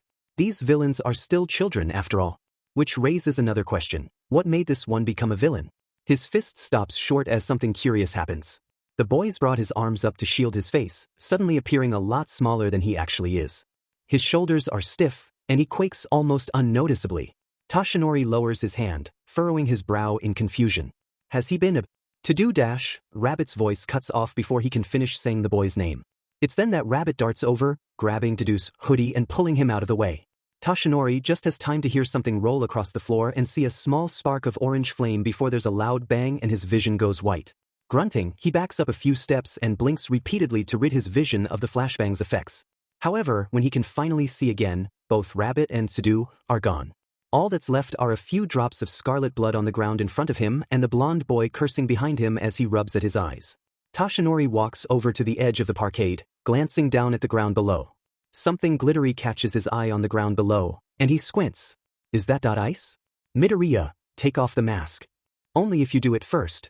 Shouto narrows his eyes at Izuku, who sits slightly hunched over on the edge of the bed. Neither of them have removed their masks since returning to Izuku's hotel room, both far too anxious to bear their injuries for the other to see. Shouto runs a hand through his hair with a sigh before muttering, "Okay, how about we take each other's masks off at the same time? My injuries have already been treated, but yours is still bleeding. I need to treat it." As if to prove his point, a few spots of blood fall from under Izuku's mask and land on his pant leg. Sighing, he laces his fingers together and lowers his head. "Fine. Okay," he murmurs in a resigned tone. Shouto lets out a sigh of his own as he kneels stiffly in front of Izuku. He winces slightly as the deep, painful bruise on his right leg throbs. Carefully, he reaches out to grasp the bands of Izuku's mask as Izuku's hands gently take the fabric of Shouto's bandana. "Why the hell did you interfere?" Izuku asks in a slightly demanding tone. After a moment of silence, Shouto responds. "You looked like you were agitated, and you said you have sounds in your head? Voices? You looked really stressed out and I thought you were too distracted by your own thoughts to fight properly. I was worried." Izuku snorts incredulously. "I've managed this long. Be honest with me here." "I'm being honest. That I wondered what it was like to be on a hero's bad side." "That's a stupid reason. This is coming from a villain who's been on hero's bad side for 8 years. I don't want to be where I am, and I don't appreciate you treating it like some cool, wild thing. I mean, if you're a hero or vigilante, that's your business. But just promise me you won't become a villain. Please." Shouto can't speak for a moment, struck speechless by the tired, pleading tone of Izuku's voice. He thinks about what he did for a moment, the rash, split-second decision to attack All Might in an attempt to make it easier for Izuku to escape. With a sigh, he nods. "Alright, I won't act in a villainous manner anymore.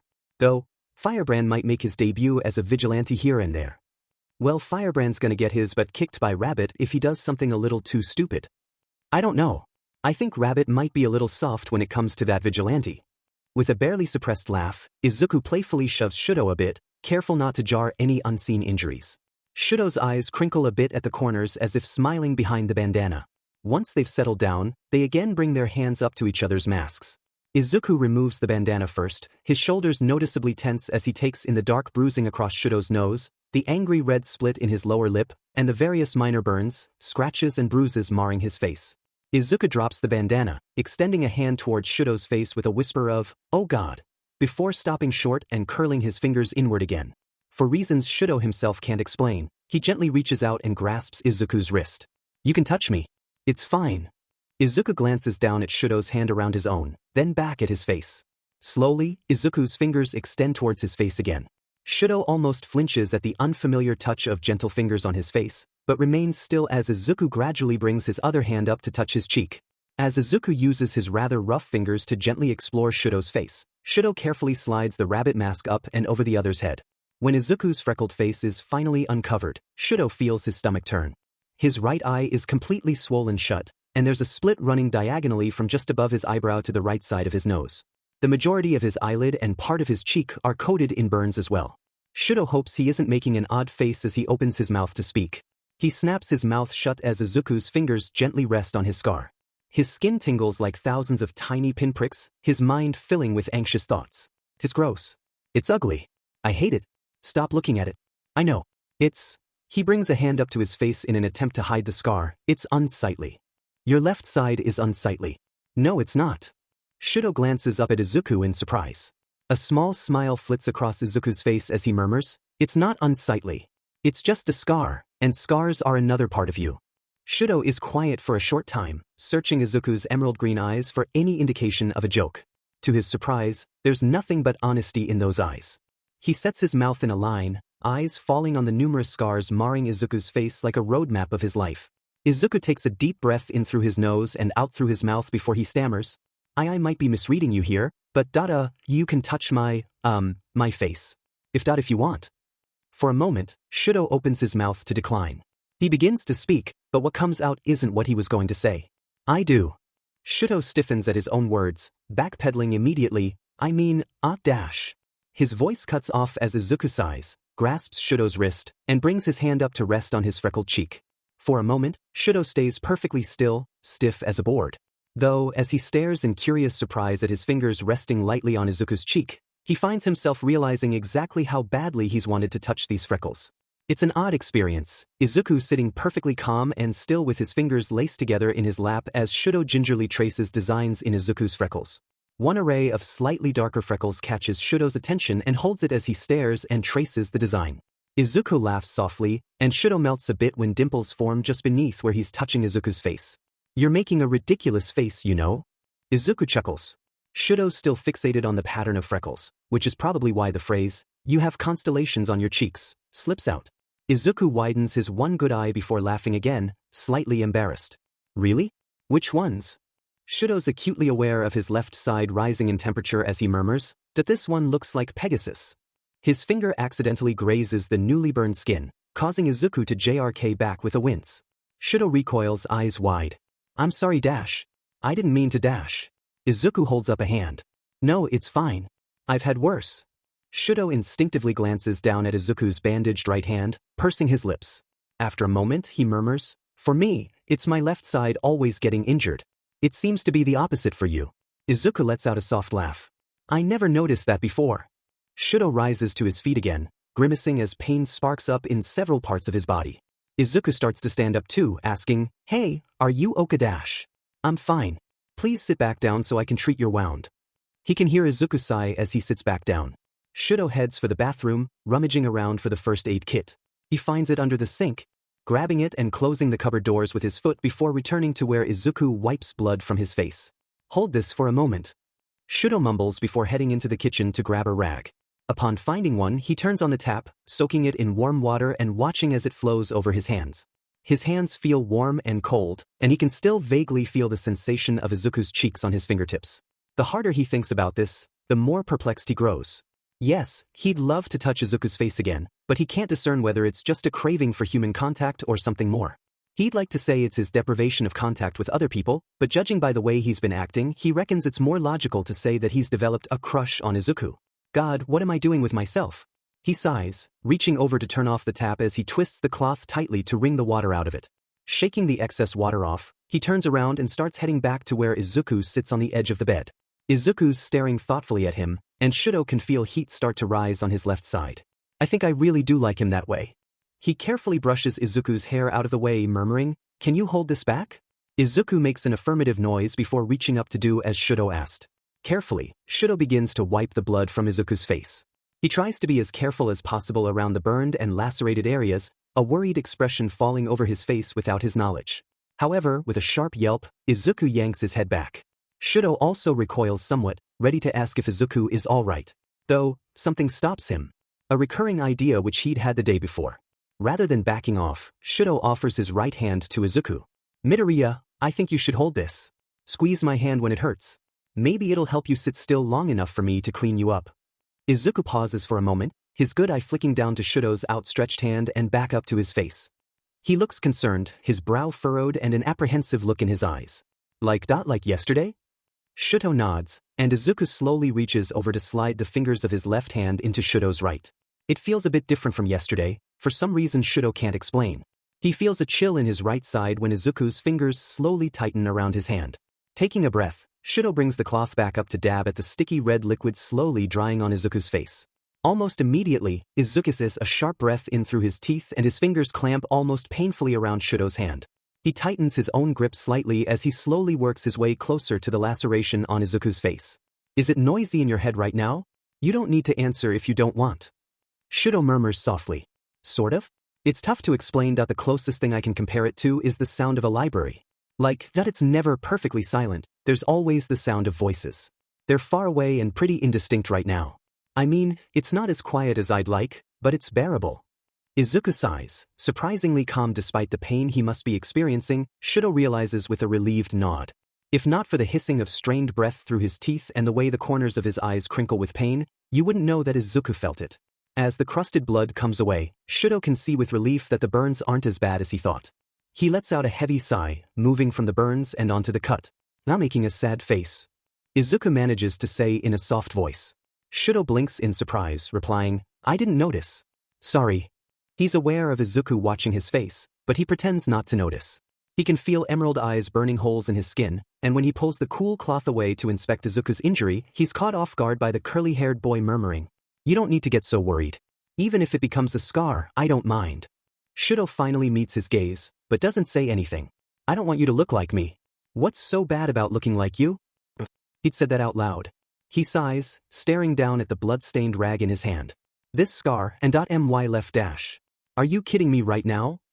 Shouto widens his eyes in surprise, flinching a bit as Izuku reaches up and pushes Shouto's red fringe out of his face. Shouto wants to shrink back a bit, now that his scar is fully exposed, but he doesn't. Izuku's frown morphs into a ridiculously sweet smile as he laughs. Have you seen my face? It looks like I got in a fight with a weed whacker and lost. Your face is literally gorgeous, alright? Wait dash. Izuku's eyes go round and his face turns several shades of red. Dropping Shouto's fringe to flop messily back over his face, Izuku starts to flail. I mean, yes yeah, you're really attractive and wait, yes but also, it's not like that I mean, I'd totally be into, dash. Midoriya. Izuku's crazed mumbling ceases, and Shouto feels a small smile form on his face. As he reaches for the first aid kit he murmurs, thank you for that. And, his face starts to grow warm, the same goes for you. Shouto stifles a laugh as Izuku covers his face with his hands, blushing. Momo's out for a walk when she hears the news. Through the window of an electronics shop, several TV screens blast details of some villain incident nearby. This would have just passed over Momo's head as news not necessary to her in her quest to become a hero, but the name, Rabbit, being said causes her to stop. Her full attention is trained on one of the TV screens, one that isn't obscured by crowds of onlookers. As she listens, she starts opening the bottle of water she bought, in which a middle school student was caught by a villain with a sludge-like quirk. Heroes were unable to reach the scene until the notorious slasher, Rabbit, appeared on site and extinguished the flames, preventing heroes and first responders from getting close. Momo stiffens, eyes focused on the screen as several photos of Izuku in his rabbit mask and some ridiculously casual clothing for the situation. Momo isn't surprised though. This was most definitely something Izuku would wear and do for that matter. She lets out a sigh of exasperation, starting to drink some water. Midoriya, you're gonna get yourself caught one of these days. In addition to Rabbit kidnapping the student and fleeing the scene, the hero All Might followed to find a third young person on the scene, fighting the student. Upon attempting to apprehend Rabbit, the unknown third person attacked All Might dash. Momo chokes, spitting water as a blurred photo of a boy completely hidden under a red hoodie, bandana, shades, and a beanie appears on the screen, being dragged along by an equally blurry image of Rabbit. Although it's unknown whether or not this unknown person is a villain as of now, he may be dangerous. Any information relating to Rabbit or the newcomer, who's been given the name Firebrand, should be disclosed to the police or a hero in your area. Momo doesn't notice the way the water bottle crackles as her hand death grips it. She just excuses herself from the area and reaches into the pocket of her shorts for her phone. Gay__awkward. 3:01 p.m. Creati, Shouto Todoroki, we need to talk. Shouto, I think I know what this is about. Creati, yes, I think you do. Creati, where are you right now? Shouto, I'm at Midoriya's. Creati is offline. So, that I think Yaya Rose is mad at me. Shouto slowly says, looking up from his phone screen at Izuku, whose right eye is hidden behind a thick wad of gauze. Izuku snorts incredulously. You think? You basically jeopardized your chance to become a hero by coming after me. Me, a serial killer and arsonist. And you jeopardized your life and freedom to save that blonde kid. Who was he, anyways? Shouto shoots back. Izuku clears his throat, rising to his feet and heading for the pile of clothes lying in the corner. Someone who used to be a friend of mine. I'm surprised he wanted to know where I'd gone, since he wasn't a very nice person to me. And you chose to save him anyways. Shouto murmurs, his voice softening somewhat. That's one of the traits of a hero if I ever saw it. Izuku laughs. How many times do I have to tell you, I'm not Dash? He stops, seeing the look on Shouto's face. With a sigh, he kneels down and reaches into the pile for a hoodie.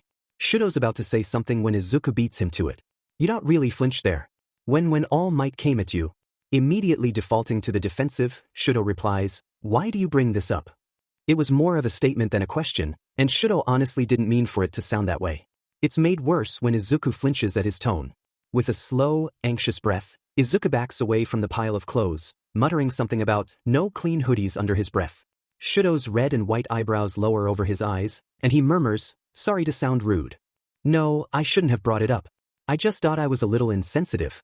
I'd flinch the same way if All Might came at me like that. Izuku responds, heading to the bathroom and looking around for clothes he may have left there.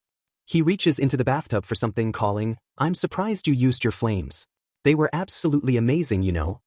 Shouto wrinkles his nose, the years-old disgust rising to the surface again. His father's quirk did not deserve to be referred to as amazing at all. Especially not by someone Shouto held so close to his heart. Izuku pulls a somewhat familiar blue hoodie over his shoulders, and Shouto replies with, no, they aren't. Fire isn't that fire is something that has no use for anything other than destruction. Izuku's gaze meets his, and Shouto sees something like hurt in those emerald green eyes. I suppose fire's a good quirk for me then. Oh god. And no, Midoriya, no. I didn't mean I'm not very good at this. I meant my father's fire. Shouto backpedals furiously, but he finds himself judging his own weak defense. It sounds more like lame justification than reassurance. Izuku's shoulders slump the smallest bit, his eyes lowering to the floor. Oh, I see. Shouto swallows hard. This was just a slip of the tongue, but the feeling in his gut almost convinces him he did something offensive in front of several thousand people. He takes a few steps forward, closing the distance between himself and Izuku. It's when he's about 3 feet from Izuku when he stops and realizes just why that blue hoodie looks so DMN familiar. Midoriya, is that my hoodie? Izuku blinks once, then down at the sweater. His eyes glitter with sudden realization and he raises his gaze to meet Shouto's eyes as he starts hurriedly pulling it off. I'm sorry. I just thought I saw it and it looked a bit like one of mine, so I thought dash. And no, you can keep it. You need it more than I do, what with all the clothes you go through. So he says, but he doesn't have the guts to admit to himself that seeing Izuku wearing his slightly too large hoodie makes his chest flutter and his face feel warm. Izuku pauses for a moment before pulling it back over his shoulders. You're far too nice to me, you know? Shouto just shrugs with the ghost of a smile playing at his lips. He opens his mouth to reply but is interrupted by the sound of a buzzing phone. His hand instinctively darts for his pocket, but realizes that his phone isn't the one that buzzed. Izuku's now staring at the screen of his own phone, face drained of color. Oh god. Todoroki, this is why I told you not to interfere. Shigaraki can't take the waiting. He can see that Rabbit is typing but he can't wait for him to send the goddamned text. He phones Rabbit. That he's just some stranger. Is the first thing he hears from the brat's mouth when the phone is answered. Shigaraki holds his anger back and instead responds, from the looks of it, you were holding his hand pretty tightly, brat. Are you sure he's just a stranger? Or are you hiding yet another weakness from me? No, he's just a stranger that happened to help me out. So would it be painful for you if Kurojiiri and I warped over there and turned him to dust right before your eyes dash? Don't. Please. Shigaraki feels a twinge of cold satisfaction. Now he has yet another way to bend Rabbit to his will. A smile snakes across his face and he leans back against the bar counter. He's with you now, isn't he? No. Don't you effing lie to me. Put him on the phone. I want to speak with this little fucker. There's a pause, then vague murmuring. Shigaraki is so tempted to destroy the phone in his hand as he hears the two brats chattering almost silently as if he's someone unimportant. He brings a hand up to scratch at the side of his neck. Just as he's about to snap and scream bloody murder into the phone, a deadpan voice comes from the other end of the line. You wanted to talk with me? There's a pause, and all Shouto can hear for the time is the vague breaths of someone on the other end. When the person finally speaks, however, he can feel a chill run up his spine and his skin crawl. You're the one they're calling Firebrand, huh? The voice is exactly what Shouto imagined a snake would sound like, had it gained the ability to speak. He quickly pushes that thought aside, instead focusing on a response. He keeps his voice level, his face blank. I guess so. Christ, show a little emotion, you goddamn child. Shouto immediately glares and finds himself irritated. Are you sure I'm the childish one here? You don't tell me what I can and can't do. What did you want to tell me? He can hear the angered grinding of teeth following his response, and almost wants to smile. He's never met someone this easily irritated before, especially not someone of this man's age. After a moment, there's the sound of someone murmuring something in the background. Shouto strains his ears to hear the other person, but can't exactly make out what they're saying, so he instead focuses on the strange man's voice as he replies. You're cocky. I hate cocky brats. But I'll let it slide if you choose to come to us and consider joining our little organization here. Shouto snorts incredulously, immediately shooting back. What do you mean, let it slide? I've got no reason to think you can hurt me. Oh no, I wasn't talking about you. I'm talking about that little BSTRD you helped. Rabbit. If he means as much to you as you mean to him, I'm sure you wouldn't want me to hurt a hair on his head, would you? Shouto's body goes rigid and it feels as though his blood's turned to ice. Slowly, his eyes drift over to where Izuku nervously fiddles with the thumbholes in his hoodie's sleeves. Shouto pauses to think for a moment. Midoriya, Hida wants to meet me dash. No. Shouto's taken aback by the tone of voice Izuku uses. There's no trace of his normal self in that voice. All there is fear and the kind of authority that leaves no room for arguments. Still, Shouto narrows his eyes and snaps, he's going to hurt you if I don't. I don't want that to happen to you. Izuku laughs coldly. And what? You think he won't hurt me even if you do go? He saw that newscast, he knows I risked being captured to save Kaken from that villain. I'm going to get hurt either way. So unless you want to end up in the same situation with Endeavor, I think it'd be a good idea if you went home. Shouto holds Izuku's gaze for a moment, aware of the fear behind the anger. It hits him at that moment that this is almost like looking in a mirror. He wants to argue, but instead he brings the phone back to his ear and flatly responds, I appreciate the invite, but I don't enjoy fraternizing with villains. I only helped Rabbit because he was in trouble.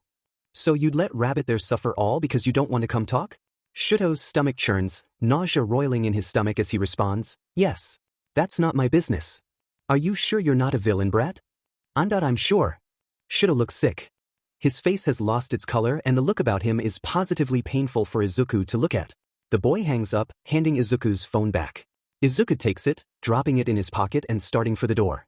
His ears are ringing and his thoughts are screaming at him, but he tries his hardest to hide the strained expression he's tempted to let show on his face. Run away, run away, run away, run away, run away, run away, run away, run away. I know I sound like a kid, but this isn't fair, Midoriya. Shouto mumbles. How so? His own voice is grating on his brain, almost lost in the sound of the panicked voices there. Shouto sighs, running a hand through his hair with a poorly hidden pained expression on his face. You tried to help me, and now you're not letting me help you. Izuku shrugs with a soft laugh, hoping it doesn't sound forced. I know, but there's really not much you can do for me in this kind of situation. Shouto nods solemnly. His face looks so down that Izuku can't help but force himself to move forward and tentatively touch Shouto's cheeks. When their eyes meet, Izuku murmurs, I'll be fine, okay? Just go home before Endeavor decides to be to you again.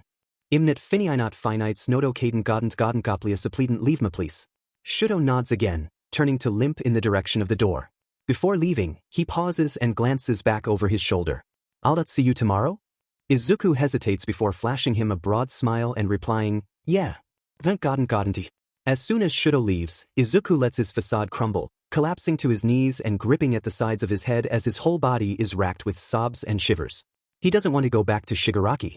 He really doesn't want to go there. This hotel has served as more of a home than Izuku's experienced in years, and he has no idea whether or not he'll be able to come back after Shigaraki's done whatever he's going to do. It's painful, it's crushing his chest, he can't breathe. He's underwater and sinking fast. There's a 1-ton weight tied to his feet and any struggling he does to break free is useless. There's no way out. There's absolutely no way out. I could kill myself. That thought alone makes his blood run ice cold. He tries his hardest to regulate his breathing, but that thought keeps resonating in his head. If I killed myself, everything would stop. The voices, the fear, the pain, it would all stop. His inner voices, which had already been screaming like banshees, start clamoring. They're making it even harder to force that thought away. Kill myself, do it, everything will stop, I want it to stop, I want it to stop, I want. He punches himself in the stomach, immediately yanking his thoughts back to the real world.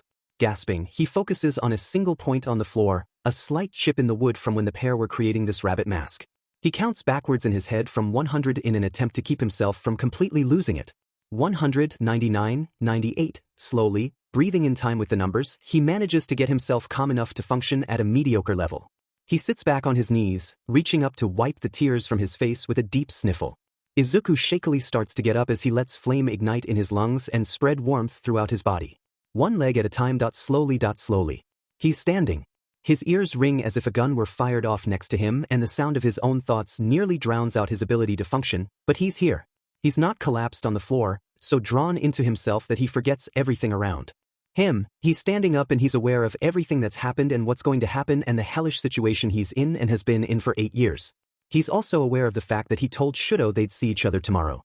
Izuku couldn't break that promise, for both their sakes. That was another reason to force those suicidal thoughts out of his head. What would Todoroki think if I suddenly disappeared and eventually turned up dead? Reaching up, he lets his fingers brush over the gauze covering his right eye. Shouto had taken the time and effort to treat Izuku's wounds and make sure he'd been all right. He cared. That should be enough reason for Izuku to keep pushing through all of this. I've managed this long after all. With one last check to make sure he'd gathered up any essentials he'd need, Izuku headed for the door. His head grew deafeningly loud again, but he found a bit of solace in the vague scent of rain and shampoo wafting from the hoodie Izuku wore. Shouto's hoodie. I need to return this in one piece. I can't let Shigaraki break me. Shouto's a block from the hotel when he almost runs face-first into Momo, who seems just as shocked as he does. However, that shock immediately turns to burning anger and disbelief. With a slight twitch of her eye, Momo crosses her arms and chokes out, "So, you attacked All Might." Her voice is tight and strained, as if struggling to keep her anger under control. Shouto lets out a heavy sigh, wedging his hands in his pockets. As if he didn't feel bad enough for leaving Izuku behind as that strange villain's punching bag. Izuku, at least, had tried to stop Endeavor from taking out his anger on Shouto. "Yeah, it won't happen again.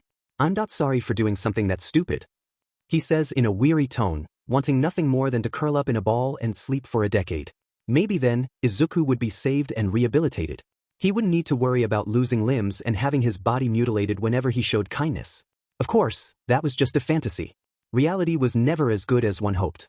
Momo's face softens a bit and she relaxes her arms. "What's wrong? You don't look so good, and I'm not just talking about your injuries." Midoriya's. Shouto tries to keep his voice and expression flat and stoic. Lifeless. How well he did at that he wasn't sure. Judging by Momo's expression, he really wasn't doing a good job. Midoriya's been called back by his superior. He's being punished because I declined his superior's offer to meet him. I told Midoriya I could go, but he was adamant. He absolutely did not want me there. I had no choice but to leave him. He has panic attacks, you know.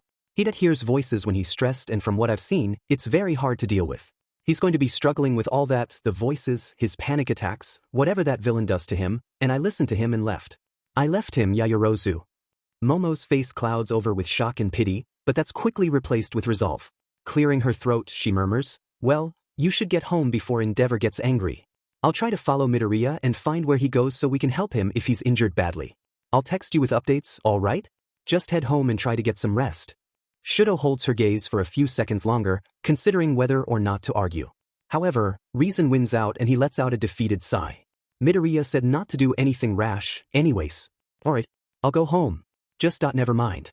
I have faith in your abilities, and I know you'll do your best as you've always done. Thank you, Yaoyorozu." He murmurs, skirting around her and walking in the direction of his house. I won't let you down." Momo calls after him, a slightly flustered tone to her voice. Momo's always looked up to Shouto. His abilities and intelligence are on par with a pro hero's, so why wouldn't she see him as someone worth looking up to? That's not the issue right now. She reprimands herself internally, turning to head in the direction of the hotel. As it is, she's not sure whether or not Izuku's already left, and if he had, this would certainly throw a wrench in her plans to tail him. Still, she leans back against the wall of the hotel and acts inconspicuous. Scrolling through her phone, glancing up at the door every once in a while, she passes the time like any other student might while waiting for someone. The minutes tick by, stretching out and growing taut like wire. Her worry is rising and scenarios play in her head. What if Midoriya gets seriously injured and I can't find him in time? What if he never comes back? What if... She shakes her head furiously to rid it of all those unanswered and unfulfilled what-ifs. What-ifs won't get you anywhere, and there's no sense in stressing yourself out over something that likely wouldn't happen. It's as she's about to look down at her phone again that she sees Izuku leave the hotel with a shopping bag of supplies in his hand. His hood is drawn up, his right eye completely hidden behind a thick wad of gauze and medical tape and his phone pressed to his ear. With one last casual glance around, Momo stands upright and walks after him. She stays a good distance behind him, though just to be sure she doesn't get caught up in anything that might happen. Unlike Izuku, Momo's never been in a real battle. She has a general idea of what she should and should not do in combat, but she doesn't trust her abilities enough to risk her life protecting someone with more combat experience. Still, she follows him at a leisurely pace, blending with the people on the street, glancing down at her phone and tapping gibberish into her notes to give the illusion of texting. She continues tailing him like this for a while, but she's thoroughly surprised when she sees another person wearing a dark hoodie, presumably a young man, emerge from a side alley and walk alongside Izuku.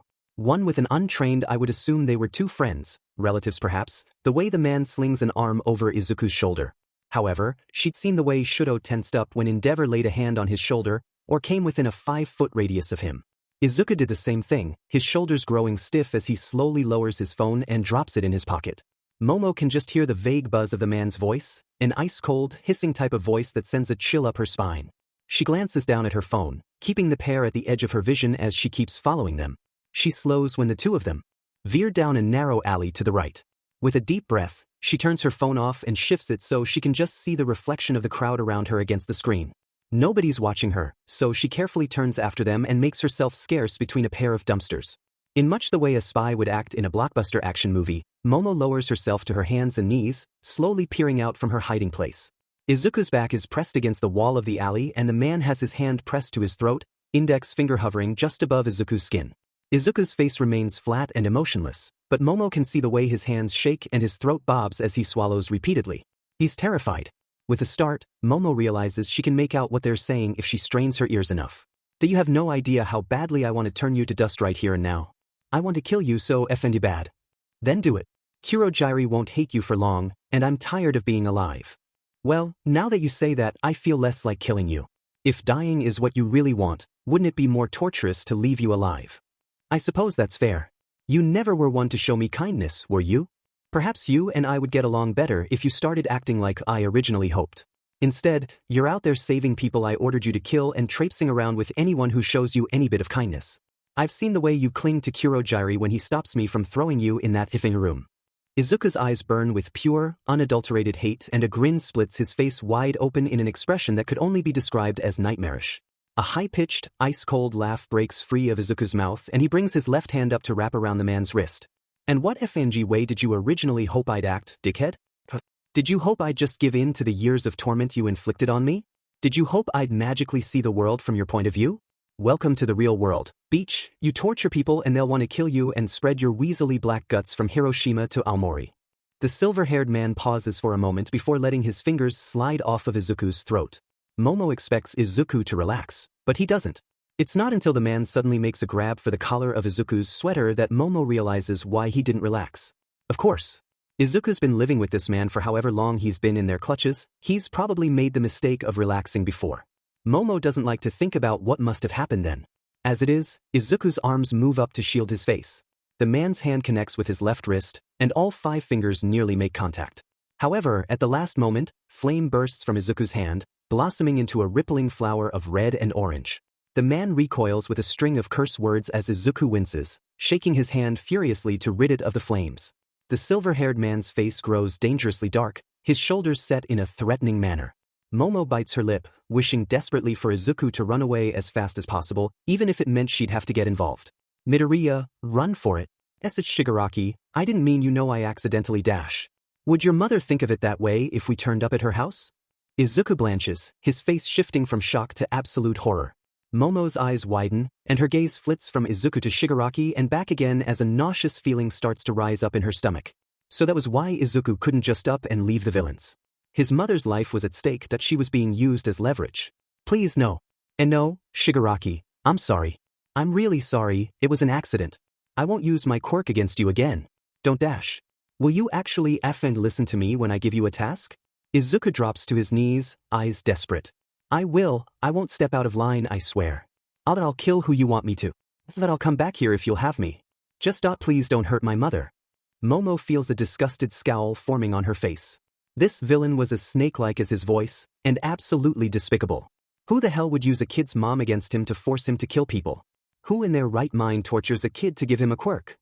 I can't believe I'm saying this, but it's nice to see this sniveling brat side of you again. Get up before I change my mind.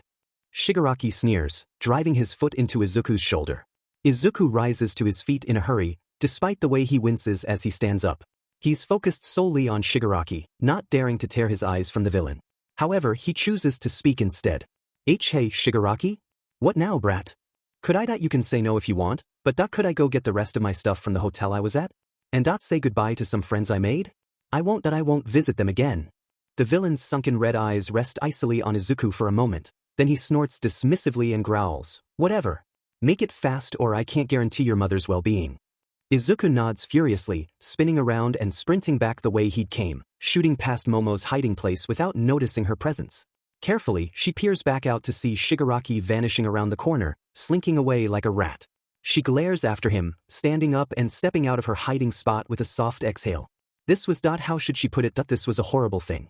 Not only would Shouto blame himself for this, Izuku was being forced to return to the villains and cut off all contact with any friends he made, those two friends being Momo and Shouto. Momo, too, that she didn't want Izuku to go. He was a very kind and intelligent person, albeit awkward, but he had never once been an unpleasant person to be around. Not at all. Momo fiddles with her side-swept bangs, leaving the alley and pulling out her phone. I'm sorry both of you. Gay awkward. 5:03 p.m. Creati, Todoroki? Shouto, any news? Is Midoriya okay? Creati, Shouto, Yaoyorozu, what happened? Creati, he's coming to say goodbye. The villain he's bound to is named Shigaraki, and the man's using Midoriya's mother as leverage to force him to do villain work. I don't know if you already know that, yourself, but I thought I'd mention it anyways. Shouto, what do you mean he's coming to say goodbye? Creati, it was either freedom or his mother's life. He chose his mother's life and he's going back to the villains right now. Shouto, it hasn't even been a week, though. He isn't leaving. Until the week is up, right? Creati, keywords are right now, Todoroki. You might not ever see him again. As a friend, at least. Shouto, quit joking with me, it's not funny. Creati, you can't possibly believe I'd joke about something this serious. Shouto, oh god, it's my fault. Shouto, I shouldn't have done the firebrand thing, I should have stayed home, he would have been safe, he wouldn't have had to go back to the villains. Creati, Todoroki, it's not your fault. Shouto, whose fault is it then? Creati, well for starters, it's the villain's fault for breaking the poor guy this much. It's the pro-hero's fault for not using any means necessary to find him and bring him home, not to mention they're just trying to catch him for money and not because he's a child villain. I mean, who looks at a kid doing villain work and thinks, no, there's nothing wrong with this. I just need the money, I don't care how he became a villain. Creati, on top of that, it's partially my fault for not stopping you and for staying silent when I saw Midoriya and Shigaraki in that alley. Shouto, I don't think it's your fault. Creati, and I don't think it's your fault either. Creati, we can't do much for him directly right now, and that's a bit of a pain.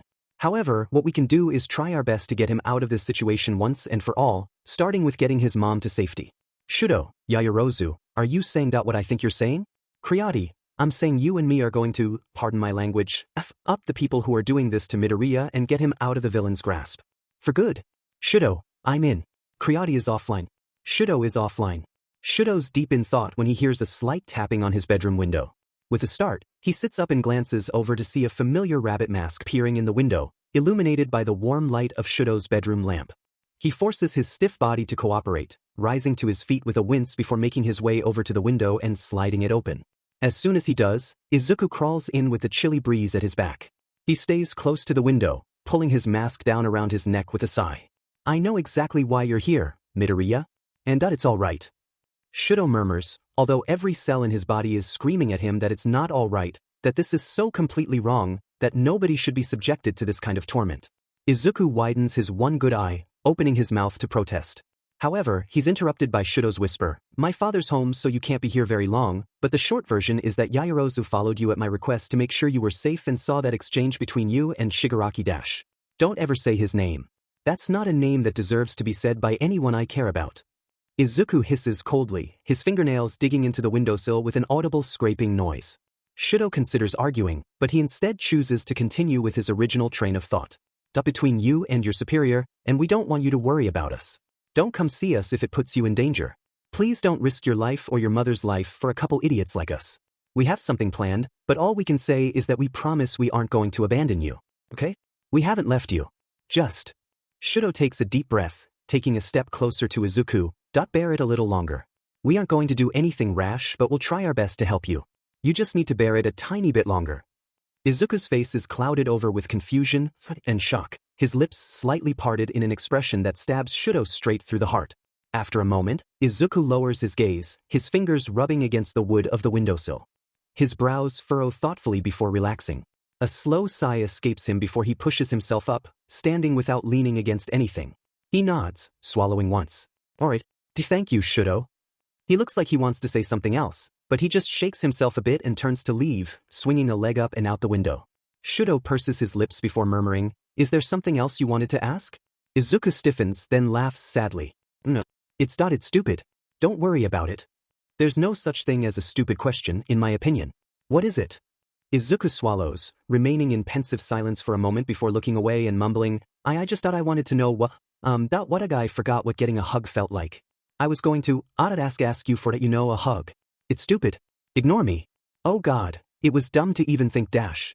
He's cut off as Shouto rests a hand on his shoulder, causing him to turn his head and glance back in surprise. Once his torso is turned enough, Shouto pulls him the slightest bit closer, prompting Izuku to step back into the room. As soon as Izuku stands up, Shouto's mind wanders back to the way Izuku hugged him during his panic attack earlier today. This is all I can do for him right now. He pulls Izuku close to him, feeling how the shorter boy momentarily stiffens in surprise before letting out a sigh and relaxing. Scarred, deformed arms wrap around Shouto's torso and spread warmth through his entire body. Now, he feels the way Izuku's fingers grab at the fabric of Shouto's t-shirt, the way his breaths hitch here and there as if fighting back the urge to cry. Carefully, he brings a hand up to tangle his fingers in Izuku's hair as he breathes. If you need to cry, feel free to do so. It's not a bad thing to cry. At those words, Shouto feels Izuku's face pressing into his shoulder, followed by the feeling of warm tears soaking through his shirt. Izuku's staying remarkably silent despite the way his entire body is shaken by the force of his emotions. Shouto lets his guard down, resting his head on Izuku's shoulder and closing his eyes with a soft exhale. I may not be able to do this again for a very long time. This was a sad thought. Just as sad was how quickly Izuku left when he'd managed to pry himself off of Shouto. It was sad enough to leave Shouto blinking and squinting, trying to hold back his own tears. I won't see him again for a long time. A lump forms in his throat. Please be safe. It's been several days since Izuku vanished out Shouto's bedroom window, and Shouto's anxiety level has gone through the roof. He paces when he has nothing to do, he clicks his pen in class, and unconsciously does other little things that drive Endeavor insane. Currently, his leg is bouncing up and down as he slowly eats his rice. Fuyumi's nervous gaze passes from Shouto to Endeavor and back again, her mouth set in an anxious line as Endeavor's ice blue eyes burn holes in her brother, who's currently oblivious to all of this. All he can think of is the fact that there's been absolutely no news as to Izuku's whereabouts. Was he killed? That thought looms over his head like a dark storm cloud, constantly trickling into his thoughts and causing his focus to drift away. Yes, he's aware that this is absorbing his life, and he'd likely worry less if he knew what had become of Izuku, but until he hears news of his friend, he can't just relax. He only has two friends and one of them is one wrong step away from winding up dead. Endeavor's fist collides with the table, causing everyone's dishes to jump up with a loud clatter. For God's sakes, quit that annoying leg shaking. Shouto lowers his gaze, stilling his body with a soft exhale. He hopes that outburst would be the end of it, but Endeavor keeps speaking. You've been in an irritating mood for the past 5 days. What the hell is wrong with you? The man growls. School's been a bit stressful lately. It'll pass. Shouto replies without skipping a beat, immediately bringing more rice to his mouth. Don't lie to me. Endeavor hisses threateningly, causing a chill to run up his spine. Slowly, Shouto responds, actually I have, a friend that friend that came with me a few days ago. He was in an accident. Please don't pry further. Endeavor goes back to eating, muttering, forget about him. You don't need friends. They'll distract you from your goal. From your goal. Shouto chooses not to say anything, instead finishing his food, placing his dishes in the sink, and heading back to his room. As he walks down the hallway, he lets out a heavy sigh, rubbing the back of his neck and letting his thoughts wander again. This kind of feeling is that INA word, Shouto would say, weird. He's only had Momo as a friend up until now, and she has a good life, a loving family, and no issues at home. He's never had to worry about her, since there was never any reason. Now that Izuku's come staggering into Shouto's life, he understands what it means to care about someone so much it hurts. Well, he's felt this way before when his mother was sent away, but there's never been any risk of her dying. Now that Shouto's friend is in such a precarious situation, his chest constantly feels tight with worry and the tension never leaves his shoulders. Closing his bedroom door behind him, he lets out yet another heavy sigh and moves forward to sit down on his bed.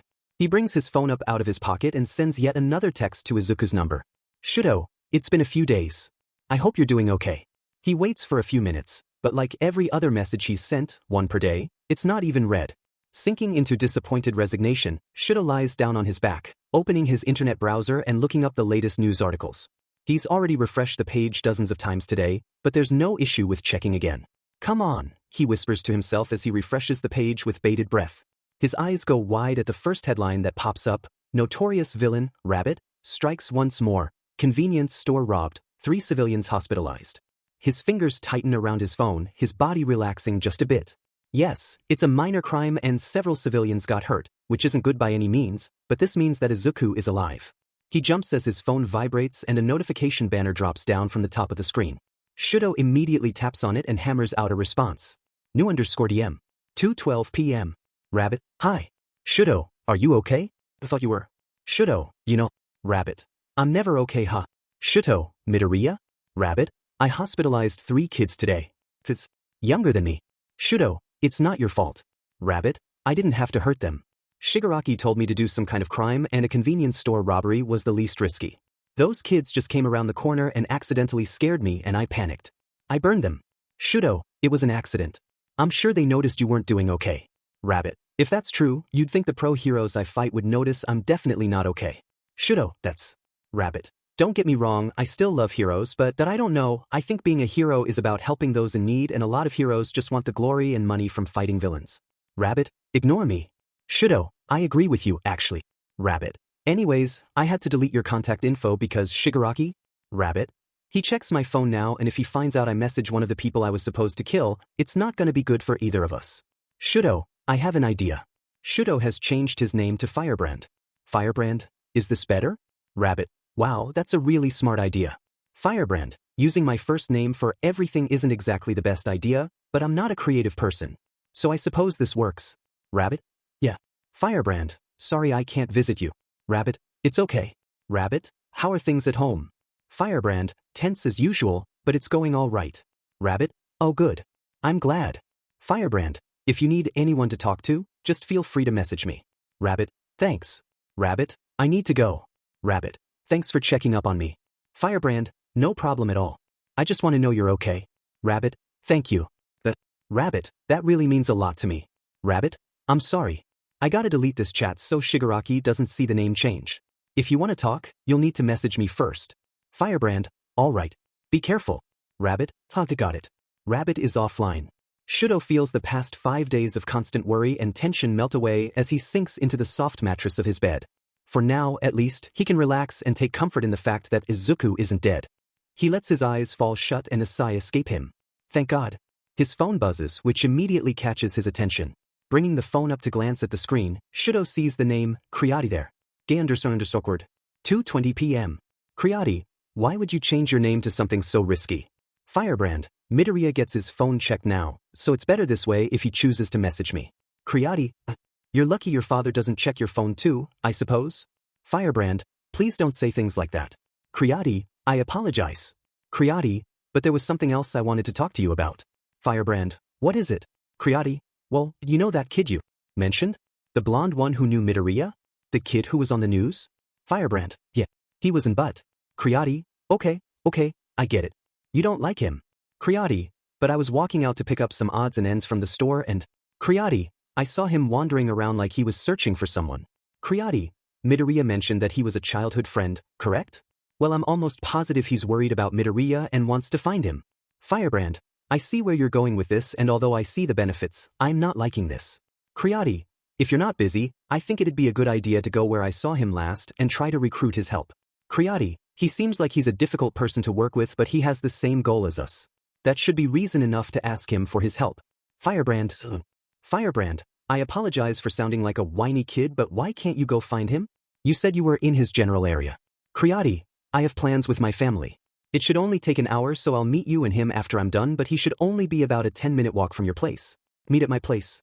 Firebrand, alright. Creati, okay, thank you. Please try to keep your temper under control with him. We don't want him to get angry and blurt out to anyone that you just so happen to be Firebrand. Firebrand, frankly, I don't see him not getting angry at me for trying to burn his face off. Creati, I'm sure he'll understand. Creati is offline. Shouto lets out an exasperated groan, rising to his feet and grabbing his earbuds. Once he's done that, he goes for a deep red pullover hoodie and heads for the door. One earbud in, he slips his shoes on at the front door with a call of, I'm going out to meet Irozu for a while. I'll be back in a few hours. Endeavor, of course, doesn't respond, but Fuyumi hurries to the door after Shouto. Be careful. The rabbit's out there again and he might dash. I know. I'll be fine, Fuyumi. Thank you. Wedging the other earbud in his ear, he heads out the door and tries to drown out his disdainful thoughts for the blonde boy with music. This should help a bit. Kurogiri says calmly, securing a new bandage on Izuku's right hand. The boy says nothing, keeping his dull gaze trained on the floor and letting his hand fall limply in his lap. His head's been buzzing nonstop with the distinct sounds of each thought he has for the past 5 days, and there's a constant, high-pitched ringing sound in his ears that causes a feeling of pressure to build up in the front of his skull. A migraine has plagued him for the past 2 days because of it, and it's been turning his stomach. The mist-like villain watches Izuku for a few moments before murmuring, I take it you got very close to this friend Shigaraki mentioned you going to say goodbye to. Izuku barely acknowledges Kurogiri's words, his head nodding the tiniest bit. You can talk to me at least. I can tell your mental state is currently in shambles, and from what I know, talking about things sometimes helps. Izuku does nothing, still seated on the rickety wooden chair in the cramped room above the bar. Kurogiri sighs, reaching for some burn cream and kneeling down to lift up Izuku's pant leg. As he gently applies the cream to the burn, he adds, I will not breathe a word to Shigaraki. I may not have been able to shield you from harm as much as I wanted, but I'd like to at least be of some help to you. Izuku's eyes flick upward the tiniest bit as the voices decrease in volume for a moment. A haphazard thought process forms as he wonders at Kurogiri's sudden offer. Kurogiri was mainly fixated on Shigaraki, since he'd raised the man. He'd had more time to form a bond with him. However, Izuku had mainly been raised by Shigaraki, and Kurogiri hadn't had much say in matters pertaining to Izuku. Still, Kurogiri had likely been the reason Izuku hadn't completely lost it yet. Izuku's thoughts wander back to a time when Shigaraki was being particularly horrendous, locking 10-year-old Izuku in the dark crawlspace and planning to leave him there overnight. Kurogiri had been the one to step in when Shigaraki left, taking Izuku out and instead taking him to the bar counter. There, he'd taught Izuku how to make several different colorful alcoholic drinks for villains that came by. He still knew how to make most of those drinks. Shigaraki hadn't been pleased, but that was one of the times Kurogiri had come and made life more bearable. With a sigh, Izuku murmurs, how does one know when they fall in love? Kurogiri pauses a moment before making a thoughtful noise and replying, It's like that, is it? Izuku doesn't respond, the voices in his head starting to sound mocking as they grow louder, so Kurogiri continues, I don't know myself. I suppose you'd like to ensure their safety at all times, you feel happier when you see them, and perhaps you'd like to show physical affection. Physical affection that you mean, kissing and stuff? Kissing is one thing. Other things I mean are hand-holding, hugging, wanting to touch them, and once two people get close enough, intimacy. At that last one, Izuku goes completely red in the face, his fingers digging into the chair as he stammers, in an intim dash. No, that's not what I meant, I apologize for making you uncomfortable. Kurogiri backpedals while still somehow managing to keep his voice calm. Not all relationships call for the sort of intimacy you're thinking of. When I say intimacy, I'm referring to physical contact with deeper meaning. If that makes any sense to you. Izuku pauses, once again feeling Shouto's warm and cool hands exploring every inch of his face, and the voices momentarily lower in volume. He brings a hand up to the scar on his lip, murmuring, if someone touched my face. Well, my scars, and the both of us felt some kind of connection? Oh, that sounds dumb. Never mind. I don't think it's dumb, Izuku. You may continue if you want. Izuku glances up at Kurogiri's glowing golden eyes, if you could call them that, for a moment before slowly continuing, well, if we felt some sort of connection, and I touched his own scar that he hates, does that count as intimacy? Kurogyari nods. Yes, that's one type of intimacy. This is also oddly specific. Did this happen with you and your friend? Izuku purses his lips, dropping his gaze to the floor as he feels his face grow hot. There's a vague smell of something burning before Kurogyari points out, "You're burning the chair, Izuku." Izuku, now with his attention drawn to the ridiculous heat coming from his hands, yanks them up, shaking them with a cuss slipping through his teeth. Kurogyari lets out an amused hum before rising to his full height and continuing, "You need not worry. I won't tell Shigaraki of your affairs with Firebrand. Since he appears to mean so much to you, I'll do my best to cover for you, as one would put it. Continue cooperating with him and I'll try my best to help you. If you don't cooperate, well, I will not tell Shigaraki of your relationship, but I won't help you hide it, either." Narrowing his eyes in suspicion, Izuku slowly murmurs, "Why are you being this decent to me? You rarely showed me this much kindness. Why start now?" Kurogyari turns to leave, pausing in the doorway to rest a smoke-like hand on the doorframe. His head turns the slightest bit before he lets out a breath and replies, "I'm not sure, myself. Perhaps it finally hit me how much harder it's been for you and what a lackluster guardian I've been to you compared to Tamura. Whatever the reason, I feel kindness is something long overdue for you. If your relationship with Firebrand is something that'll bring you happiness, then by all means, I'll help and support you. You're still a child after all. If we continue to treat you like this, then who knows what you'll devolve into. I'll even talk to Tamura about going easier on you."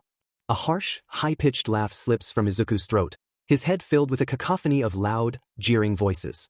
He rises to his feet, wedging his hands in the pockets of his sweatpants as he exhales flame. "I don't need any kindness from Shigaraki. And what do you mean, what you'll devolve into? Have you seen the kind of person I am? I'm hugely grateful for the way you've helped me retain the last shreds of my sanity, but that doesn't change the fact that you let Shigaraki do all that to me. You held me down as that monster cut off my effing finger." Kurogyari turns back around. "I know. That's why I'd like to start making it up to you. I was wrong." Izuku keeps a hostile gaze trained on Kurogyari as the man continues, "You may reject my offer if you wish. If you don't want me to shield you somewhat, then I won't. I'll step back and never make the offer again. You have a choice." Slowly, Izuku's scowl softens and his head begins to quiet. He lowers his head a bit, brow furrowed as he considers Kurogyari's offer. Yes, he'd love to have somewhat of a respite from the hell Shigaraki's forced on him, and he'd love to have some time to visit Shouto, but wouldn't that drag Shouto further into his fed-up world? I want to see him, but I think it's better if I don't. Izuku murmurs slowly, knitting his fingers together in his lap. For his safety? Yeah. But, there's one time I'd like to see him, if it ever happens. Kurogyari remains solemnly quiet as Izuku continues, "If something happens and I'm seriously injured, like if I'm dying, I want to see him." The mist nods. "I'll be sure to uphold that. Are you agreeing to my offer, then?" "Yes." Kurogyari's just about to leave once again when he stops and huffs as if laughing. "I meant to ask, how is your head? You mentioned once or twice that you have voices and ringing in your ears. Have you found a way to cope?" Izuku swallows, forcing words between his teeth as his head once again grows louder. Actually, Firebrand helped me find a way to cope. But, it's kind of pricey." "Oh. Listening to music helps dash. I may be able to find a cheap iPod if that'll help you complete your jobs with less mental strain." Izuku widens his eyes. "Why you don't dash? I don't have to do it?" "That is correct. I don't have to. But you are still a child and anything that will help you grow up somewhat healthier than you currently are is an asset. It won't be anything extravagant, but something that plays music is enough. Since your phone is just for phoning and texting people." Izuku opens his mouth to choke out a "thank you," but Kurogyari's already left the room. Maybe Kurogyari isn't as bad as I used to think. Bakugo's been wandering the city streets for almost 6 hours by this time. Immediately after he'd completed his household chores and eaten lunch, he'd gone straight to the area he'd come face to face with Izuku and searched for any trace of him. Yes, the news story had been a huge help in determining Izuku's general whereabouts, but all he'd seen was a quick glimpse of a green hoodie and white rabbit ears shooting away into a narrow crevice between two old stores. Bakugo had attempted to scoot through after him, but compared to Izuku, he was much taller and well-built. He'd gotten one shoulder in before he'd been forced to back out and go around, which unfortunately meant Izuku had put a ton of distance between them. Bakugo had found some newly knocked-over trash cans in the direction Izuku had presumably gone, but when he ran out of alley he lost that lead as well. Now he was sure he'd have gotten lost if not for the Maps app on his phone. He's never been to this part of the prefecture before and frankly, he was getting frustrated. Shitfuck dash. He hisses under his breath, squinting into the sea of faces again, hoping to see those irritating green eyes. Moving to flop down on a wooden bench, he lets out an exasperated groan. He remains in that defeated pose for a minute or so until he feels the distinct prickling of his skin that indicates someone watching him. With a snort of disdain he snaps. "What? You come to stare at the kid who was saved by Rab Dash." His voice cuts off when he catches sight of the boy standing in front of him, burgundy hood pulled up over two-toned red and white hair. Piercing sky blue and steel gray eyes glare daggers straight into his soul, and Bakugo cracks an insolent grin. "What is it, you lookin' for a fight?" He sneers. "If it wasn't illegal, I'd freeze you where you stand." I know that voice. Bakugo rises to his feet, glaring into the other boy's eyes and taking in his appearance. Hands wedged in his pockets, feet shoulder-width apart as if ready to start a fight. Yeah, that figure was annoyingly familiar. "You're Firebrand, right?" Bakugo snarls in a low voice. "Yes. And you and I have a common goal. Come on, we need to talk." Reluctantly, Bakugo follows the boy through the crowd, walking leisurely along the sidewalk. Firebrand lets out a sigh as Bakugo matches his pace, reaching up to lower his hood. He pulls a set of earbuds out of his collar, setting them in his pocket with his phone. Bakugo watches him suspiciously as they go, keeping his eyes glued on the vigilante as he pushes his fringe out of his face. They continue in silence for a moment before Bakugo snorts, "Why the hood? Not like anyone knows what you fucking look like anyways." "I was cold." The boy responds flatly. "He really pisses me off." Bakugo tries his hardest not to make a snide remark about the boy, just using his quirk to warm up. However, that anger fades when the boy sighs. "Midoriya was your childhood friend, right? That's what he told me anyways." "You spoke to Dash?" Bakugo bites off his question before responding instead with, "I guess so." Before all this shit went down, he gestures vaguely at nothing in particular. The boy nods solemnly before murmuring, "I suppose I should introduce myself. I'm Shouto Todoroki." "And you're?" "He called you Kakin?" "Call me that again and I'll effing kill you." Shouto narrows his eyes. "You could be civilized and just give me your name so I don't call you that again. But I suppose civilized isn't in your vocabulary." Bakugo clenches his fists hard enough for his nails to bite into his palms painfully. "I'm gonna knock that look right off his goddamn face." "It's Katsuki Bakugo." He hisses out between gritted teeth. Nice to meet you, I suppose. Anyways, I'm actually not a full-time vigilante. I want to become a hero, but Midoriya and I have been friends since we encountered one another in an alley and he seemed to need some help. Myself and my other friend have a fair amount of information regarding Midoriya's situation and we need some help getting him out of there. You seem to have the same goal of getting Midoriya back, so we were wondering if you'd like to help us out. We need more people's help, but it's up to you whether or not you want to join us. Bakugo holds up a hand, stopping Shudo's words. Hold up. I ain't agreeing to anything until you tell me more about that fucker Deku's situation. Shouto sighs, his expression pensive as if considering whether or not to tell Bakugo what he wants to know. Finally, however, he speaks in a low voice. The villains he's with are threatening to kill his mother unless he does what they ask. She's their leverage over him. Explosions pop around Bakugo's palms as he snarls, "Those in dash. I know." On top of that, Shouto relays a story to Bakugo that the blonde hopes to God isn't true. How Izuku was tortured in order to give him a quirk, the day Shouto met Izuku, the reason Izuku lost his finger, all of the events leading up to the present moment. When Shouto finishes, Bakugo stops dead in his tracks, lowering his head and running a hand through his hair with a heavy sigh. Shouto stops as well, and Bakugo's aware of the boy's heterochromatic eyes fixated on him. Bakugo hisses. As he's about to figure out what to say, Shouto adds, "I'm not sure this is the right time, but I may have also developed romantic feelings for Midoriya. And I want you to know that if you hurt him again, I can't guarantee your well-being." "Wait, you what?" He wheezes incredulously. Shouto backs up a step, his eyes wide. "Did you also like?" He narrowly dodges Bakugo's fist as the blonde snaps, "Who the F would have a crush on that shitty nerd? I'm just shocked that Endeavor's F kid has such shit taste." "Oh. What do you mean, oh? Forget the F crush and let me into your little Deku rescue squad or whatever the F I is." "Wait, you want to dash?" Bakugo lets out an angry groan, slapping himself in the forehead before he hisses, "Yes, I want to help. I've been feeling so FNG guilty about not being able to do anything to stop that Warpgate villain BE from kidnapping the little sheet and I want to make it up to him." Shouto lets out a relieved breath, to which Bakugo snaps, "F, are you so satisfied with? I thought it would be more difficult to talk to you. I suppose having a common goal helps. You aren't as stupid and out of control as I thought you'd be." The words hardly leave Shudo's mouth before Bakugo lunges for him and Shudo's forced to sprint away down the sidewalk for dear life. Momo's only had Shouto and Katsuki at her house for 10 minutes and she's already at her wit's end. It seems as though Katsuki is legitimately searching for reasons to strangle Shouto, and Shouto is trying to push him that much over the line. She rubs at her temples from her spot standing in the kitchen, waiting for her tea kettle to finish boiling. She can vaguely hear the two boys bickering from their spots on the floor in the living room, Katsuki struggling to keep his voice from rising into a yell and Shouto shooting back deadly calm, ridiculously snarky responses. I see, hot, I swear to F, I'm gonna strangle you and hide your body before the chick comes back. I'd like to see you try. You didn't fare too well against me a few days earlier. Why don't we have ourselves a fucking rematch, you beach? Momo takes another breath, pours 3 cups of tea, and carries the tea back to the living room. The two boys' heads snap over to Momo as she enters, both of their eyes begging her to kick the other out of the house. With an exasperated groan, she hands the boys each a cup of tea. Could you two at least try not to rip each other's throats out for 5 minutes? Shouto's narrowed eyes flick over in Katsuki's direction and he mutters, if this moron could be a little less hostile and violent maybe we'd get somewhere. You wanna go, half and halves? I'll knock that beef jerky lookin' scar right off your goddamn eye.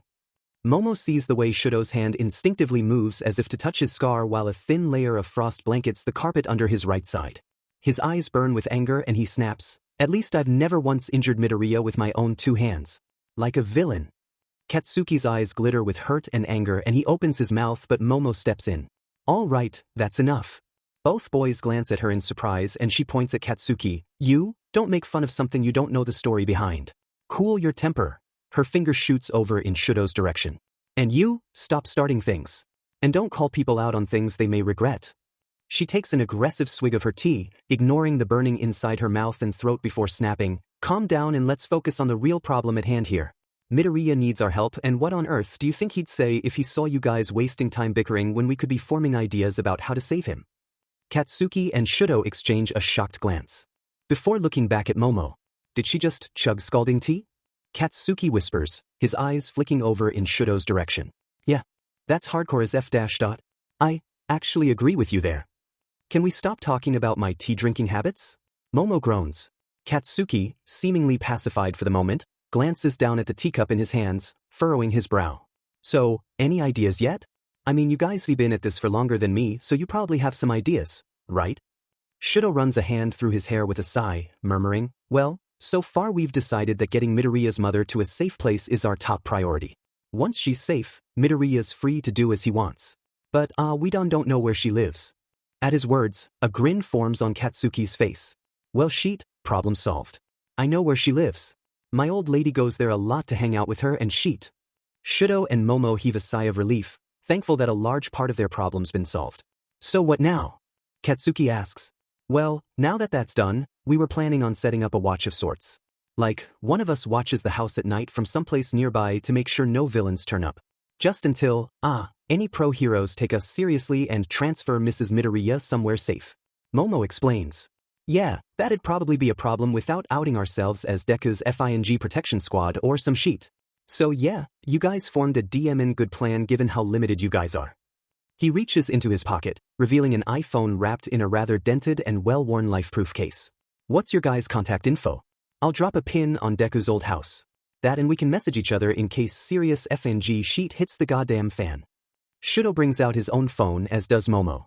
The 3 of them exchange each other's contact info and form a group chat titled Deku Rescue Squad, which all of them find cheesy but don't bother changing. I'll take first watch on the little sheet's old house. I'll message you fuckers if anything happens tonight. Shouto wrinkles his nose. I'd prefer not to be referred to as a fucker, but otherwise, yeah, that sounds like a good plan. Katsuki cracks an insolent grin, tilting his chin upward just a bit. Of course it's a good FNG plan, I'm part of it. Shouto snorts, one eyebrow raised. Just send the location and go. You're irritating as all hell. The blonde rises to his feet, snickering impishly. Man, I'm fucking sewing. Just don't F any of this shit up. We won't. Old I understand food. 1:46 a.m. Mitsuki, Katsuki why in God's name are you out so late? Explodo kill. Fucking hell calm down I'm out doing some shitty extra credit project. Mitsuki, why would you need an extra credit project? Mitsuki, you're doing ridiculously well in school. Mitsuki, unless you're lying to me you little sheet. Explodo kill. Well you're fucking right and it's really important for once so Jesus Christ could you let me do this? I won't fall behind in school goddammit. Mitsuki, if it means this DMN much to you go right ahead. Explodo kill, thanks. Mitsuki, no problem, Beansprout. Explodo kill, Don't call me that. Mitsuki is offline. Katsuki lets out a heavy breath, rubbing at his eyes. The moon's high overhead and he's been sitting in a twisted old tree in the forested park a block from Izuku's old house since he arrived. He once again raises the binoculars Momo created for him to his eyes, scanning the roads for any suspicious figures. He catches a glimpse of Inko passing by a window in her house. As he lowers the binoculars, a cool breeze rustles the leaves surrounding him and he shudders into the warmth of the hoodie he wears. He brings his palms close together and sets off a few small explosions, sending waves of heat radiating down his arms and up towards his face. He checks his phone once again. The time reads 1:46 a.m., and Katsuki groans inwardly. Just 6 more hours. Only 6. His phone buzzes and he glances at the screen. Of course, it's a message from their Rescue Squad group chat, and he reads the message. 1:49 a.m. Firebrand, anything happen? Explodo kill, of FNG course not. I'd message you if something happened, go to sleep you FNG spaz. Firebrand, I'm not a spaz, I'm just worried. Explodo kill, I'm touched but you're still a goddamn spaz. Firebrand, for the love of... Firebrand, why in the hell would I be worried about you? Creati is online. Creati, I was trying to sleep here. Creati, but obviously you guys are salter than the Dead Sea and it's causing me to lose my mind. Firebrand, sorry. Explodo kill. Anyways, I'm getting really fucking tired and I was thinking of going to buy an energy drink from the convenience store around the block. You guys cool with that? Firebrand. Creati, yes. Just stop going at each other like cats and dogs, God. Creati, I really don't want to mute this group chat at night but I might need TO. Firebrand, sorry. Explodo kill, yeah, sorry. Okay, I'm going, later fuckers. Explodokill is offline. Katsuki sits upright, swinging his legs over the edge of the branch he's sitting on, before jumping off. He sets off a rapid succession of small explosions to slow his descent, ensuring he doesn't break his ankles on the way down. Once his sneakers rest on the grass, he lets out a heavy sigh and starts walking in the direction of the convenience store. The roads are completely silent, save for the odd siren in the distance. He takes a deep breath in, and lets it out slowly. His nerves are shot, and they have been since the day he had a chance to talk to Izuku one-on-one. Well, before Katsuki messed it up and almost blinded the guy. He runs a hand through his hair, once again wishing he hadn't acted so rashly. No wonder he doesn't want anything to do with me. He's still wallowing in shame when he walks into the convenience store and heads straight for the drink coolers. His eyes scan the shelves of energy drinks for a few moments before he settles on a few cans of Monster and 2 cans of Red Bull. With a sigh, he heads for the counter. As a college-age young man in an all-might hoodie rifles through his pockets for money, Katsuki's phone vibrates in his pocket. Groaning internally, he reaches for it and notices a message from Shouto directly. New_DM. 2:07 am. Firebrand, I don't like you, but I can somewhat see what you're going through. Explodo kill. Are you on about? Explodo kill. PSS off. Firebrand, I have Midoriya's contact info if you want to try messaging him. Explodo kill. Why the hell are you offering me something this decent? Explodo kill. What's the catch? Firebrand, there's no catch, I just figured I'm being a bit harsh on you for accidentally hurting Midoriya. Especially when I understand very little about your history.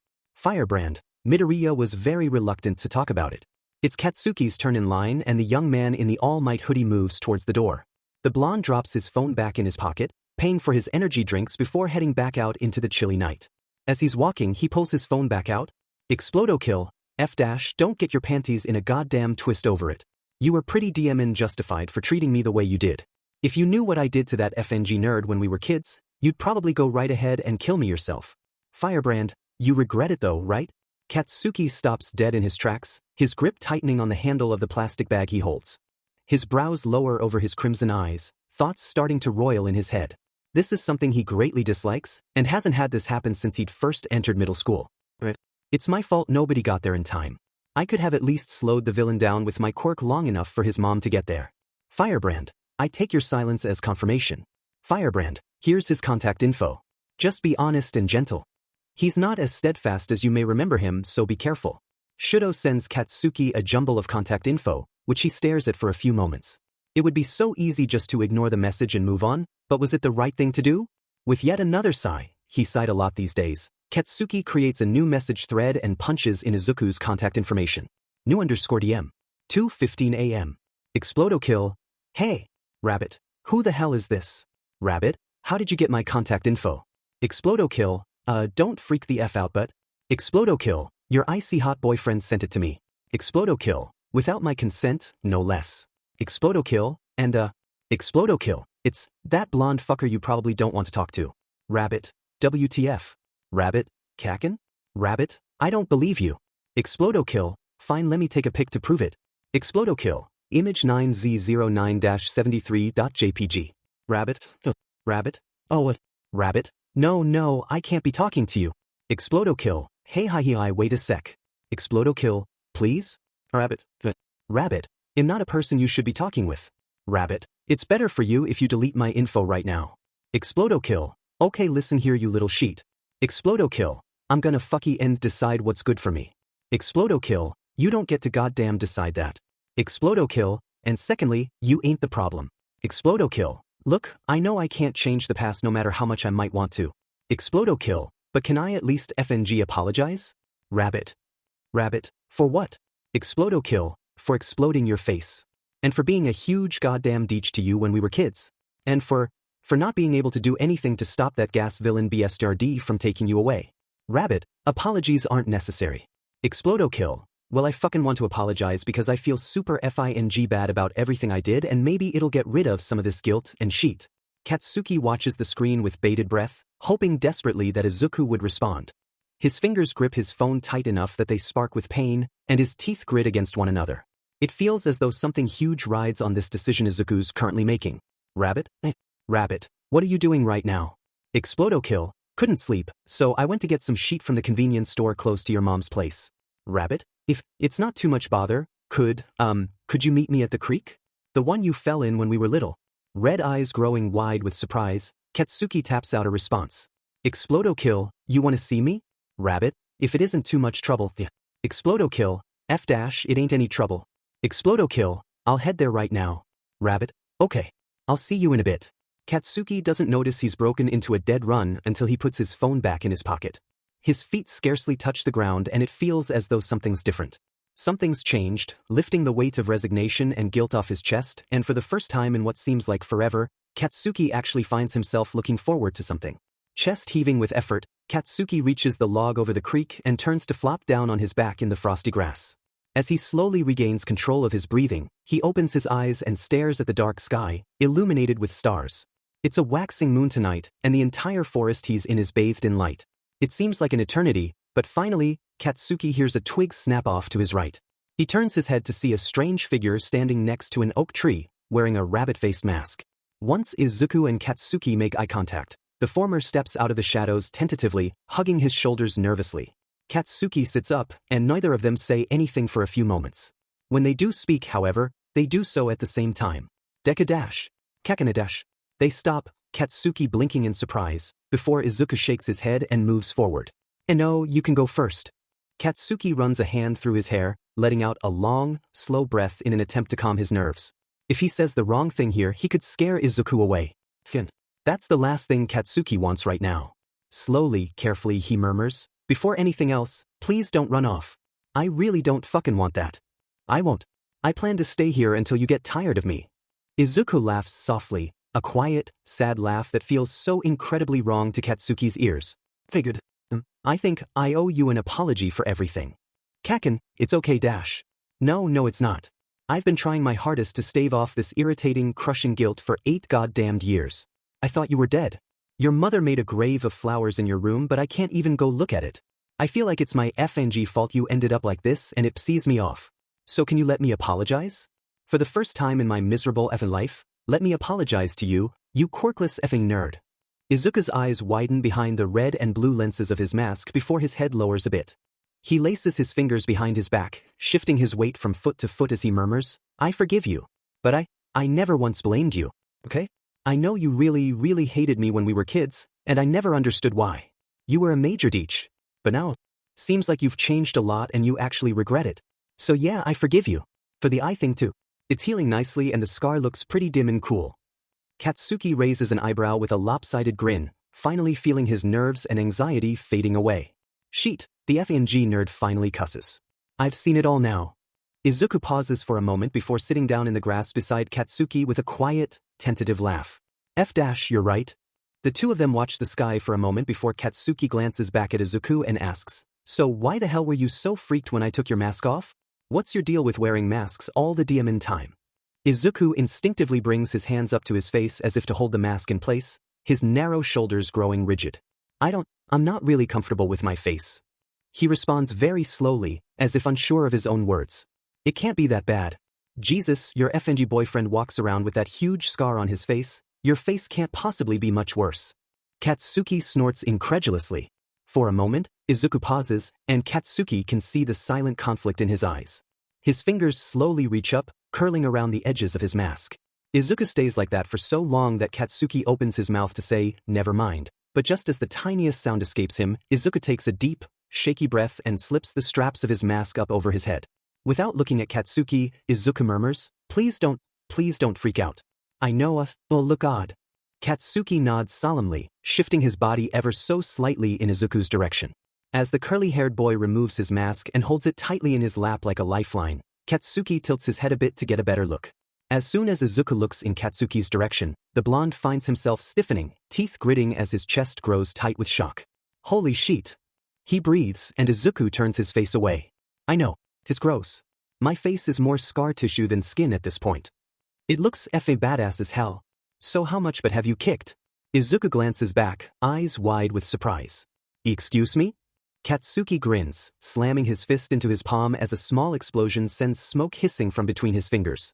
Come on, with a badass quirk and FNG out of control moves like yours, you must have kicked so much butt.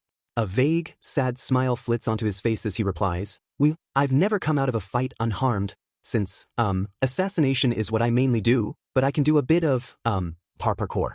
And I can't really use my quirk properly to fight. I burn myself when I fight. A lot. Katsuki leans back, then forward, using his momentum to leap onto his feet. Once he's standing, he turns to face Izuku with a broad grin on his face. He shifts his weight rapidly from foot to foot, almost bouncing as he says, "Come then, nerd. Let's fix that sheet." One eyebrow raised, Izuku tilts his head with a spluttered, "What? Get your beach butt up, we're sparring. Catch Kaken." Izuku squawks as the blonde reaches down and grabs him by the collar of his hoodie. Yanking Izuku onto his feet, Katsuki lowers himself into a fighting stance, fists popping with explosions. It takes Izuku a moment to process what on earth is happening, but once he sighs in resignation, he drops his mask on the grass and lowers himself into a fighting stance. Taking note of Izuku's posture, Katsuki comments, "Your form is sheet," before shooting across the grassy clearing and aiming for Izuku's legs with a swift kick. However, to Katsuki's utter shock, Izuku manages to shift his weight almost effortlessly and skid aside with a small grin. "It's only sheet if I'm not expecting an attack." The slight insolence in Izuku's expression sparks some of the old disdain Katsuki felt towards the freckled boy, and he lashes out with a newer, faster attack. With wide eyes, Izuku is knocked off balance by an open-handed right hook and sent rolling across the grass with a yelp. Shaking frosty grass from his hair, Izuku turns his gaze back in Katsuki's direction. "You're fast, holy shit." "Of course I am, I'm gonna be the #1 motherfucking hero." Katsuki snorts in response, moving forward to offer Izuku a hand up. "I'll watch you from the other side, I guess. I know you're gonna be a damn cool hero someday." Izuku laughs, once again with that sad tone. In response, Katsuki groans and throws a light punch into Izuku's shoulder, making the smaller boy stagger sideways. "You'd better be the FING #2 hero or I'll kick your butt. I can't have that shitty red and white BS right behind me. I hate his guts." "Kaken, you and I both know that's not Dash. Got it?" Izuku holds Katsuki's gaze for a long time, dozens of emotions roiling about in his eyes. Finally, Izuku breaks eye contact and backs up a few steps. Let's just keep sparring. How can I improve my stance? And to my fighting abilities in general?" Katsuki glares at Izuku, throwing another punch. Izuku shifts his weight and his feet rotate, twisting his body just enough to dodge the blonde's fist. This time, he jumps backwards a bit so Katsuki can't follow up and catch him again. "Stop changing the goddamn subject. You look me in the FNG eyes and say, I'm gonna be a FNG pro hero someday and ain't no villain's gonna stop me. You got that? Kaken, that's never going to happen. You can do a lot of things, but helping me become a hero isn't one of them." Izuku shouts across the clearing, his fingers curling and uncurling at his sides. His eyes glitter with unshed tears, his expression twisted into one of pain and resignation. Katsuki grinds his teeth, taking one step forward and snapping, "I'm gonna deadass achieve whatever the F I put my mind to, you shitty nerd. You ain't gonna tell me that I can't get this sheet done. I've killed 113 people, Kaken. 113 lives lost just because my superior felt like killing them and sent me in to do his dirty work instead. The only reason being that he knows I hate it. I sent 3 elementary school kids to the hospital with 3rd-degree burns today, just because I got frightened and lashed out. Katsuki's eyes grow wide with apprehension as it finally registers in his head what exactly it is that Izuku's been forced to do all these years. While Katsuki gawked over heroes like All Might and Endeavor, Izuku's been forced to kill people. While Katsuki learned about normal, boring, everyday things in school, Izuku's been learning what it is to feel your own mind slowly breaking apart. Even now, Izuku makes an agitated noise and covers his ears with both hands as tears start to roll down his cheeks. He's a killer. He's really effed up in the head. With a long, somber breath, Katsuki calms his anger and indignation and wedges his hands in his pockets. As calmly and unthreateningly as possible, he walks across the clearing to stop in front of Izuku. Wild green eyes focus on him and he instinctively slams his hands down on Izuku's shoulders. I ain't a touchy-feely person, so you ain't gonna get any of that shit from me. But you're super effed up and you look like you're going through something bad right now, so I'll do my fucking best. You got it. Izuku blinks once in surprise before Katsuki presses his whole weight down on Izuku's shoulders with a harsh snap of, "Sit your nerd butt down, you F-dashed." The two of them drop to the grass, Katsuki crossing his legs and Izuku sitting Indian style, his fingers digging into his ankles. The corners of his eyes are creased and his jaw is set, leading Katsuki to believe that he's having an anxiety attack of some sort. Do I do now? Now, Katsuki notices the way Izuku's shoulders shudder and twitch, and the way the clouds of breath escape his mouth in an erratic fashion, fire puffing out every 2 or so breaths. Hyperventilation, another thing Katsuki heard was associated with anxiety attacks in that one health class he took for extra marks. I need him to breathe normally or this little sheet's gonna pass the F out. Eyes darting around for something he can use, he mutters curses under his breath. I ain't cut out for this sheet. Deku. Izuku's head snaps up, scared green eyes fixated on Katsuki as if he's a lifeline. In a sense, he probably was, as he was the only person around who had any idea of how to stop a panic attack. Katsuki groans internally, grabbing something from the grass on his right in a last-ditch attempt to find something to distract Izuku from his panic. It turns out to be a wad of dead leaves, which he unceremoniously shoves into Izuku's hands. The look in Izuku's eyes changes from panic to surprise, then confusion, and he glances down. For a moment, he stares pensively at the leaves as he crushes them experimentally in his hands. He opens his mouth, but Katsuki interrupts him. Okay, listen here you little sheet. I'm gonna breathe in and out and you're gonna effing copy me. When you breathe in, squash those FNG leaves like they're your shitty superior's bones. And stop squashing them when you breathe out, you effing got it? Catch dash. I'm breathing in and you better copy me or I'll FNG you. Izuku looks as though he wants to argue for a moment, but after a death stare from Katsuki, he gives in and closes his eyes. Katsuki breathes in slowly and out even more slowly, watching Izuku's hands and breaths to make sure he's following the blonde's instructions. By the time Izuku's breathings returned to a satisfactory rate, the leaves are little more than a pile of crunchy dust in the green-haired boy's hands. Feelin' better now? Katsuki grumbles. With one last sigh, Izuku nods his head. Yeah. Thanks, Kaken. They sit there for a short while longer, letting the breeze cool them off a bit. Katsuki once again finds his eyes fixated on the scars marring Izuku's face. Each one of them looks unimaginably painful, and each one must have had a horrendous story behind it, he thinks. Slowly, his eyes drift over to the new angry red cut over Izuku's right eye. A long, curved laceration surrounded by slowly healing burns and purple bruising. I did that. You don't need to look so upset over that. I'm not mad. Izuku sighs, running a finger along the new wound. I ain't upset, you sheet. Izuku lets himself smile just a bit, drawing his knees up to his chest and murmuring, you're gonna be a great hero someday, once you get your temper under control. The F, you mean my temper? That's exactly what the F I mean about your temper. Izuku laughs. Katsuki takes a moment to rein in his anger and irritation, taking a breath in through his nose and letting it out through his mouth. Well, you'd better become a hero someday or else I'll FNG kill you. You can even be a sheet tier 1, I don't FNG care. Izuku's face falls again. I guess you might as well kill me now then, since that's impossible. Effing Christ, can you just take a hint? Before Izuku can argue, Katsuki snaps, you ain't allowed to die until you become a FING hero, and even then, I'm the only one allowed to kill you, you F got it? Izuku sighs, rising to his feet and shaking his head. Kaken, I appreciate your confidence, but you need to face the facts. I'm a serial killer, and you're a normal student heading to UA. Just face it, you were right about me. You mean? When you said I'd never be a hero. Katsuki bites the inside of his cheek, clenching his fists and feeling cold, hard regret settling into every one of his veins and squeezing tightly around his heart. It feels like icy claws, and those claws hurt as if they're real, because once again, Katsuki messed it up.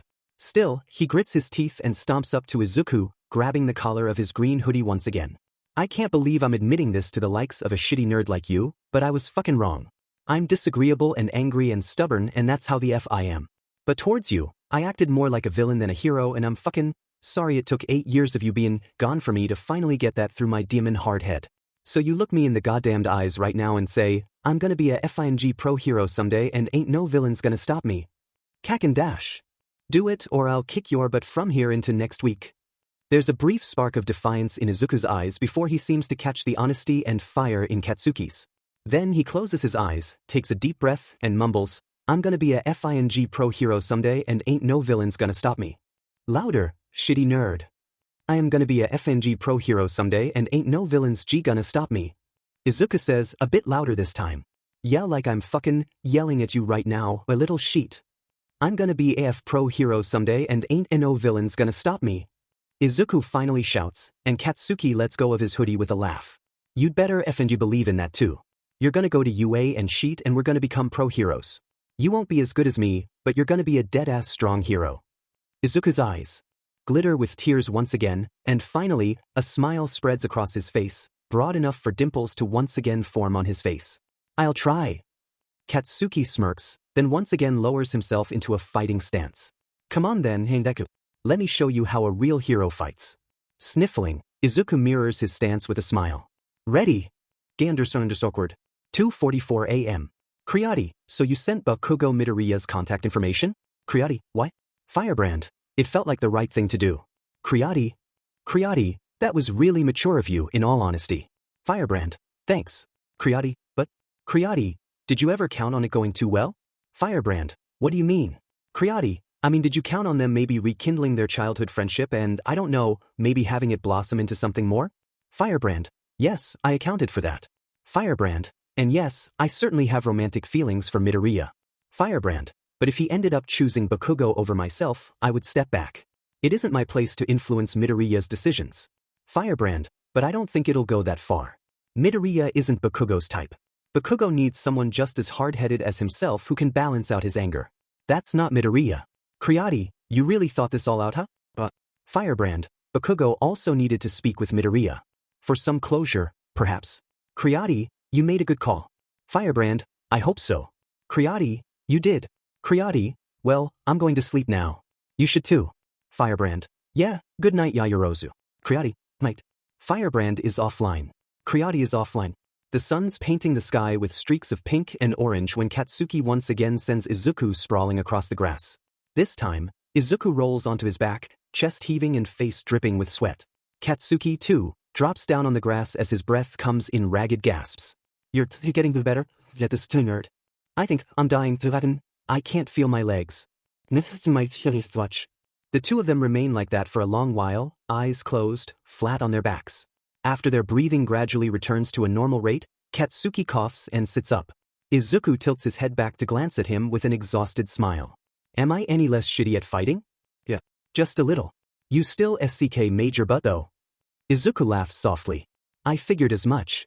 It's about then that Izuku's phone pings and his face immediately falls. Sitting up, he withdraws an old iPhone out of his pocket and glances at the screen with a grimace. Katsuki, his curiosity piqued, crawls over and takes a peek at the screen. What he sees is new_DM. 7:04 a.m. Shigaraki, get your butt back here. I have another job for you. Rabbit, you finally found out how to change your own nickname. I'm impressed. Shigaraki, you're walking on very thin ice, Rabbit. Rabbit? Okay, hey hell, I'm coming. Rabbit is offline. He's a d-. Izuku spits venomously, turning his phone back off and putting it in his pants pocket. Looks like it. Katsuki replies just as coldly. Izuku rises to his feet with a soft grunt, dusting grass from his sweatpants. Katsuki does the same, wedging his hands in his pockets as he asks, You gonna spar with me again sometime? Izuku's wide eyes focus on Katsuki and he stammers, if you don't mind. I don't fucking mind, calm the F down. Let me know when you ain't dealin' with your douchey boss bullshit and we'll meet up to train again. I'm looking forward to beating your nerd butt into paste again, he sneers, grinning in a borderline malicious manner. Izuku blinks in surprise, then grins. Picking up his mask from where it lay in the frost-coated grass, he replies, "I'm looking forward to it." Katsuki nods, and just like that, as if he'd never even been there, Izuku vanishes once again. 2 months later, 12:04 p.m. Rabbit. Rabbit, I have a question. Rabbit, it's a little important. Firebrand, I'm listening. What's wrong? Rabbit, is it normal for your quirk to do weird stuff when you catch a cold? This is the first time I've had a mild cold since I was forced to become a villain. I mean, I've had head colds, but I'm sneezing like crazy and weird shit's happening. Shouto raises an eyebrow as he walks down the sidewalk in this ridiculously overcast weather, phone in hand. He's not been having a good week, having not been able to meet up with Momo and Bakugo, being worked ridiculously hard by his father, and not hearing from Izuku in heaven knows how long, but his day seems to have improved. Well, since Izuku texted him, anyways. Firebrand, well, when I catch colds, it's hard for me to regulate my own body temperature and I sometimes cause frost to form on things I touch with my right hand. I think it's normal to be a little off if you have a cold. Rabbit? Oh thank God. Firebrand, could you elaborate on what you mean by weird sheet? I'm a little confused. Rabbit, I'm sneezing fire. Firebrand, oh my God. Firebrand, I almost wish I could see this. Rabbit, trust me you don't. I keep getting in trouble with Shigaraki for nearly burning his stupid face off. Rabbit, I wouldn't be upset if I did burn his face off though. Firebrand, I still want to see it. Rabbit, you do not.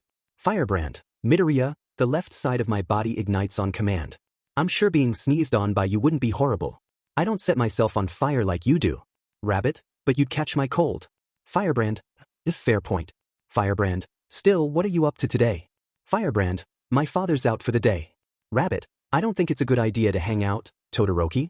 Firebrand, has it ever occurred to you that you may be a little too paranoid about seeing me? Firebrand, it's almost like you're frightened of me. Rabbit, I'm not frightened by you, I swear. Firebrand, I'm joking. Rabbit, you make jokes? Firebrand, ouch. Firebrand, I'm hurt. Firebrand, you make me out to be like some emotionally repressed child with no sense of humor. Firebrand, never mind, I am like that. Firebrand, but I do have a sense of humor. Rabbit, you're pretty talkative today. Firebrand, is that a bad thing? I can stop. Rabbit, no. I like when you let yourself talk a lot. Firebrand, oh, thank you, smiley face. Rabbit, oh my God, was that an emoji? Firebrand, yes. Rabbit, are you in like a really good mood today? Firebrand, well, it's actually the opposite. I hate to admit, but I'm not actually doing too well. Rabbit, is it your sheet tier dad? Firebrand, wow, how did you guess? Rabbit, I have natural investigative talent. Rabbit, I'm sure my real dad was Sherlock Holmes. Firebrand, real dad? Rabbit, not important. Rabbit, anyways, Rabbit, I think if I finish this job real quick, I can meet up with you. Does 2:30 sound okay? Firebrand, yeah, that sounds good. Rabbit, okay, I'll see you then? Firebrand, where should we meet? Rabbit, oh God, I'm an idiot, Rabbit, do you have a place in mind? Firebrand, then, how about the plaza where you fought my father? There's some decent places to visit there. Firebrand, and you're not an idiot, / Rabbit, oh, that sounds like a good place. Rabbit, I'll meet you there at 2:30. Firebrand, all right. Rabbit is offline. Firebrand is offline. Shouto closes his phone, standing upright again with a sigh. He'd see Izuku again, after 2 months of no contact other than through text. Dropping his phone in his pocket, a smile finds its way to his face and excitement wells up in his chest. However, after a moment, he stiffens. This is a lot like a date. He scrunches up his face subconsciously, unaware of the odd expression he's making. Taking a moment to gather up his thoughts, he starts thinking about what he's doing with Izuku. He's only thought about this for a few moments when the loud, perpetually angry and quite unwelcome voice of Bakugo makes itself known in his head. You're on AF date with that shitty nerd.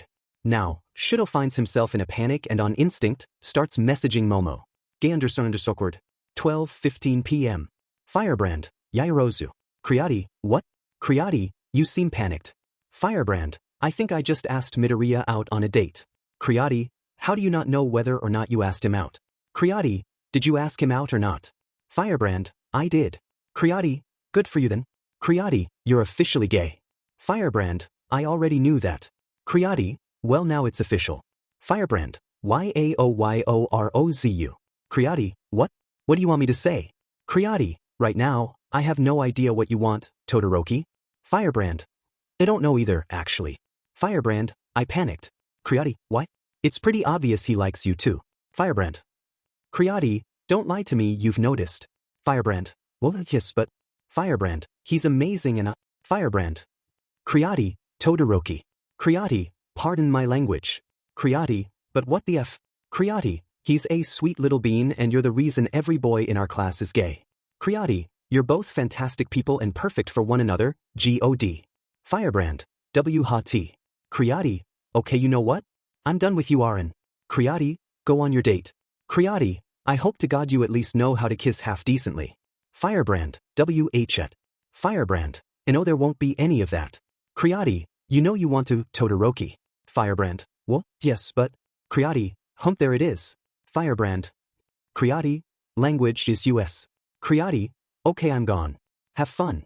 Make him smile, if nothing else. Creati, God knows that kid needs more happiness in his life. Creati is offline. Shouto lets out a long, exasperated breath. He puts his phone back in his pocket, again, and starts walking again. However, once again he finds himself stopping dead in his tracks. I'm in love with Midoriya. His face grows hot and he receives a few wary yet curious stares as steam hisses from his left shoulder and frost spreads from his right foot. This does nothing to help his embarrassment, of course, and he takes a moment to recollect himself before heading towards the location he specified. Izuku's finished the job Shigaraki sent him to do and is currently cleaning himself up in his room above the bar. His body's still shaky from the mingled trauma and adrenaline of having to end a target's life, and he's not sure how to hide the dark bags under his eyes. Insomnia's a beach. Sighing, Izuku rubs at the bags with a perplexed look on his face. A thought crosses his mind that if he and a zombie stood shoulder to shoulder, the zombie would likely look more alive than Izuku. He jumps as he hears Kurogiri's voice behind him, Izuku. What? Izuku replies, more angrily than he originally intended. The mist's glowing eyes narrow, but he just remains in the doorway. Are you going out? His already noisy head grows exponentially louder. PSS off. Don't talk to me. Stab him. Run away. What about it? Nothing. I was just surprised, since you rarely mind your appearance. Izuku turns back to the mirror, glaring at his appearance. He hates it. He hates looking at himself and seeing so many scars, the sunken bags, and the cold, dull and distant look about his face. His nails bite into his palms. I do mind it. I was unaware. Izuku sighs again, rising to his feet and replacing his blood-stained green hoodie with the varsity jacket he wore in his fight with Endeavor. Feeling rather agitated by the buzz in his head and the fact that Kurogiri is here, he pulls up his hood and walks past Kurogiri. He's aware of the mist villain's eyes on his back as he leaves. He doesn't care. He just wants a tiny moment of respite from the increasingly stressful life he's living, and visiting Shouto could do just that. Let me get this correct. You'd like me to help you capture the rabbit, just you and I, and ensure he's not immediately given the death penalty or a lifetime sentence. Aizawa's heard a lot of bullshit in his time as a teacher, and ever since he became a pro-hero, it just seems that the amount of bullshit increases. Well, it not so much increases as hits the fan. However, this absurd suggestion from the hero All Might, which is in no way surprising, takes the bullshit that hit the fan and throws it into a second fan. Toshinori nods, rubbing a bony hand against the back of his neck. Aizawa, I know he's actually just a scared kid who's being forced to do this. I've seen him in a fight. He tries his hardest to do nothing but evade. His eyes behind the mask, it's frightening, Aizawa. He's being controlled through blackmail, I'm sure of it. His eyes flit over to the less than amused Aizawa, who frankly, doesn't look like he cares. He knows he may be a bad-natured, tired, sharp-tongued teacher, but the thought of a child the same age as the students he teaches being forced to kill people for unknown reasons turns his stomach. His brows lower, the gears in his mind slowly turning over. I'll assist you if you get approval to move forward. I'm not risking my position for some wild claim you seem to be making. Toshinori heaves a sigh of relief, wheezing out a thank you before turning to leave with a grateful look on his face. Before he exits, however, Aizawa stops him. You. The blonde man stops, glancing over his shoulder with a curious look on his face. Aizawa waits until he has Toshinori's full attention, then mutters, does this have something to do with that woman you're infatuated with? The one who lost her son. Aizawa notes the way the line of Toshinori's shoulders grows tense and stiff. He hums once, continuing, you think her son is the rabbit. I refuse to believe that child is dead. I'm sure he's the rabbit. Aizawa lets out a sigh. Go get clearance, then. We'll think about a plan to catch him if you do. If you really think Rabbit is the missing child Izuku Midoriya, then we can't leave him where he is. Toshinori nods solemnly before leaving, tossing a final statement over his shoulder, I do have clearance. It was just a matter of convincing you to help me. So thank you, Aizawa. Alone in the staff room, Aizawa lets his thoughts drift off towards the child in the rabbit mask. Before this point, he hadn't much cared that the villain was a child. A villain was a villain, and villains needed to be arrested. His face twists into an expression of disgust and he mutters a self-deprecating comment. Stupid. Why hadn't it occurred to him before that there was something terribly wrong about a child villain? When was a young child committing crimes something that didn't bother him? Resisting the urge to slam his palm into his own forehead, he takes a breath and calms his irritation. What I thought earlier doesn't matter. It's what I do now that makes a difference. As he turns back to the stack of lesson plans he has laid out on the desk, he begins to formulate plans to catch the young villain. Taking into account all the ridiculous escapes the rabbits manage to pull off, he grabs a piece of blank paper and starts scribbling out ideas. When Izuku finally arrives at the meeting location with a disposable medical mask pulled below his chin, Shouto has to bite back a holy shit at the boy's appearance. His skin is pale, and the scars on his face stand out even more than normal. His smile almost hides the pain and uncertainty glittering in his eyes, and judging by the way his cheekbones seem to be a bit more prominent than before, he hasn't been eating well. Not to mention, the dark, bruise-like circles under his eyes are certainly not normal. Izuku looks like a corpse. Shouto swallows hard when his stomach flips over and a strange lump forms in his throat. Clearing his throat to try quelling the overpowering pain in his chest, he asks, "Are you okay?" Izuku's smile fades. "I look awful, don't I? But I'm sorry, but yeah." The boy reaches up to fiddle with the drawstrings of his hoodie, lowering his gaze as he shuffles one foot. "I know. I can't eat or sleep lately. When I eat, I get sick, and when I sleep, I get nightmares. It's hard." Shouto winces, fully understanding how that feels. After all, hasn't he been experiencing the same thing over the past few months since he last saw Izuku? Of course, he hasn't been forced to kill people, but still, his life isn't the nicest thing either. As if reading his thoughts, Izuku speaks, "You don't look too good either, though." Shouto lets out a self-deprecating laugh, bringing his hand up to a bruise along the right side of his jaw. "You're right." Izuku moves a bit closer with a small smile. "Guess we're both still effed up, huh?" "Guess so." They watch each other for a moment in the dull light from the overcast sky, taking in each other's presence and the scent of rain on the breeze. Izuku heaves a heavy sigh, flashing a somber smile in Shouto's direction. "I miss talking to you. I know I meet up with Kaken and talk to him and I talk to villains that stop by the bar, but, talking to other villains is basically just a lot of posturing and exchanging vaguely threatening statements until it escalates into a firefight. Oh, I didn't mean to make a pun about my quirk, and talking to Kaken is like talking to, an angry Pomeranian. He's kinda tolerant, but, he's difficult to deal with, and Izuku cuts off his own voice by bringing a hand to his mouth and widening his eyes apologetically at Shouto. "I'm sorry. I went off there, didn't I?" Shouto shrugs with a smile. "I don't mind. I enjoy talking to you as well." Izuku relaxes, his right hand moving as if to reach out and grasp Shouto's left hand, before stiffening again and playing it off as a stretch. Something inside Shouto cracks at the thought of Izuku instinctively moving to grasp his hand, and he forces himself to regulate his body temperature before an unannounced blush causes him to burst into flame or sends snow shooting everywhere. He doesn't know how or why his quirk acts the way it does when he thinks of Izuku, and he doesn't necessarily find it bothersome, but if Izuku saw that, it would be embarrassing as all hell. As he's thinking about this, Izuku opens his mouth and makes an odd face. Shouto quirks an eyebrow, opening his own mouth to ask what's wrong, when Izuku turns his head to the side and sneezes.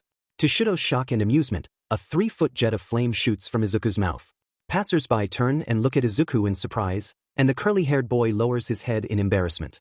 Shouto, suppressing a snicker, reassures onlookers by saying, "My friend has a cold. It's fine." As the other civilians move on, seemingly pacified by Shouto's explanation, Izuku mutters something. "What?" Shouto asks. "That's what I was talking about." Izuku repeats, casting an embarrassed glance towards Shouto. Shouto finds himself wearing a sheet-eating grin as he comments, "You're like a baby dragon." "I'm not a baby dragon, goddammit."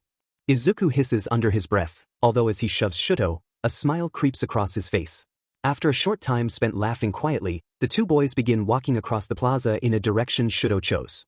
Izuku pulls the medical mask back up over his mouth and nose, emerald eyes flicking over to Shouto's face. "Where should we go?" Shouto shrugs, acutely aware of the fact that his hands are deep in the pockets of his hoodie. "I told you we'd go for ice cream at some point, didn't I?" "Well, that I'm flat broke. We can just go for a walk or something dash. I'm buying." "Todoroki, I can't let you do the dash." "I don't mind. We're just going for ice cream." "It's cold outside though." "I don't mind. I feel like having ice cream anyways. And we can both warm ourselves with our quirks if we need to." Izuku's eyes crease a bit, indicating a forced scowl under the mask. Instead of saying anything, however, he just resigns himself to walking alongside Shouto in silence. Only a few moments later, Shouto reaches the door of a small candy store and pulls the door open. Izuku looks up at the pastel color scheme of the sign and hesitates. Shouto pauses, holding the door open for a pair of small children as he waits for Izuku. Still, the boy remains rooted firmly outside, as if some invisible wall prevents him from entering. Midoriya? You shouldn't have to do all this for me. Shouto sighs, closing the door and approaching Izuku, who looks apprehensive yet curious and sad. On impulse, Shouto reaches out and takes Izuku's hand in his. His skin prickles, face growing warm with the realization that he's holding hands with Izuku. Tugging gently, Shouto pulls Izuku after him into the candy store. He watches Izuku's face. At first, the timid boy looks nervous, worrying at the drawstrings of his hoodie with his free hand. However, after the initial surprise, his eyes sparkle with wonder at the colorful, borderline gaudy interior of the shop. His eyes follow everything, moving toys advertised in the window, children babbling over tubs of candy, older people chatting over ice cream. He looks positively floored by the sights inside the shop. His grip on Shouto's hand grows tighter. Intrigued by Izuku's reaction, Shouto pps his head a bit with a vague smile. You act like you've never been to a candy store. I haven't. Well, not since I must have been 6? I'm not sure. Shouto kicks himself mentally. Of course Izuku hasn't been to a candy store. It was absurd to think he was overreacting. Sorry for teasing you like that. I don't mind. Izuku hums in response, eyes still trailing over the many different sights to see in the store. Shouto, still holding Izuku's hand, guides him over to the ice cream counter. It takes about 3 seconds for Izuku to go from just barely managing to keep himself collected to pressing his fingers against the glass of the ice cream case, eyes wide. Shouto chokes back a laugh. He doesn't notice the tall, blonde man entering the store behind them with the intent of buying something for Inko Midoriya. Toshinori enters the candy shop, thoughts filled with things to say to Inko. None of them seem quite right. Heaving a sigh, he decides to go with, I'm teaming up with a close friend of mine to attempt to catch Izuku. Do you have anything in mind regarding what to do and what not to do?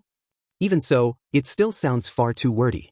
He's about to sigh again when he catches sight of striking red and white hair in front of the ice cream counter. He's seen Endeavor's son before, in photos at least, so he knows exactly who has that hair. He's never seen another child with hair like that. The boy's unaware of Toshinori's presence, and seems to be talking to someone on his right, just hidden from Toshinori's sight by a gaudy display for some new candy brand. The man takes a breath, remembering what Inko said several months ago, when she saw Izuku with Shouto Todoroki in the craft store. Casually meandering around the store, making it look like he's searching for candy to buy, he moves into a position that'll offer him a better view of the person Shouto's talking to.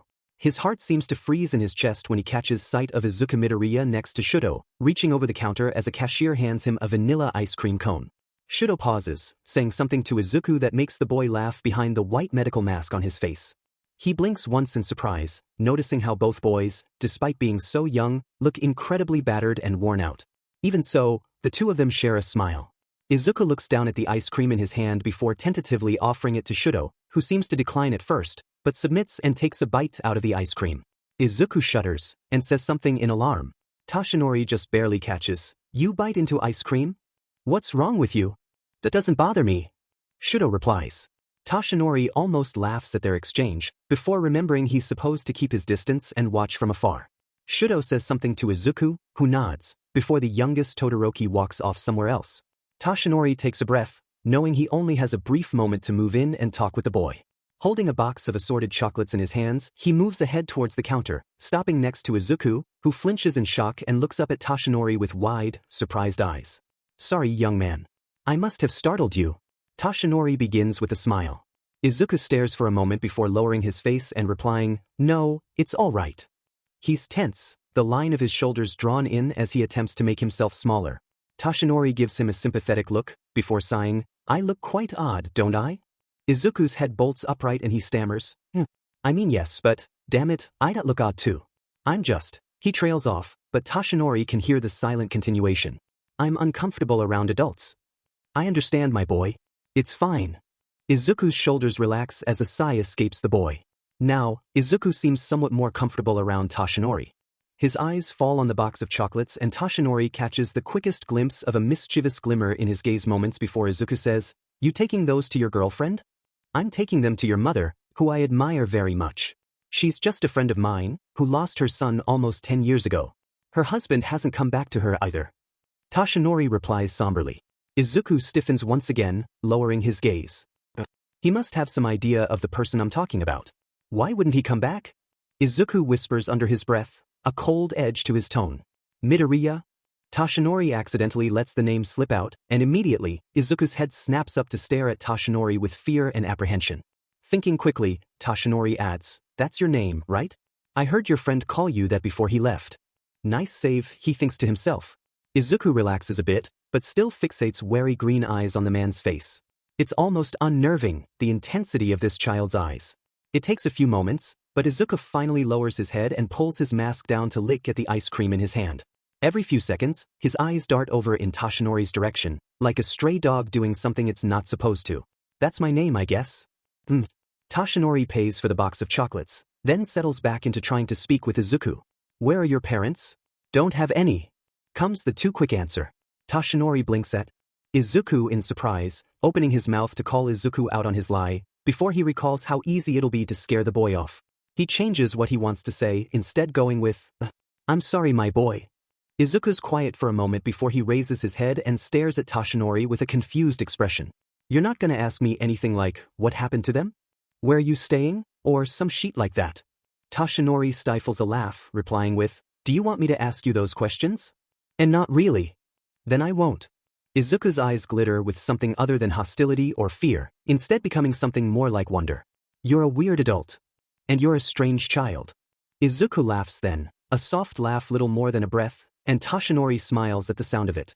He feels like he accomplished something big here, melting Izuku's icy exterior just enough to get him to laugh. Izuku catches himself after a moment, setting his expression back to the neutral one he'd been wearing. He takes another lick of his ice cream with a hum of, "I kinda, yeah." Mito dash, another voice from behind Toshinori makes him turn around in surprise. The boy behind him jumps back in alarm as Toshinori does this, but quickly collects himself and walks past him towards Izuku as if nothing ever happened. Still, Toshinori recognizes the way Shouto flinches. It's the same way Firebrand flinched when Toshinori faced Rabbit and the young vigilante. He watches Shouto as the boy casually places himself between Izuku and Toshinori, making it seem as though he's just talking to the shorter boy. Toshinori sees the way Shouto's feet are shoulder-width apart and bent at the knees, however. He's bracing himself, as if he expects Toshinori to strike at him. The thought of this boy immediately assuming Toshinori wants to hurt him or his friend sends certain questions shooting through the pro-hero's head. What made him so nervous? Why is there a bruise on his face? What in the world gave him that scar? Why does he look so malnourished? "Midoriya, we can go elsewhere if you want." Shouto's voice cuts through Toshinori's thoughts like a knife, bringing him back to reality.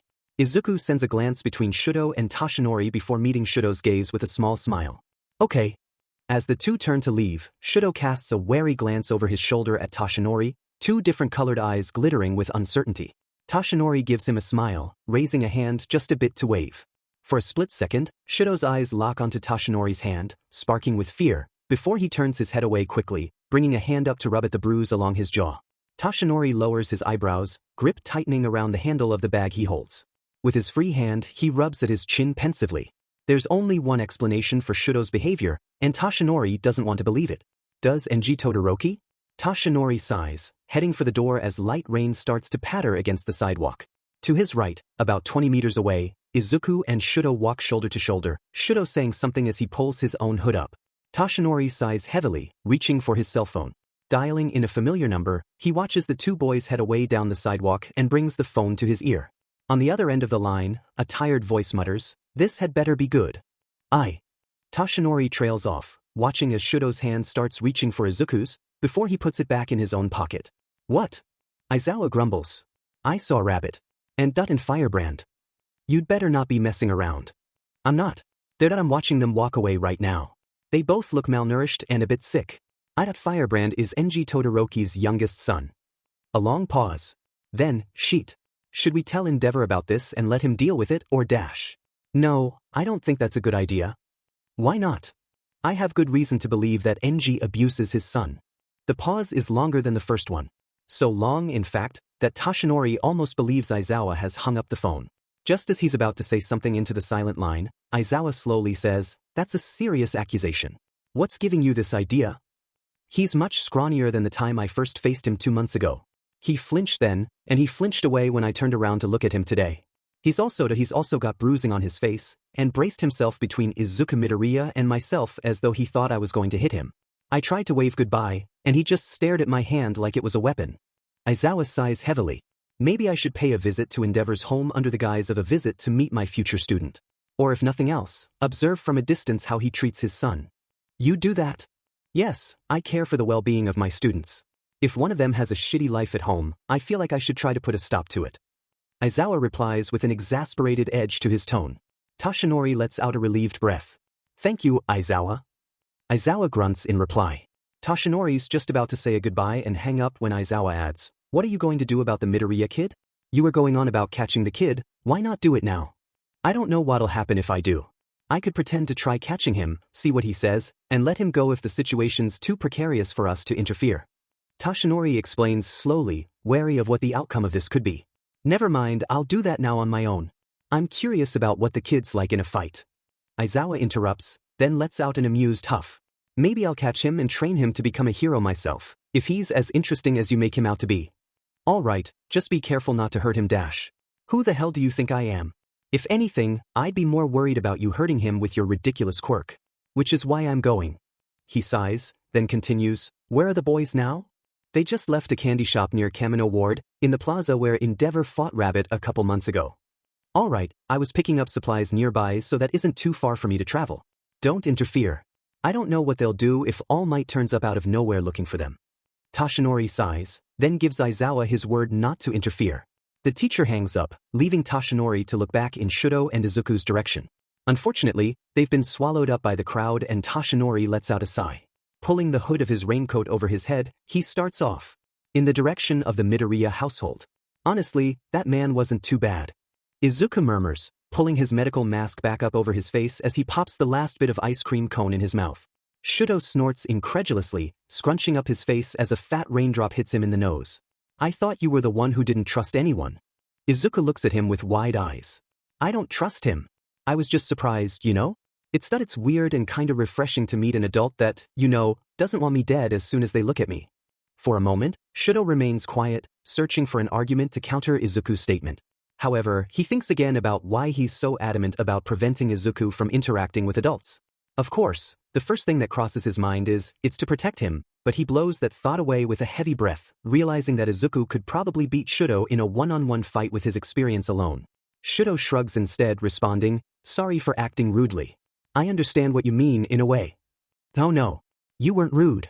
Izuku stammers and Shouto smiles a bit. He's about to say something in response, when Izuku suddenly adds, and I was wondering something. You can say no if you want, I understand completely if you aren't comfortable. Midoriya, I'm sure it's fine. What is it? Izuku closes his mouth, takes a deep breath, and bites his lip. Shouto watches him patiently as he seems to sort out what it is he wants to say. Hold your ha. He cuts himself off, pulling his mask down as another sneeze sends a jet of flame shooting from his mouth and nose. Shouto lets out a soft, piff, and obliges in doing what Izuku was going to ask. Gingerly, he laces his fingers through the fingers of Izuku's left hand. The boy stiffens, so shocked by the sudden touch that he lets his mask snap back against his face with an audible smack. His head whips around, summer green eyes wide with surprise as Shouto awkwardly tightens his grip on Izuku's hand. It takes a moment, but Izuku finally relaxes and his own fingers, calloused from years of fighting and burning his own hands, tighten around Shouto's hand. It's a nice feeling, Shouto thinks to himself, to hold someone's hand like this.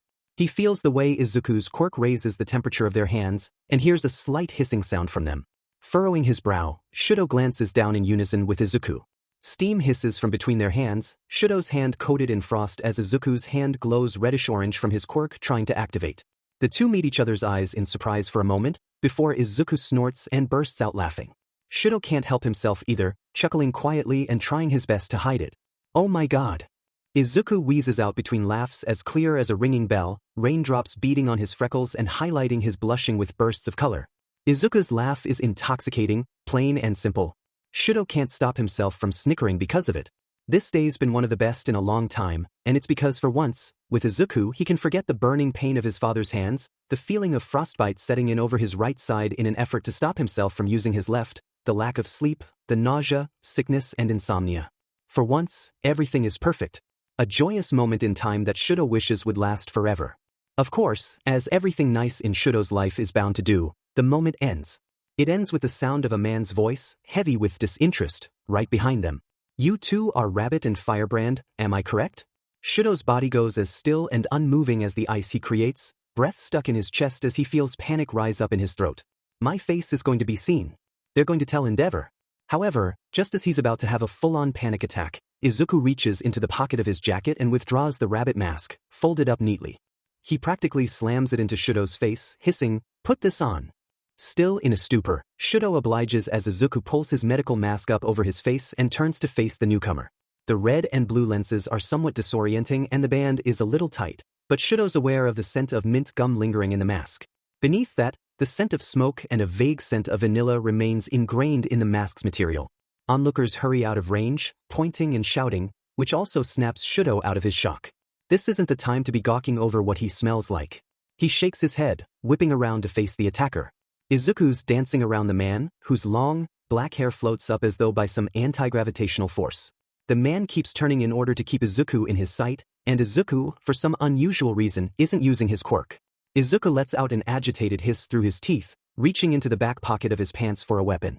Shouto braces himself, bending his knees and preparing to use his quirk, as Izuku pulls a switchblade from his back pocket and starts going on the offensive. His left side igniting with barely controlled flames, Shouto raises his left hand in the direction of the assailant, a hero Shouto now recognizes as Eraserhead, and fires off a blast. Eraserhead, in a stunning display of skill, grabs the scarf around his neck and whips it out in front of him, catching Izuku's arm and yanking him forward. This sends his face slamming into the pavement as he lets out a yell of surprise before the man turns around and stares at Shouto from behind yellow goggles. His flames immediately fail, leaving him standing there with no defenses. The hero starts forward at ridiculous speed, forcing Shouto to backpedal a bit before he braces himself for a fight. This is something he's used to. Hand-to-hand combat is leagues better than using his father's power, in his opinion. Shouto readies himself, bringing one arm up to block Eraserhead's attacks as he readies his other fist to strike. However, just before the hero can reach out and grab Shouto's arm, the man hisses through his teeth in pain and a few drops of red spray across the mask Shouto wears. He ignores the chill that runs through his spine at the sight of blood running down the lens, instead glancing over the hero's shoulder at where Izuku stands. His eyes burn with an intense fire as blood stains his mask from the inside. His hand is held slightly raised, the switchblade now missing. Eraserhead backs up a few steps, reaching up to pull the knife from the back of his shoulder with a grunt. It's then that Izuku speaks, low and with a tone as sharp and cold as ice, "Don't you dare hurt him." "I never had the intention to hurt either of you," the hero responds, dropping the knife on the ground with a wince. Izuku laughs incredulously as Shouto snorts disbelievingly. The man falters a moment, letting himself slip into a more casual stance. Shooting a glance between the two boys, he says, "I mean it. I honestly have no intention of harming you two. Have neither of you ever experienced kindness?" Shouto lowers his gaze and looks at the ground, shifting his weight from foot to foot in discomfort. Izuku glances off to the side, brows lowered over his emerald eyes as he brings his hands together, his left thumb resting on the now healed stump of his middle finger. Eraserhead notices this, and uses this chance to strike. A scarf loops around Shouto's ankle, jerking his feet out from under him and sending him flat on his back with a hacking cough. Izuku yells, and Eraserhead grabs Shouto, hoisting the boy over his shoulder and running. To where, Shouto has no idea. He's just struggling as pain radiates from his back and lungs from having the wind knocked out of him. He raises his head, seeing Izuku in a dead sprint after Eraserhead, and jabs his foot into the man's torso. A muttered dash floods him with cold satisfaction. The man darts into a narrow side alley, tossing Shouto on the ground before backing out of reach.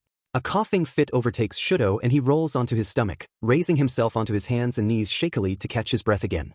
It's not long before he hears footsteps and feels a hand on his back. Hey, are you okay?" Shouto takes a deep gulp of breath as he pushes himself back onto his knees. Izuku's eyes are clouded with worry, with fear, which doesn't sit well with Shouto. Someone like Izuku shouldn't be so worried over him. "Why? Just had the wind knocked out of me." Izuku heaves a sigh before seemingly remembering their predicament and leaping to his feet. "You said you had no intention of harming Dash." "Yes, I know. I didn't mean to knock the wind out of him, but it helped me get you both to someplace nobody will witness this fight. And if you're both who I think you are, I'm sure being found out by the public eye will have serious implications for the both of you." Shouto stands, and Izuku's hand moves to reach into his pocket. However, a gray scarf loops around Izuku's left wrist, wrenching his arm forward and forcing a yelp from his lungs. Immediately, Shouto snaps out of his awkward stupor, sending ice shooting from his right foot on instinct.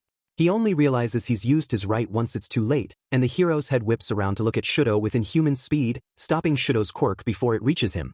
Izuku reaches again for the lighter in his pocket, but fumbles it and drops it on the ground moments before Eraserhead yanks him forward. A string of curses escapes through Shouto's lips as he thinks hard about what to do. I could break off some ice and use it as a weapon. No, I don't want to kill him. But Midoriya didn't kill him, and he used a knife. Izuku's knees are bent, his free hand grips the fabric of Eraserhead's scarf in an attempt to loosen the tension around his forearm, and his red sneakers scrape along the ground.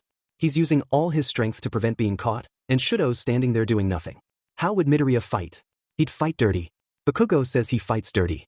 Shouto moves forward, grabbing the lighter off the ground with his left hand and a handful of dust and gravel with his right, and moves forward to throw it directly in Eraserhead's face.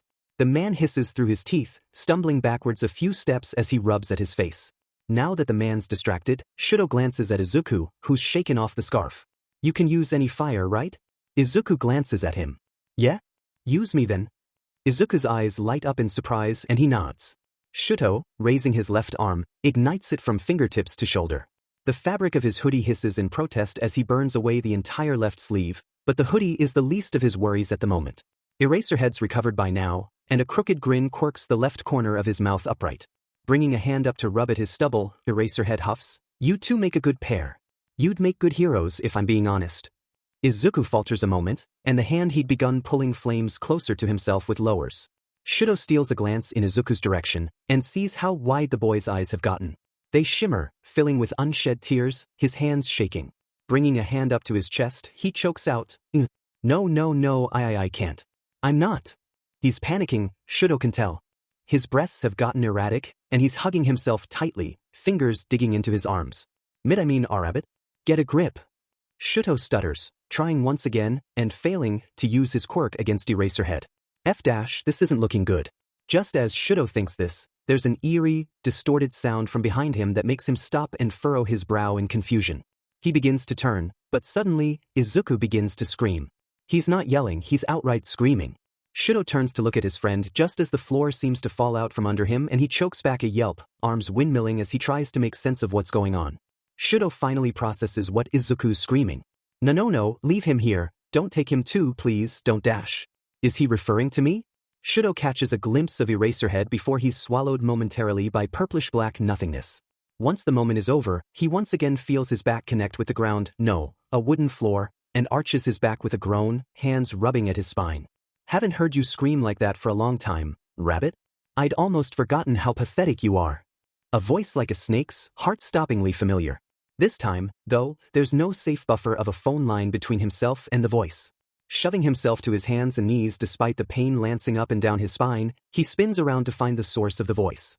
A man in a black hoodie and pants, unkempt silver hair, and a disembodied hand over his face leans against the counter of a bar, right next to a person made of purplish-black mist wearing a bartender's outfit. Izuku kneels next to Shouto, eyes wide in horror as his fingertips dig into the wooden floor. He doesn't say anything, but the way his entire body shudders uncontrollably is enough of an indicator to Shouto. This is really bad. The silver-haired young man turns his head to look at Shouto, pushing himself into an upright position with leisurely movements, as though satisfied and completely comfortable with the whole situation. Striding toward Shouto, he places his hands in the pockets of his pullover hoodie and hums, "This must be Firebrand then. Professional a-hole? The one who sees me off even more than this little green fucker? Yeah, that sounds like Firebrand. Not liking the rabbit look on you. Try going for something a little more accurate like, let's see, a donkey. Since you're such an butt." Shouto purses his lips behind the mask, watching as Shigaraki extends a hand out towards him in the gesture of a handshake. "Shigaraki Tamura. Pleasure to meet you, Firebrand." Aizawa mutters to himself angrily, a string of self-deprecating comments laced with curses spilling from his lips as he brings a hand up to stem the bleeding wound on his right shoulder blade. I fed up. Now, they're both back in the villain's hands. "You stupid," he mutters. Seeing as there's not much he can do now, what with both boys gone, he reaches his free hand into his pocket for his phone. New_DM. 1:49 p.m. Eraserhead, I need a ride. All Might, what seems to be the problem, Aizawa? All Might, how'd it go? Eraserhead, I fed it up. The villains have them both. Eraserhead, and when I went to grab Shouto Todoroki, Izuku Midoriya threw a knife and got me in the shoulder. Hurts like a beach. All Might, Good God, is it bad? Double frowny face. Eraserhead, it was a little switchblade, hit me in the right scapula and stuck for a moment. I pulled it out, but it's still bleeding a fair amount. I'd walk out there myself like normal, but I'd attract far too much attention covered in dirt and bleeding. All might. Right. I'll be there in a bit. Can you send me your location? Eraserhead, yeah. Eraserhead, this is humiliating. They were in my reach and yet I still let them slip away. Eraserhead, I should have knocked out the Todoroki kid and taken advantage of Midoriya's blind anger to catch them both. I took too much care in preventing injury. All Might, you can't blame yourself, Aizawa. We'll try again another day. Eraserhead, Eraserhead, I'll see you in a bit. Here's my location. Eraserhead dropped a location pin. All Might, thank you. I'll see you shortly. Aizawa places the phone back in his pocket with a heavy sigh. Once he's done that, he brings the hand over his wound in front of him, palm upturned. Blood stains his hand, but it's nowhere near the amount indicating a serious injury. His thoughts begin turning gears in his head again, causing him to bring a hand to his chin.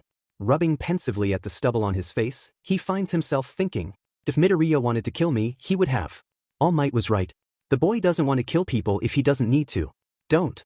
The word stops Shouto from taking Shigaraki's hand as though Izuku's quirk is the ability to turn people to stone. He freezes, turning his head to look at Izuku with an eyebrow raised. Of course, this means nothing as he still wears Izuku's rabbit mask and his hoods miraculously manage to stay up over his head throughout this whole ordeal. Still, he quirks an eyebrow at the freckled boy questioningly. Izuku's eyes have gone cold, like twin chips of icy green jade. Shadows darken his face and the medical mask has been pulled down under his chin, exposing his stony frown and the stream of rapidly drying blood running from his nose to his chin. He looks far older and far less innocent than the Izuku Shouto's come to know. Shigaraki withdraws his hands silently, standing upright again and wedging his hands in the pockets of his black pullover hoodie. You really like to spoil my fun, don't you? What, you don't remember how fun it was when we first met? When I grabbed your arm? Shouto's eyes are drawn to the deep, pockmarked scars on Izuku's forearms, wincing when he thinks of how much that must have hurt.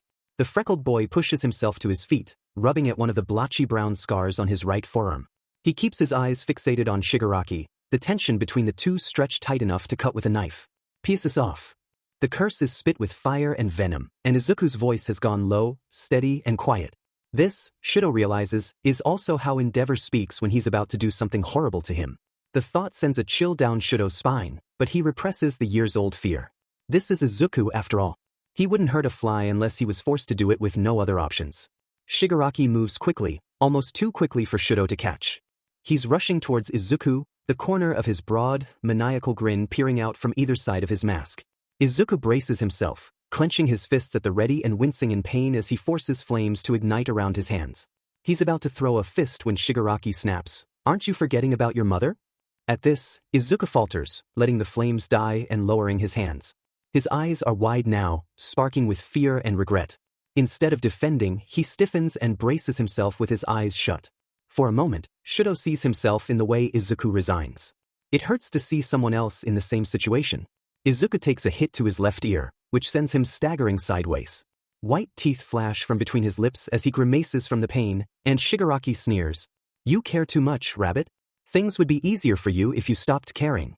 For a moment, Shigaraki extends his hand towards Izuku, a twisted smile on his face. Shouto's mouth gapes open and he wills himself to speak in Izuku's defense, but he feels as though he's lost at sea. He has no idea what to do, what's appropriate to say, and what to say that won't get Izuku hurt even more than he already is. The man's hand is almost touching Izuku's left forearm, when the mist-like man grasps Shigaraki's arm and stops him. He won't be fit to work if you continue injuring his arms. It's hidden behind malicious intent, and still has dark undertones, but Shouto recognizes this as a sort of defense. It takes a moment for Shigaraki to withdraw his hand, but when he does, Shouto has to stop himself from heaving a relieved sigh. Hissing angrily through his teeth, Shigaraki again wedges his hands in his pockets. And turns towards the door. "I'm going out. I can't even stand kids." Nobody speaks until he's left, and even then, nobody does anything until almost a minute has passed. Once he's definitely left, Shouto stands up, wincing as pain radiates from his back, and approaches Izuku. He reaches out a hand, gently murmuring, "Eche, are you okay?" Izuku flinches away from his hand. Shouto recoils, glancing at it to make sure he hasn't accidentally activated his quirk. However, Izuku's eyes widen and he reaches his free hand out, stammering, "No, I'm sorry, I didn't mean to dash. Don't apologize. May I see?" Izuku nods, reluctantly lowering his hand from his left ear. Upon further inspection, Shouto notices that other than some redness and a small bruise behind Izuku's ear, he doesn't seem to be injured. He lets out a sigh, withdrawing his hand. Izuku. Tamura plans to have Firebrand remain here for a few days to decide whether or not to keep him here or let him go. He'll be staying with you, so could you go upstairs and prepare your room? The mist-like man says, fixating his eerie yellow eyes on Izuku. For a moment, Izuku opens his mouth as if to say something. After a few moments, however, he backs down and walks towards a set of stairs. One hand resting on the railing, he turns to look over his shoulder at Shouto. He'll be staying here with me while I discuss a few things with him. Go upstairs. Kurogiri, I don't even trust Dash. Izuku. Green eyes burn into the man's figure, and Shouto could swear he sees the man shudder a bit. He doesn't need to worry about confrontation, though, as Izuku's already turning and making his way up the stairs. Kurogiri lets out a sigh before turning to Shouto, who remains silent and still. Your real name is Shouto Todoroki, is it not? Shouto stiffens, immediately replying, who the hell is that? Don't play dumb. You're the son of the hero Endeavor, you and he have the same fire-based quirk. Other than the additional ice quirk, you and he are the same. You have the same look about you. Shouto chokes back the urge to retort with a spiteful comment regarding his father. He's heard this being said many times, that he's the same as your father, but no matter how often he hears it, it still hurts. It's like being stabbed in the chest and being forced to grin and bear it. He's so caught up in his thoughts, he doesn't notice Kurogiri reaching out to remove the mask until the villain's already withdrawn it. His face now exposed, blue and gray eyes stretched wide open in shock. Kurogiri hums thoughtfully. I assumed that mark was just a birthmark associated with your quirk, but now I see it's a scar. The burn, perhaps? Shouto glares venomously, bringing his left hand up to cover the scar with it. Not important. What did you want to talk to me about? It's less of a question and more of a threatening statement, but Kurogiri takes this as an invitation to keep talking. You and Izuku are a lot alike. It's almost uncanny, the resemblance between the two of you. In any case, I'd just like you to know that if you try anything in an attempt to remove Izuku from our grasp, it will not end well for either of you. Reaching up to pull his hood down, Shouto glares daggers at Kurogiri. A thin sheen of frost has begun to form over his right side and creates intricate webs of frosty crystals that spread from his right foot. He's vaguely aware of his nails biting into the palms of his hands. Icy vapor puffs from his mouth as he says, what do you mean, it won't end well for either of us? If you make any move to save him, he will be punished for your actions. As in, his mother will be killed and it will have been your fault. If his mother dies, I can't be sure what on earth will happen to Izuku's mental state. I do know it won't be good, since his mother's well-being has been the only thing that's prevented him from losing his sanity this long. Shouto jerks his head back, disgust written on his face. It's like my situation with my father. You're absolutely disgusting. I am aware. I was the one who originally kidnapped Izuku, although I was only acting on Tamura's sensei's orders. Izuku just so happened to be the easiest quirkless kid to take. When Izuku finally manages to escape you, I swear dash. Kurogiri lets out a sound somewhat like an amused yet skeptical laugh. Pardon me, you said, when, and I'm not sure you understand the situation. Izuku will live out his entire life as a villain. That, I have no control over dash. I swear to God I'll even kill you. Shouto delivers the line as icily as possible, calling on the eloquent vocabulary of Katsuki Bakugo in his anger. Kurogiri watches him pensively for a moment, as though seeing him in a different light. That's not a very heroic thing to say now, is it? That statement has no meaning when delivered by a villain. Shouto spits back, taking a threatening step forward. Kurogiri holds his ground, however, and hums thoughtfully, you'd make a good villain yourself. Gritting his teeth, Shouto forces himself to calm down. He closes his eyes, letting the cold escape him through his breath. God, what am I doing? I am acting like a villain. I apologize. I understand the situation now and won't interfere further. You have my word. He sighs, lowering his head. It comes off as a gesture of remorse, but it's mostly to hide the anger that most likely twists his expression. Kurogiri seems pacified by it, to Shouto's relief, and replies, you're forgiven. My original statement stands. If you're sick of your life as it is, I'm sure you'd make a formidable ally. Shouto chews his lip. It's almost tempting. His mind flits back to the memory of countless burns, bruises, lacerations, and cracked ribs, and a shudder racks his body at the thought of seeing his father's blazing fist rushing towards his face. Upon noticing this, Kurogiri nods. Well, he moves his head as if he's nodding? It's difficult to tell, and murmurs. Take your time considering it. In any case, you'll be kept here for a few days to ensure your silence. I was against bringing you here, but Tamura was very insistent. I understand. I'll keep quiet. The man is quiet for a moment, then sighs. Tamura wants you to go along with Izuku on some jobs over the course of your time here. I'll see about getting you a temporary mask of some sort, in case you decide to actively help Izuku on whatever jobs he'll be tasked with. Nodding, Shouto says, all right. And I made a promise to Izuku not to mention your relationship with him to Tamura. It would be best if you kept your face and hair hidden around Tamura, as well. He may not take well to you being the son of Endeavor. He'll likely either kill you or force you to stay using blackmail, as he's done with Izuku. Shouto represses the urge to swallow nervously, instead replying levelly, alright, thank you for the warning. Kurojirai dismisses him, handing him back Izuku's mask, and he immediately makes his way towards the staircase where Izuku vanished. I swear I'll get you out of here. Gethimutafire need Tagathime from this play Nito. A knock on the door abruptly drags Izuku out of his head with a gasp. His fingers shake as they dig into his desk, the deafening sound of his own thoughts causing his ears to ring. Inhaling through his nose, he holds his breath for a few seconds, then lets it out slowly through his mouth. The door opens before he has a chance to relax and throw on a smile, and Shouto enters tentatively. Upon seeing Izuku, he sighs with relief. Thank God this is the right room. I was afraid I'd walk into some random broom closet or alcohol cellar or something. He says rather lightheartedly, as if hoping to ease some of the stress they both feel concerning their situation. Izuku chokes back the urge to break down and cry, instead taking a deep breath and standing back upright with a wobbly smile. Why yeah, you probably would have raided all of Kurojairi's finest liquor if you'd found his alcohol stash, he jokes. Shouto reaches up to rub at his temples in exasperation despite the ghost of a smile that lingers on his lips. After today, I don't think I'd feel bad about getting absolutely smashed.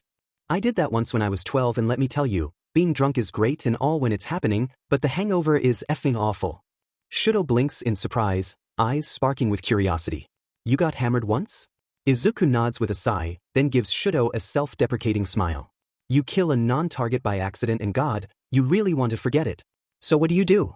You do exactly what your role model does when he's stressed, that's Kurojirai by the way, and that is to drink like the world's ending.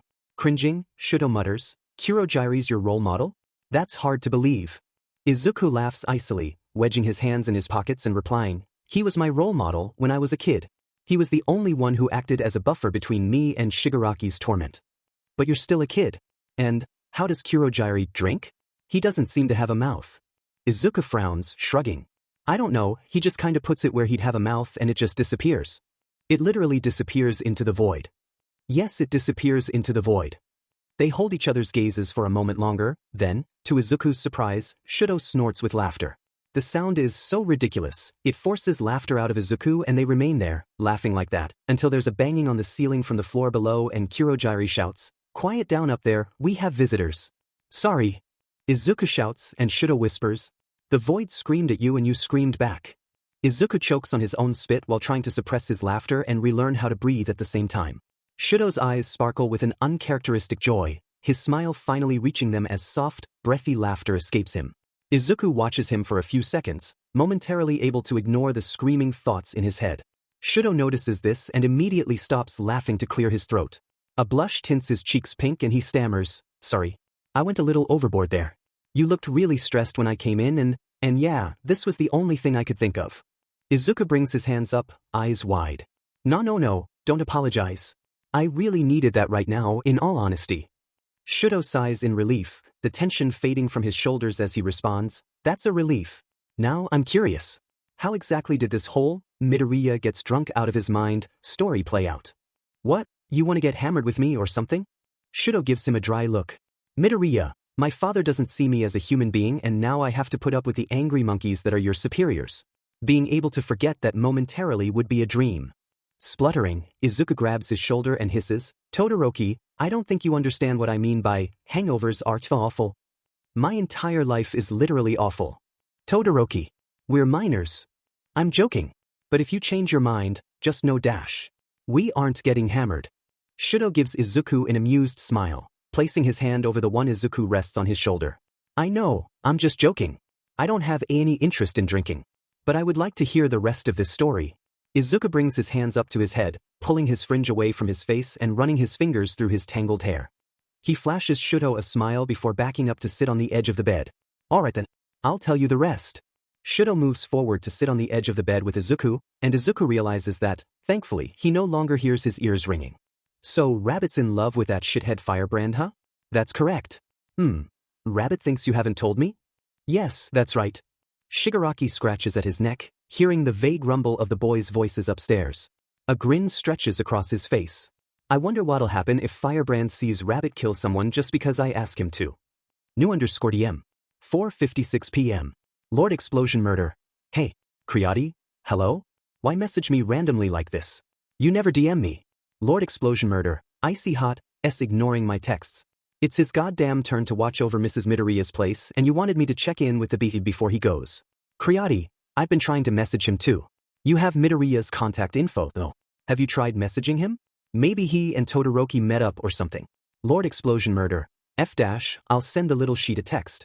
Kriati, okay, good luck finding Todoroki. Kriati changed the group name to the _____. Most ______. 4:59 p.m. Lord Explosion Murder. Deku, where the are you? Rabbit, I'm at the villain hideout?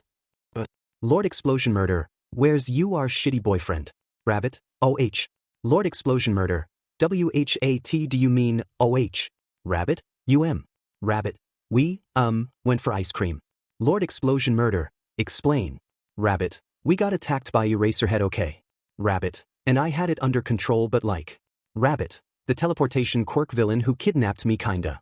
Kidnapped me and Todoroki both and now we're here with the villain and they're not gonna let him go until they're sure he's gonna keep quiet. Lord Explosion Murder, Jesus fucking Christ.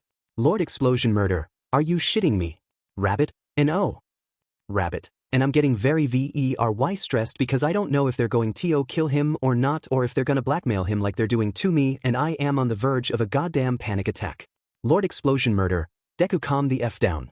Lord Explosion Murder, I hate his weaselly guts and his wishy-washy affection is disgusting but he's pretty dim and capable, he's not gonna get caught up in shit like that.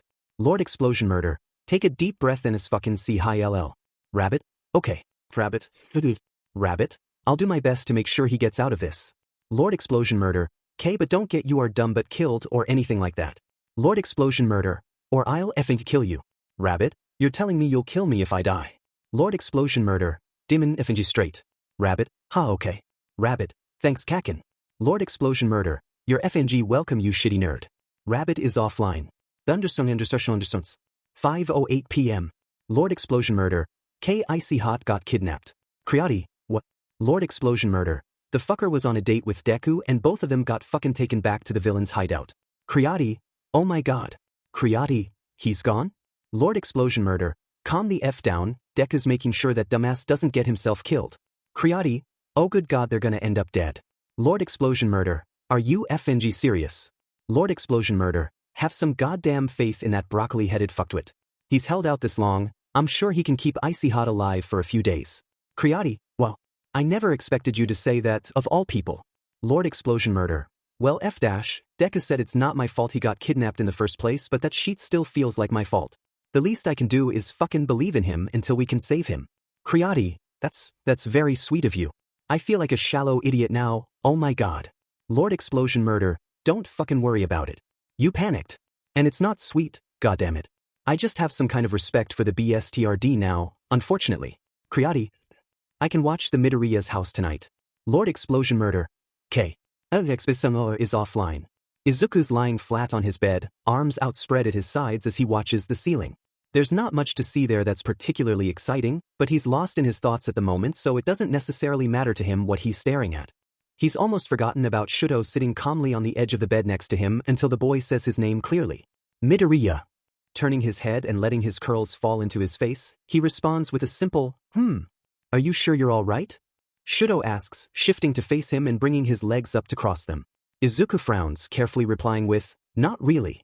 I'm not panicking anymore but I've still got major anxiety. Is it because you're afraid they'll kill me?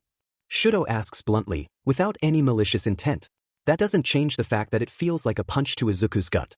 Wincing, he pushes himself up into a seated position. That's part of it, yeah. I'm also worried they'd use something against you to make you like Dash. He breaks off his words and lowers his gaze. Like you. Shouto finishes and Izuku nods. Izuku glances back at him as he feels movement, seeing Shouto scooting closer to him. The boy watches him pensively for a moment before gingerly moving his right hand towards Izuku's left. He pauses a moment before resting his hand on Izuku's and letting his fingers run over Izuku's knuckles. A heavy breath escapes Izuku, and his shoulders relax at the touch. Is it all right that I touch you? I suppose I should have asked first, but Shouto murmurs in an almost tentative tone. Izuku nods, instinctively leaning against Shouto's right side and closing his eyes.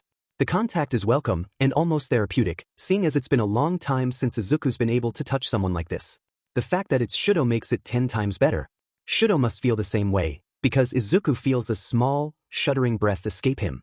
His side briefly grows colder, before once again returning to a normal temperature. They remain like that for a time, satisfied to drink in the gentle contact between them, until Izuku breaks the silence with a question.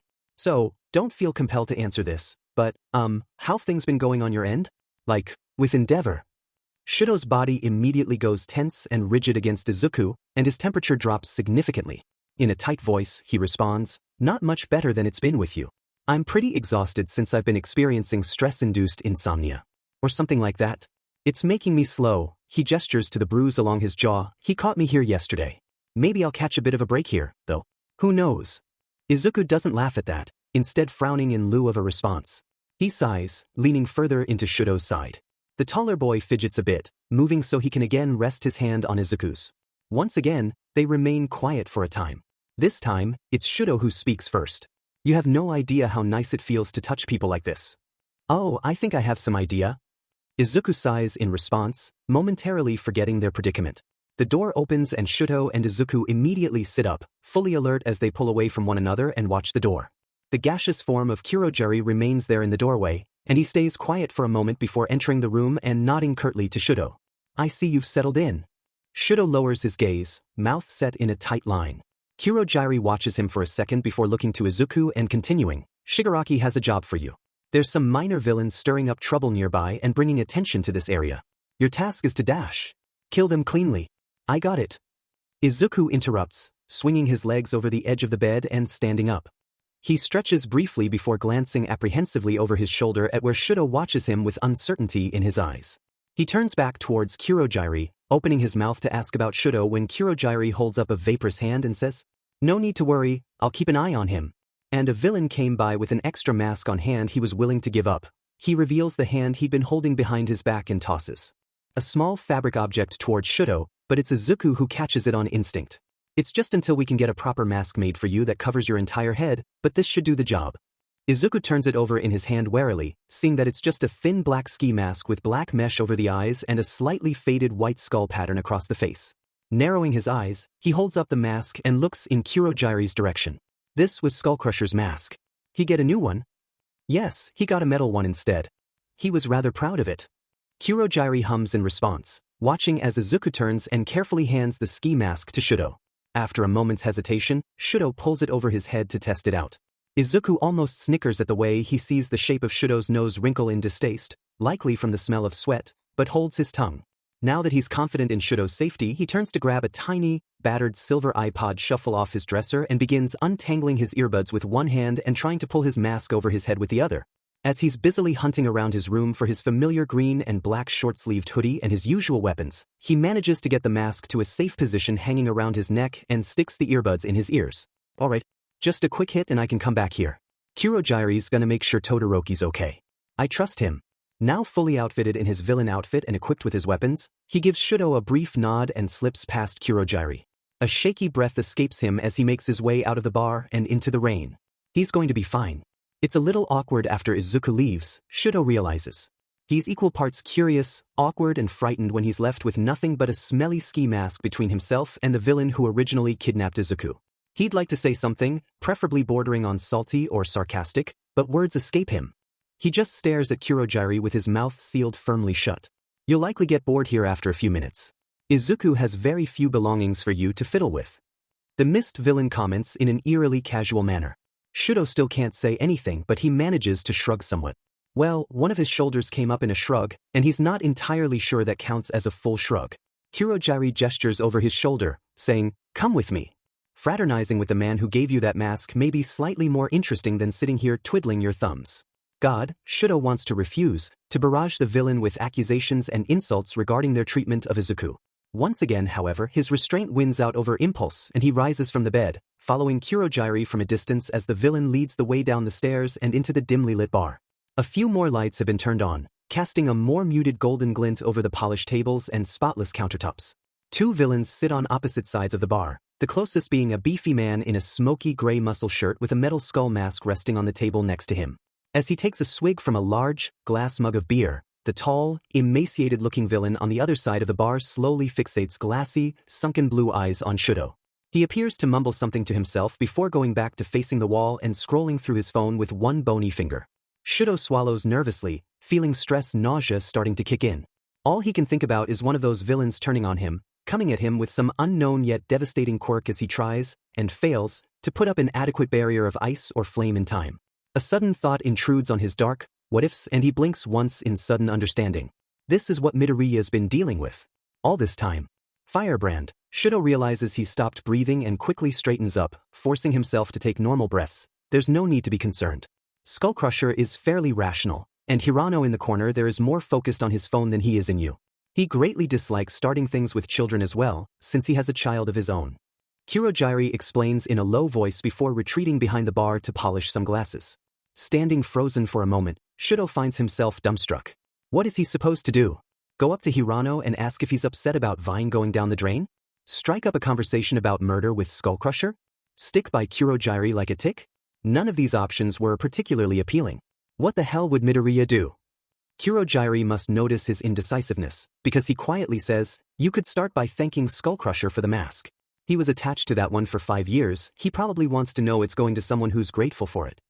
Like hell I'm talking to a villain. His mind says one thing, but his body does the opposite and before he knows it, he's standing awkwardly by the table the villain sits at. He's got buzz-cut black hair, a face like a bulldog and terrifyingly sharp gray eyes. Shouto swallows. This man could kill me if I make a wrong step. It suits you, Firebrand. The man grunts with an approving nod. Once again, he's struck dumb and opens his mouth, but no sound comes out. Skullcrusher seems to notice this and huffs in amusement. In a voice like gravel, he continues, "I saw the news reports a couple months back. That was ballsy as hell, that sheet you did for Rabbit." Shouto finally finds his voice enough to choke out, "I beg your pardon?" Throw in fire at All Might. Was sure Rabbit was gonna get smeared from here to Kyoto. Surprised All Might didn't lay you out too. Kudos to you, kid. He grunts with a grimace that was probably meant to be a smile. Oh, thank you I guess? Shouto curses himself for not keeping his voice level, but this man's build reminds him far too much of Endeavor. Still, it's almost eerie how kind this villain seems compared to his own father, a hero. Shouto stares for a moment, feeling a small internal crisis roiling about within him. Skullcrusher reaches out a meaty hand, and on instinct, Shouto takes a step back. To his utter surprise, the villain just says, "Skullcrusher's the name. Pleasure meetin' ya, kid." He's not sure his heart, or his brain, can take much more of this fuckery. Despite almost positive he's on the verge of a mental crisis, he gingerly takes the villain's hand and responds in a very small voice, "Show, Firebrand." Firebrand. Satisfied with the introduction, gestures to the seat across from him and begins launching into some overdramatic retelling of some fight he had several years ago with Endeavor. Even before Shouto's seated anxiously in the other chair, Skullcrusher's warning him about fighting Endeavor, lifting a massive arm to reveal a burn scar running from his wrist to his shoulder. Shouto has to hold back an incredulous laugh. How ironic. A villain warning me to stay away from my own father. Shigaraki leans against the brick wall next to the bar's back door, the hood of his black pullover brought up over his unkempt silver hair. Facing him is a brutish-looking young man, probably in his early 20s, with sandy blonde hair and scars marring every inch of exposed skin. A nail-studded baseball bat rests casually against his shoulder, and his dark eyes fixate on Shigaraki with mild interest. Bouncing the bat against his shoulder nonchalantly a few times, he shifts his weight to his right foot and mutters, "So you want me to rough up this Firebrand kid in front of the Rabbit? Seems stupid." Shigaraki shrugs, one eye glinting coldly from between the fingers of his mask. "If you're not up to it, I can hire another, more capable villain to do it. You do know Rabbit's talents lie in assassination, so if he puts up a struggle, you have my permission to beat him within an inch of his life. It's a simple task and quite entertaining." The young villain's brows lower and he bares jagged teeth in anger. "I'm plenty motherfucking capable. Fin G up the Rabbit also piques my interest, but what the hell does that Firebrand kid have to do with anything? Seems like a DMN-capable kid as well, standing up to All Might like that." Shigaraki hisses in distaste, "Don't talk to me about All Might." After the initial outburst, he seems to rein in his anger and continues in a softer voice. "The Rabbit's in love with Firebrand, and since Rabbit's under my charge, I get to toy with him all I want. I'm interested to know what'll happen to him if he witnesses his dear lover get the sheet kicked out of him." "You're a twisted F-dash. the young man snorts, even as his lips curve into a sadistic grin, but Rabbit killed one of my buddies a couple years back of his own accord. It'd be nice to get back at the little BT for that. Shigaraki smirks beneath the mask. Are you going to go through with this, then? Yeah, I am. The man sneers, his baseball bat cracking with red-hot energy and dark eyes glinting with malicious intent. Since getting this little iPod, Izuku's come to find that he likes a few specific artists in addition to a few random songs scattered here and there. The majority of his music, however, is very calm and relaxing to listen to. As he sits on the edge of a 3-story apartment complex, he listens to his favorite song from a minor artist named Atlas. This song, in particular, is one of his favorites. These mundane, music-centric thoughts run through his mind even as he sees his target walk by below him. It's a trained habit, focusing only on instinct and the gentle beat in his ears as he completes his jobs. Of course, it doesn't help the crushing guilt and paranoia that sets in post-kill, but at least it helps while he's in the process of completing a job. Carefully, he makes his way down the building as he softly hums the rhythm of the music. He focuses intensely on the sound even as he silently draws nearer to the unsuspecting villain 20 feet in front of him. The middle-aged woman is focused on her phone even as Izuku swiftly pulls a razor-sharp blade from his pocket with practiced ease. He doesn't hear her choking as he reaches up, covers her eyes with one hand, and drags the knife firmly across her throat. He just focuses solely on the lyrics of the music in his ears, hanging on every letter and beat in an attempt to drown out the screaming of his conscience and the ridiculously loud thoughts in his head. He backs away, letting the woman fall to the ground and closing his eyes before he can see her face. Before he can see the inevitable bloody, visceral mess of her throat. Before he can see the fear in her expression. He turns to leave, the familiar feeling of wetness on his cheeks as his vision goes bleary with tears. Focus on the song he's listening to, drown out the thoughts, kill the noise, block it out. He leaves the woman there, heading back the same way he'd come. On the bright side, he has minimal blood on him this time, the only evidence of his brutality being the scattered few drops of crimson on his fingers and the same liquid coating the blade of the small switchblade liberally from tip to handle. Izuku can't keep his facade up any longer. He wrenches his mask down, stumbling towards the side of the narrow alley and resting against the brick wall of an apartment complex with one hand. The other hand clutching at his midsection, he vomits up the meager contents of his stomach. It's painful, seeing as his only food all day had been the vanilla ice cream with Shouto, and he breaks down crying. If Todoroki saw me like this? He thinks about Shouto a lot, he realizes. Almost as much as he thinks about his mother. Izuku's mind is always occupied with what-if scenarios, most often pertaining to Shouto in some way or another. Things like, what if Todoroki saw me kill someone up close? What if Todoroki hates me for what I do? What if I corrupt him and he becomes a villain too? What if I become the reason Todoroki gets killed or permanently injured? It's terrifying to think about. Body shaking uncontrollably from adrenaline, panic, and vomiting so suddenly, Izuku pushes himself back up onto his feet and takes a deep breath. His mouth tastes disgusting, and he reaches into his pocket for his water bottle. After swishing out his mouth to rid it of the taste of vomit, he places his mask back on his face and starts back for the bar. Shouto's fine. He has to be. Kurojiiri promised he'd be okay. Shouto's finally settled into a rather casual conversation with Skullcrusher when the back door of the bar opens and Shouto turns his head a little too quickly to be passed off as vague interest. The villain huffs once again in amusement, likely understanding Shouto's connection to Izuku without saying anything. The villain who enters is young, with irises as black as obsidian, a messy blonde undercut, and an overconfident stance. His gaze sweeps the room, fixating intensely on Shouto as Skullcrusher calls out a greeting. Vampire Bat. Been a while, kid. The beefy villain says, which the younger one nods once, almost unnoticeably. His black eyes are still fixated on Shouto even as he addresses Skullcrusher. Yeah, I was looking for something to cure my boredom. Vampire Bat approaches swiftly, striding gracefully across the bar like a cat as he blows a small bubble from the pink gum he's chewing. He stops about 3 feet from Shouto, eyeing him up and down and making Shouto's skin crawl as the gum pops. Pulling the gum back into his mouth, he briefly comments, "It appears I've found just the thing to cure my boredom."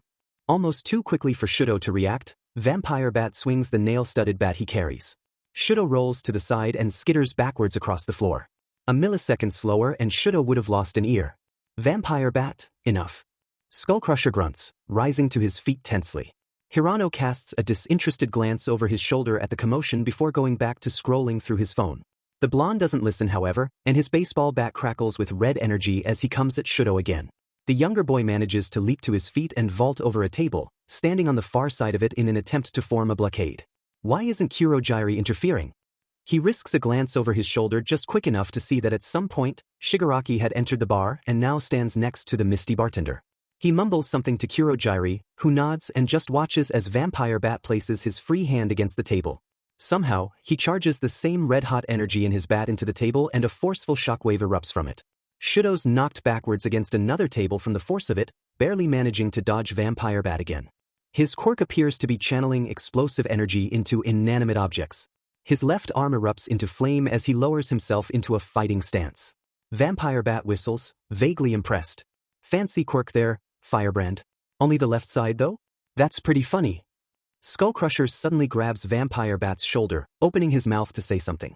Faster than Shuto's eyes can track, the young villain whirls around and strikes Skullcrusher with the bat.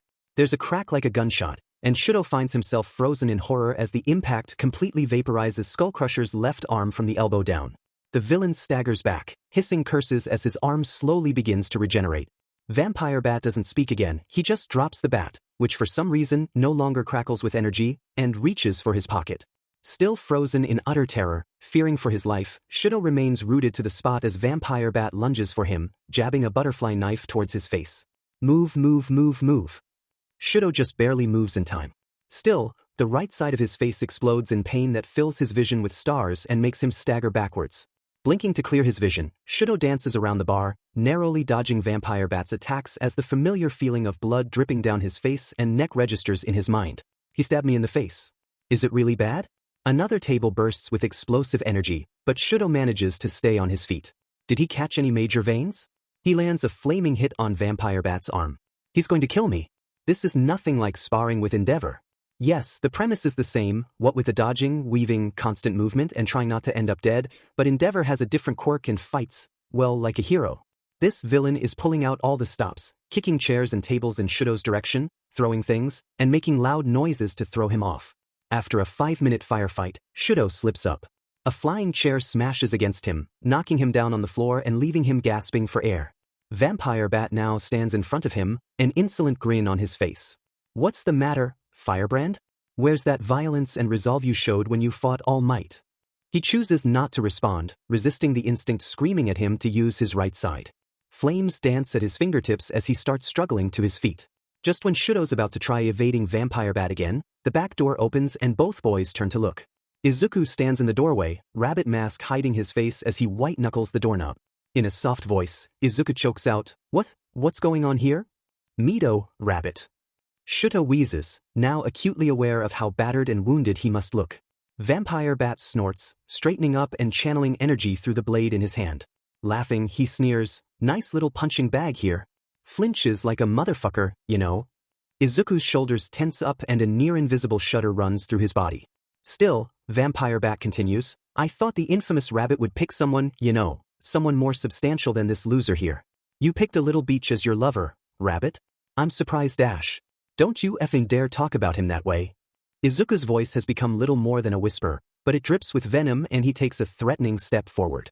Vampire Bat lets out a mocking oh-ho-ho, and spreads his arms out at his sides. What, are you offended? I'm just telling the truth here. Izuku closes the bar's back door behind him.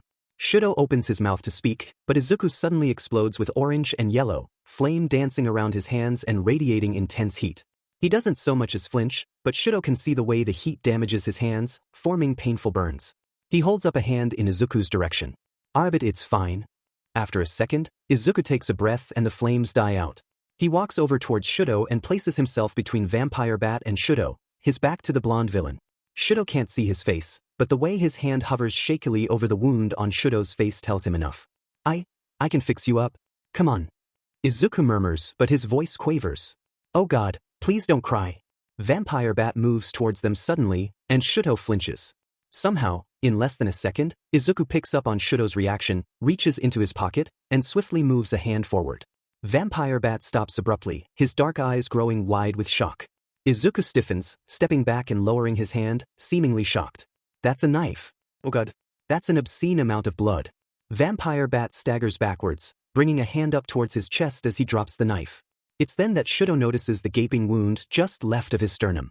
Blood spurts freely from the wound for a few seconds before the young man staggers to the side and drops. He convulses violently once before lying terrifyingly still. Izuku drops the knife. Shouto jumps at the sound of it hitting the floor. He's shaking. Izuku's shaking. He doesn't look at Shouto. He just heads wearily for the stairs and mumbles, "Tea-to-do." Zombie-like, Shouto follows Izuku up the stairs towards the bedroom. Once they enter it, Izuku closes the door quietly behind them and points towards the bed. Removing his mask, Izuku takes a deep, shuddering breath. Shouto sits on the edge of the bed, weakly pulling the ski mask off his head and staring at the floor. I've never seen so much blood. He swallows, nauseous. He was alive. He's dead. Just like that. Izuku draws closer, face neutral as he stands in front of Shouto. Izuku speaks, and Shouto jumps at the lack of life in his voice. Are you okay? Yes, I'm all right. Shouto replies, proud of how little his voice shakes. No, you're not. He knows what I'm thinking. Yes, I am. Izuku meets his eyes for a moment, then murmurs, hold out your hands. Confused, Shouto complies. Izuku watches his hands for a moment, brows lowered thoughtfully as he stares. He brings his own burned hands up to hover over Shouto's, but lowers them and takes another shuddering breath. Why, you're not all right. You're shaking. Shouto opens his mouth to argue again, but Izuku takes a step back, lacing his fingers together and meeting Shouto's eyes. A broken smile finds its way to Izuku's face as his eyes grow wet. Of course you're not okay. Who would be after seeing that? He lowers his gaze, after seeing someone being brutally murdered. Midoriya dash. Izuku brings his hands up, grabbing fistfuls of curly green hair as the tears come with a vengeance. This is why I shouldn't have gotten close to someone like you. He stutters frantically, taking another step backwards. Shouto rises to his feet immediately, moving towards Izuku with his hands outstretched in a non-threatening gesture. His fingertips just barely brush Izuku's skin when the shorter boy backs away in a blind panic. Don't what? Shouto pps his head. Don't touch me. Izuku weakly murmurs. This sound overdramatic, but I bring bad luck to people. Your face dash. My face hurts, but I'm not dying. And from what little I know of you, you don't mean it when you tell me not to touch you. Shouto sighs. Izuku purses his lips, backing away one more step so his back rests against the door. Slowly, Shouto tries once again to grab Izuku's shaking hands. This time, Izuku does let him gently wrap his fingers around his wrists and lower his hands from his chest. This was nothing new to me. I knew before now what Izuku did.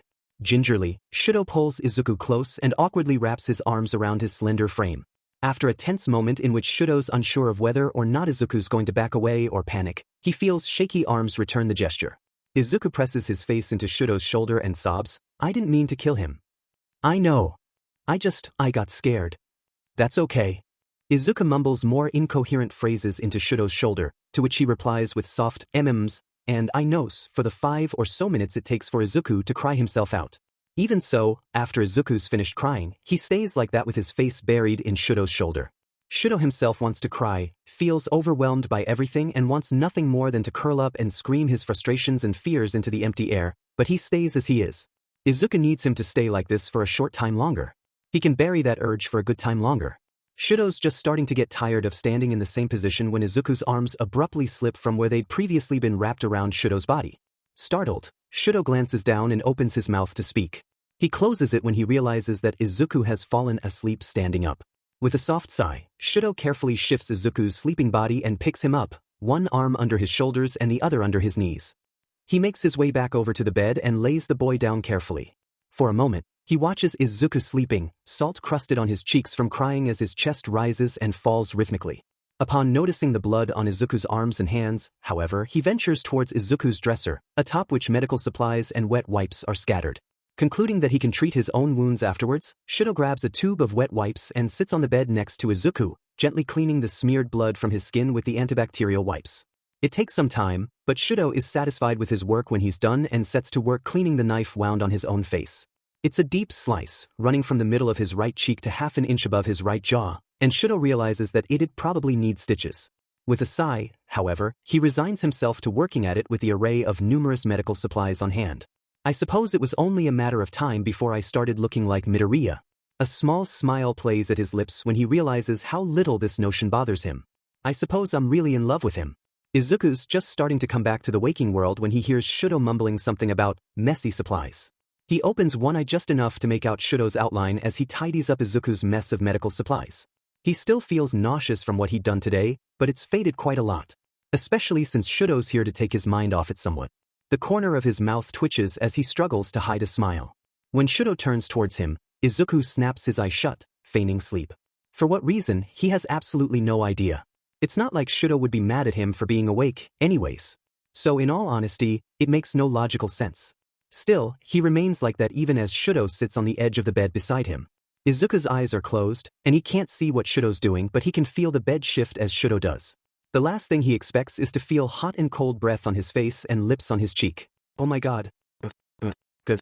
The gravity of what Shouto just did finally hits Izuku with the force of a freight train, and he's unable to stop himself when his quirk partially activates and smoke begins to fill the room. Shouto jumps off the bed as Izuku sits up abruptly and stares at him with wide eyes. Bringing a stinging hand up to his cheek, Izuku breathes, "Did you just dash?" Shouto begins, face almost comically red. Izuku starts to speak again, but frost suddenly coats the entire bedroom floor and sends elaborate spiderwebs of ice crystals up the walls. Running a hand through his hair awkwardly, Shouto takes a step back and looks off to the side. "I'm sorry. I don't know what came over me. You were, and I wanted to help. And I don't know, that's what came to mind dash. And oh no, don't apologize." Izuku begins, eyes wide. It helped. It was really sweet of you. Ditch a kiss. And everything leading up to it." At the word, kiss, Shouto widens his eyes and somehow grows even redder. He purses his lips, suddenly hugging himself in shock as snow explodes from his right side and coats the bedroom in about 2 inches of white powder. Hair now coated in a liberal layer of snow as the scent of smoke still hangs in the room, Izuku's jaw drops. How did you dash?" "I don't know. I dash." Shouto cuts off his own oddly agitated voice before continuing in a calmer tone. "I don't know. This hasn't happened before." Izuku finds himself gripped by a rare emotion, letting a genuine, beaming smile spread across his face. He ignores the cold, brushing his fingers through the snow on his bed as bliss courses through his veins like honey. He laughs softly, trying not to let his teeth chatter. This is amazing." Straightening up, Shouto eyes Izuku with sudden surprise, nonchalantly rubbing at the wad of gauze taped to the right side of his face. "You think it's amazing?" "Hell yeah, this is amazing," Izuku laughs. "Geez, you're always surprising the hell out of me, you know." A tiny smile quirks Shouto's lips upward. "Oh, I am? And I hope you're okay with..." He laces his fingers together again, anxiously. "Okay with me. You did kill someone in front of you. It's not like you did it in cold blood. It was an accident and you regret it, so I'm still okay with you." Shouto replies, shrugging. Izuku finds himself fighting back tears again, but this time, it's from happiness. Never has he ever been so glad to fake sleep. Shigaraki stands over the dead body of Vampire Bat, scratching at the side of his neck. Kurogyri watches him from behind the bar counter, annoyed by the amount of blood on the floors and the wreckage of the bar. Izuku will have to clean this mess up. He thinks to himself, perplexed. Hirano's left the bar, mostly irritated by the noise of Shouto and Vampire Bat's scuffle, but Skullcrusher looms over Shigaraki with rage in his piercing gray eyes. "There was no reason for you to hurt them kids like that." He snarls threateningly, to which Shigaraki mutters, "Kids or not, it's fun to see how they react to different things." Skullcrusher slams his fist down on one of the few righted tables left, the wood creaking beneath it. Kurogyri winces, hoping to God that the regeneration quirk villain doesn't break the DMN table. Still, he watches in silence as Shigaraki waves a hand dismissively and makes his way towards the door. "I thought you were a bloodthirsty villain, Skullcrusher. You boast about that sheet all the time, don't you? There's no need for you to get soft over some FNG kids. Still." He pauses. "I'm surprised Rabbit killed him. That's very interesting." He hums as he leaves Kurogyri and Skullcrusher alone in the bar. The hulking villain looks over to Kurogyri for some sort of explanation, or perhaps some empathy for Izuku and Shouto. However, he just continues polishing glasses. "My duty is to Tamura and all for one alone." Aizawa lets a hiss slip through his teeth as Chio cleans the stab wound Rabbit had so generously left in his shoulder. He'd taken the knife as well, once Izuku and Shouto had been spirited away by the Warpgate villain, and now let his eyes rest on its surface. It was currently sealed in a Ziploc bag on the counter, Aizawa's own blood drying and turning from scarlet to brown on its blade. He laces his fingers together in his lap, aware of Tashinori's piercing blue eyes burning into him from the chair next to the door. With a sigh, Aizawa runs a hand through his hair and mutters, "You don't need to stare at me like that. If I'd come dash, you would have scared them off even sooner. At least we have a handle on their quirks and a vague understanding of their situation now. The blame for this time is on me. Next time, I'll be sure to get them both to safety." Aizawa interrupts the #1 hero before he can spout more self-deprecating drabble. Speaking negatively had no benefits, and only served to bring the mood down more. It was stupid to keep talking like that. He opens his mouth to speak again, but winces as Chio prods the wound and cleans the last bits of grime from it. In his place, Toshinori speaks. "I understand. We'll catch them next time." Aizawa grunts an affirmative, feeling some of his energy sapped as Chio plants a kiss on his shoulder to heal the wound fully. Flexing his shoulders to test the injury, he lets out a soft sigh. To their surprise, Chio mutters, "Honestly, you two, you're approaching this the wrong way. You'll never catch that boy if you keep running in headfirst. He hasn't remained alive this long by being stupid." Toshinori and Aizawa turn to her in unison, immediately interested in her words. She notices this, chuckling as she hobbles across the room to sit down on her chair. Resting her cane against the desk, she sits back in her chair with a smile. "From what I understand, he managed to slip through both of your hands. The first time with Toshinori was of his own accord, and he used what appeared to be improvised flashbang explosives. The second time was due to villain interference." She rests her hands daintily in her lap before murmuring, "What I'm saying is that you're going to have to outsmart him if you want to save him." Aizawa and Toshinori exchange a glance before looking back at Chio. "What would you suggest?" Toshinori inquires, rising from his chair. Nodding in his direction, Chio replies, "You said he spoke to you while in your true form, correct?" "Weiss, but he was wary of me and seemed afraid." The hero sighs, rubbing at the back of his neck. "As he should be. I assume he's been horrendously abused, so of course he's fearful. Still, you managed to hold a conversation with him and he relaxed for a time." She pauses, scanning their eyes for the spark of apprehension that's beginning to alight there. "You think I should seek him out in this form and gain his trust just to break it when he reveals his weaknesses?" Toshinori responds, tone heavy with distaste. "How else would you suggest we catch him? Evidently, your current method isn't working." Chio sighs, which silences Toshinori, "And I'm not saying you back him into a corner and shove the poor boy into a police car. What I'm saying is that you find out who's keeping him under their thumb and get a general location of where he's living. From there, we can find the villains ourselves." There's silence for a moment before Aizawa holds his chin in his hand and murmurs, "That could work. It's the best chance we have as of now." Toshinori nods. "I'll do my best to gain his trust." Aizawa rises to his feet, reaching for the black jacket Yamada had brought for him and pulling it over his shoulders. "And I think I'll pay our friend Endeavor a little visit sometime in the near future. I'd like to see for myself how he personally trains his son." Needless to say, Kurogyari had not been pleased about the snow. Having already been fairly peeved about the dead body in the bar, the snow just added to his irritability. Which is why, at 11:30 at night, Izuku is mopping blood off the bar floor and Shouto is using himself as a human hair dryer to get rid of the snow in Izuku's room. Skullcrusher had apparently taken Vampire Bat's body out of the bar shortly after Izuku and Shouto had gone upstairs, saving Izuku more nausea than he's currently experiencing. Even now, his lips are set in a line and whatever's left in his stomach is threatening to come back up. "You brought this on yourself, Izuku," Kurogyari mutters from behind the bar counter.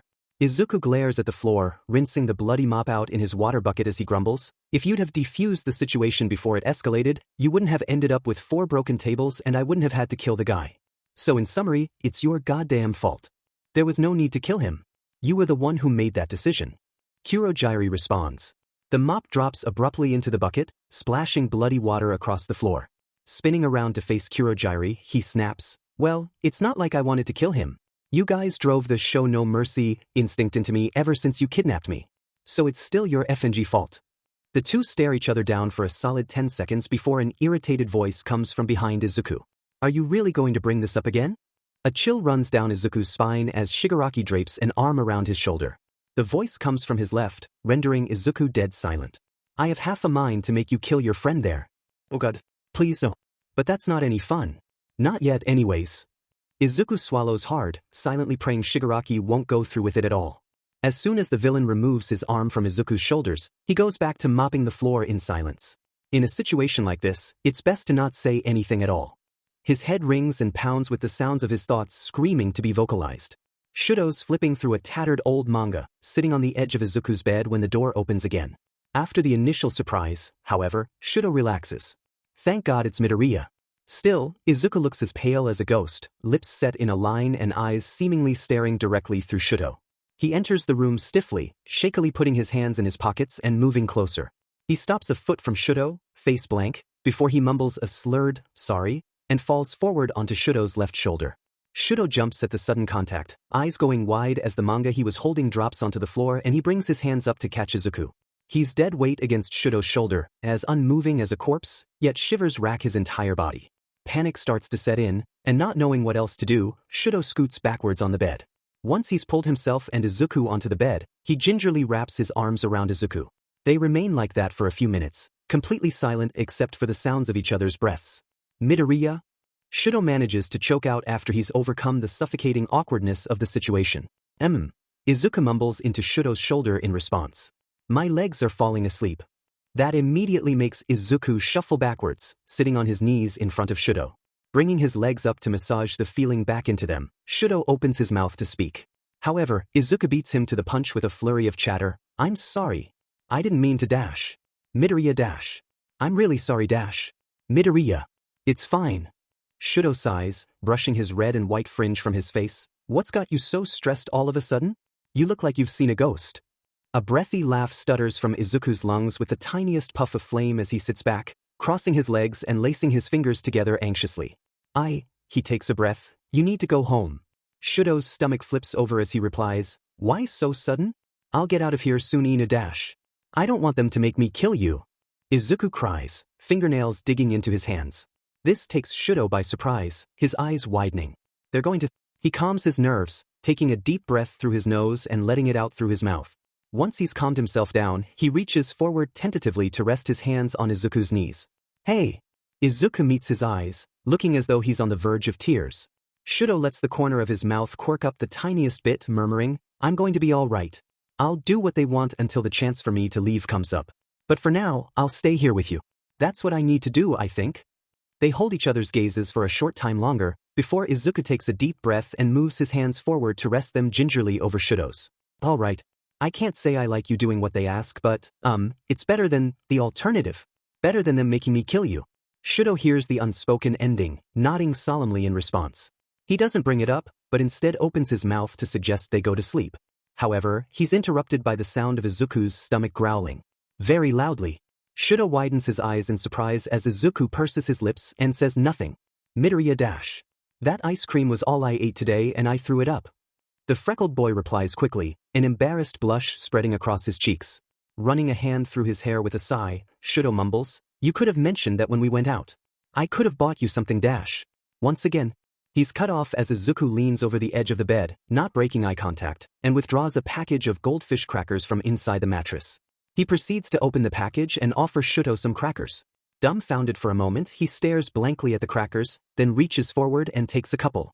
So I'm not the only one who's had to learn how to stash food. He remarks as Izuku takes a few crackers as well. The green-haired boy nods. What's the longest PRD of time you've had food withheld from you by the garbage fire? He asks in a ridiculously casual manner. Taking another cracker and trying not to snicker at the nickname, Shouto replies, 2 days. Over summer break a few years ago, he caught me trying to smuggle a chocolate bar to my room. Said, if I was pathetic enough to need that, I wasn't training hard enough. Izuku winces. Ouch. How about you? For days. It's Shouto's turn to grimace. Was that Shigaraki's doing? Izuku nods solemnly. It was back when I was quirkless and they were trying to get me to develop a quirk. Shouto's stomach lurches at that and he tastes bile in the back of his throat. The extent to which Izuku's been tormented here is absolutely nauseating. His disgust must be showing on his face because Izuku laughs softly, giving the last cracker to Shouto as he murmurs, it's mostly my own responsibility to get food now, so you don't need to worry too much. Giving Izuku a withering glance, he replies, I've seen what your diet consists of. I'm thoroughly worried. Izuku blinks in surprise once, then smiles and laughs quietly again. I suppose you've got me there. They chatter quietly in the room for a few minutes longer before Izuku stands up and shuts off the lights. It doesn't take long after that for the two of them to sink into the warm embrace of sleep. 12:20 a.m.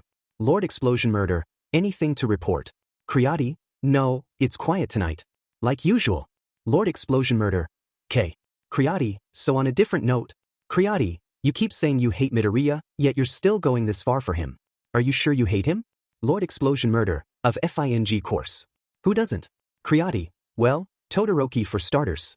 Lord Explosion Murder, Icy Hot's a fucking dumbass, he doesn't count. Kriati, I don't hate him either. Lord Explosion Murder, one person doesn't hate him then. Kriati, his mother doesn't hate him. Lord Explosion Murder, Jesus F, what do you want? Kriati, I want to know what you actually think. Lord Explosion Murder, I told you what I think. Kriati, your actions and words contradict one another. Lord Explosion Murder, Christ on AF bike fine. Lord Explosion Murder. I was a hole to him as kids and I told him to go away and leave me alone after beating the little sheet into the dirt. So he F'd off to the other end of the playground and that's when he got picked off by that warp gate fucker. Lord Explosion Murder. I F'd up. Lord Explosion Murder. I want to fix what I did because how would I be able to call myself a FING hero otherwise? Kriati, Bakugo. Expisango is offline. When Shouto sleeps, it's usually dreamless and light. Once in a while, he'll have nightmares about his father. Tonight, however, he dreams of red. Red, red, red, spraying across his mask, sticky spots of it on his hands, oozing sluggishly across the floor around his feet. Sightless, dark eyes like glass burning holes through his very soul, the nauseating sound of a blade piercing flesh and making a hollow noise as it scrapes against ribs. Izuku, painted red with blood, dropping a knife and staggering away from Vampire Bat's bloody corpse. Shouto wakes up abruptly, feeling sick and disoriented. Gripping at his chest and digging his fingers into the material of his t-shirt, he focuses on getting his heart rate back to normal. Deep breath in, let it out slowly. He remembers where he is, in Izuku's bed in the villain's hideout. Sleeping next to Izuku. Taking one more deep breath, he glances to his left where Izuku shifts in his sleep. For a moment, he sees red on his friend's forearm and stops breathing. After the initial shock, however, he recognizes it as one of the disfigured spots where Shigaraki had disintegrated Izuku's arms. A sigh escapes him, allowing him to lower his hand from his shirt. Izuku mumbles something. Shouto turns his head in alarm, wondering if Izuku had witnessed his little panic attack. Though, instead of making his awareness known, Izuku moves his left hand to rub at the scar Shouto had mistaken for blood. His sleeping face twists ever so slightly and he mumbles something that vaguely sounds like, hurts, which immediately raises Shouto's concerns. He lays back down on his side, tentatively reaching out to rest a hand on Izuku's shoulder. The green-haired boy flinches in his sleep, a shudder running through his body as he rubs at the decayed spot harder. It's okay, Shouto murmurs before his mind can catch up with his mouth, you're all right. It's so very far from the truth, and saying that Izuku's okay tastes foul in Shouto's mouth, but it's what his friend needs right now. Right now, at least, nothing should hurt him. It's okay. Izuku's arms are turning to dust. Pain plagues him from his shoulders to his fingertips. Is it really okay? You're all right, am I? Slowly, despite the ache still sinking deep into his bones, Izuku's arms begin to reform. Maybe I will be okay. I can handle this. Izuku awakens to the sound of his alarm clock going off at 7 o'clock the following morning. With a groan, he flails a hand in the direction of the clock until he manages to miraculously hit the off button. For a few moments, he sinks back into the bed, eyes closed as he lets fire ignite in his chest and warm his body up. He does this often, and it helps him wake up. Even with the soothing warmth radiating throughout his body, he's never had a problem with accidentally falling back asleep. The consequences for doing that would be far too grave.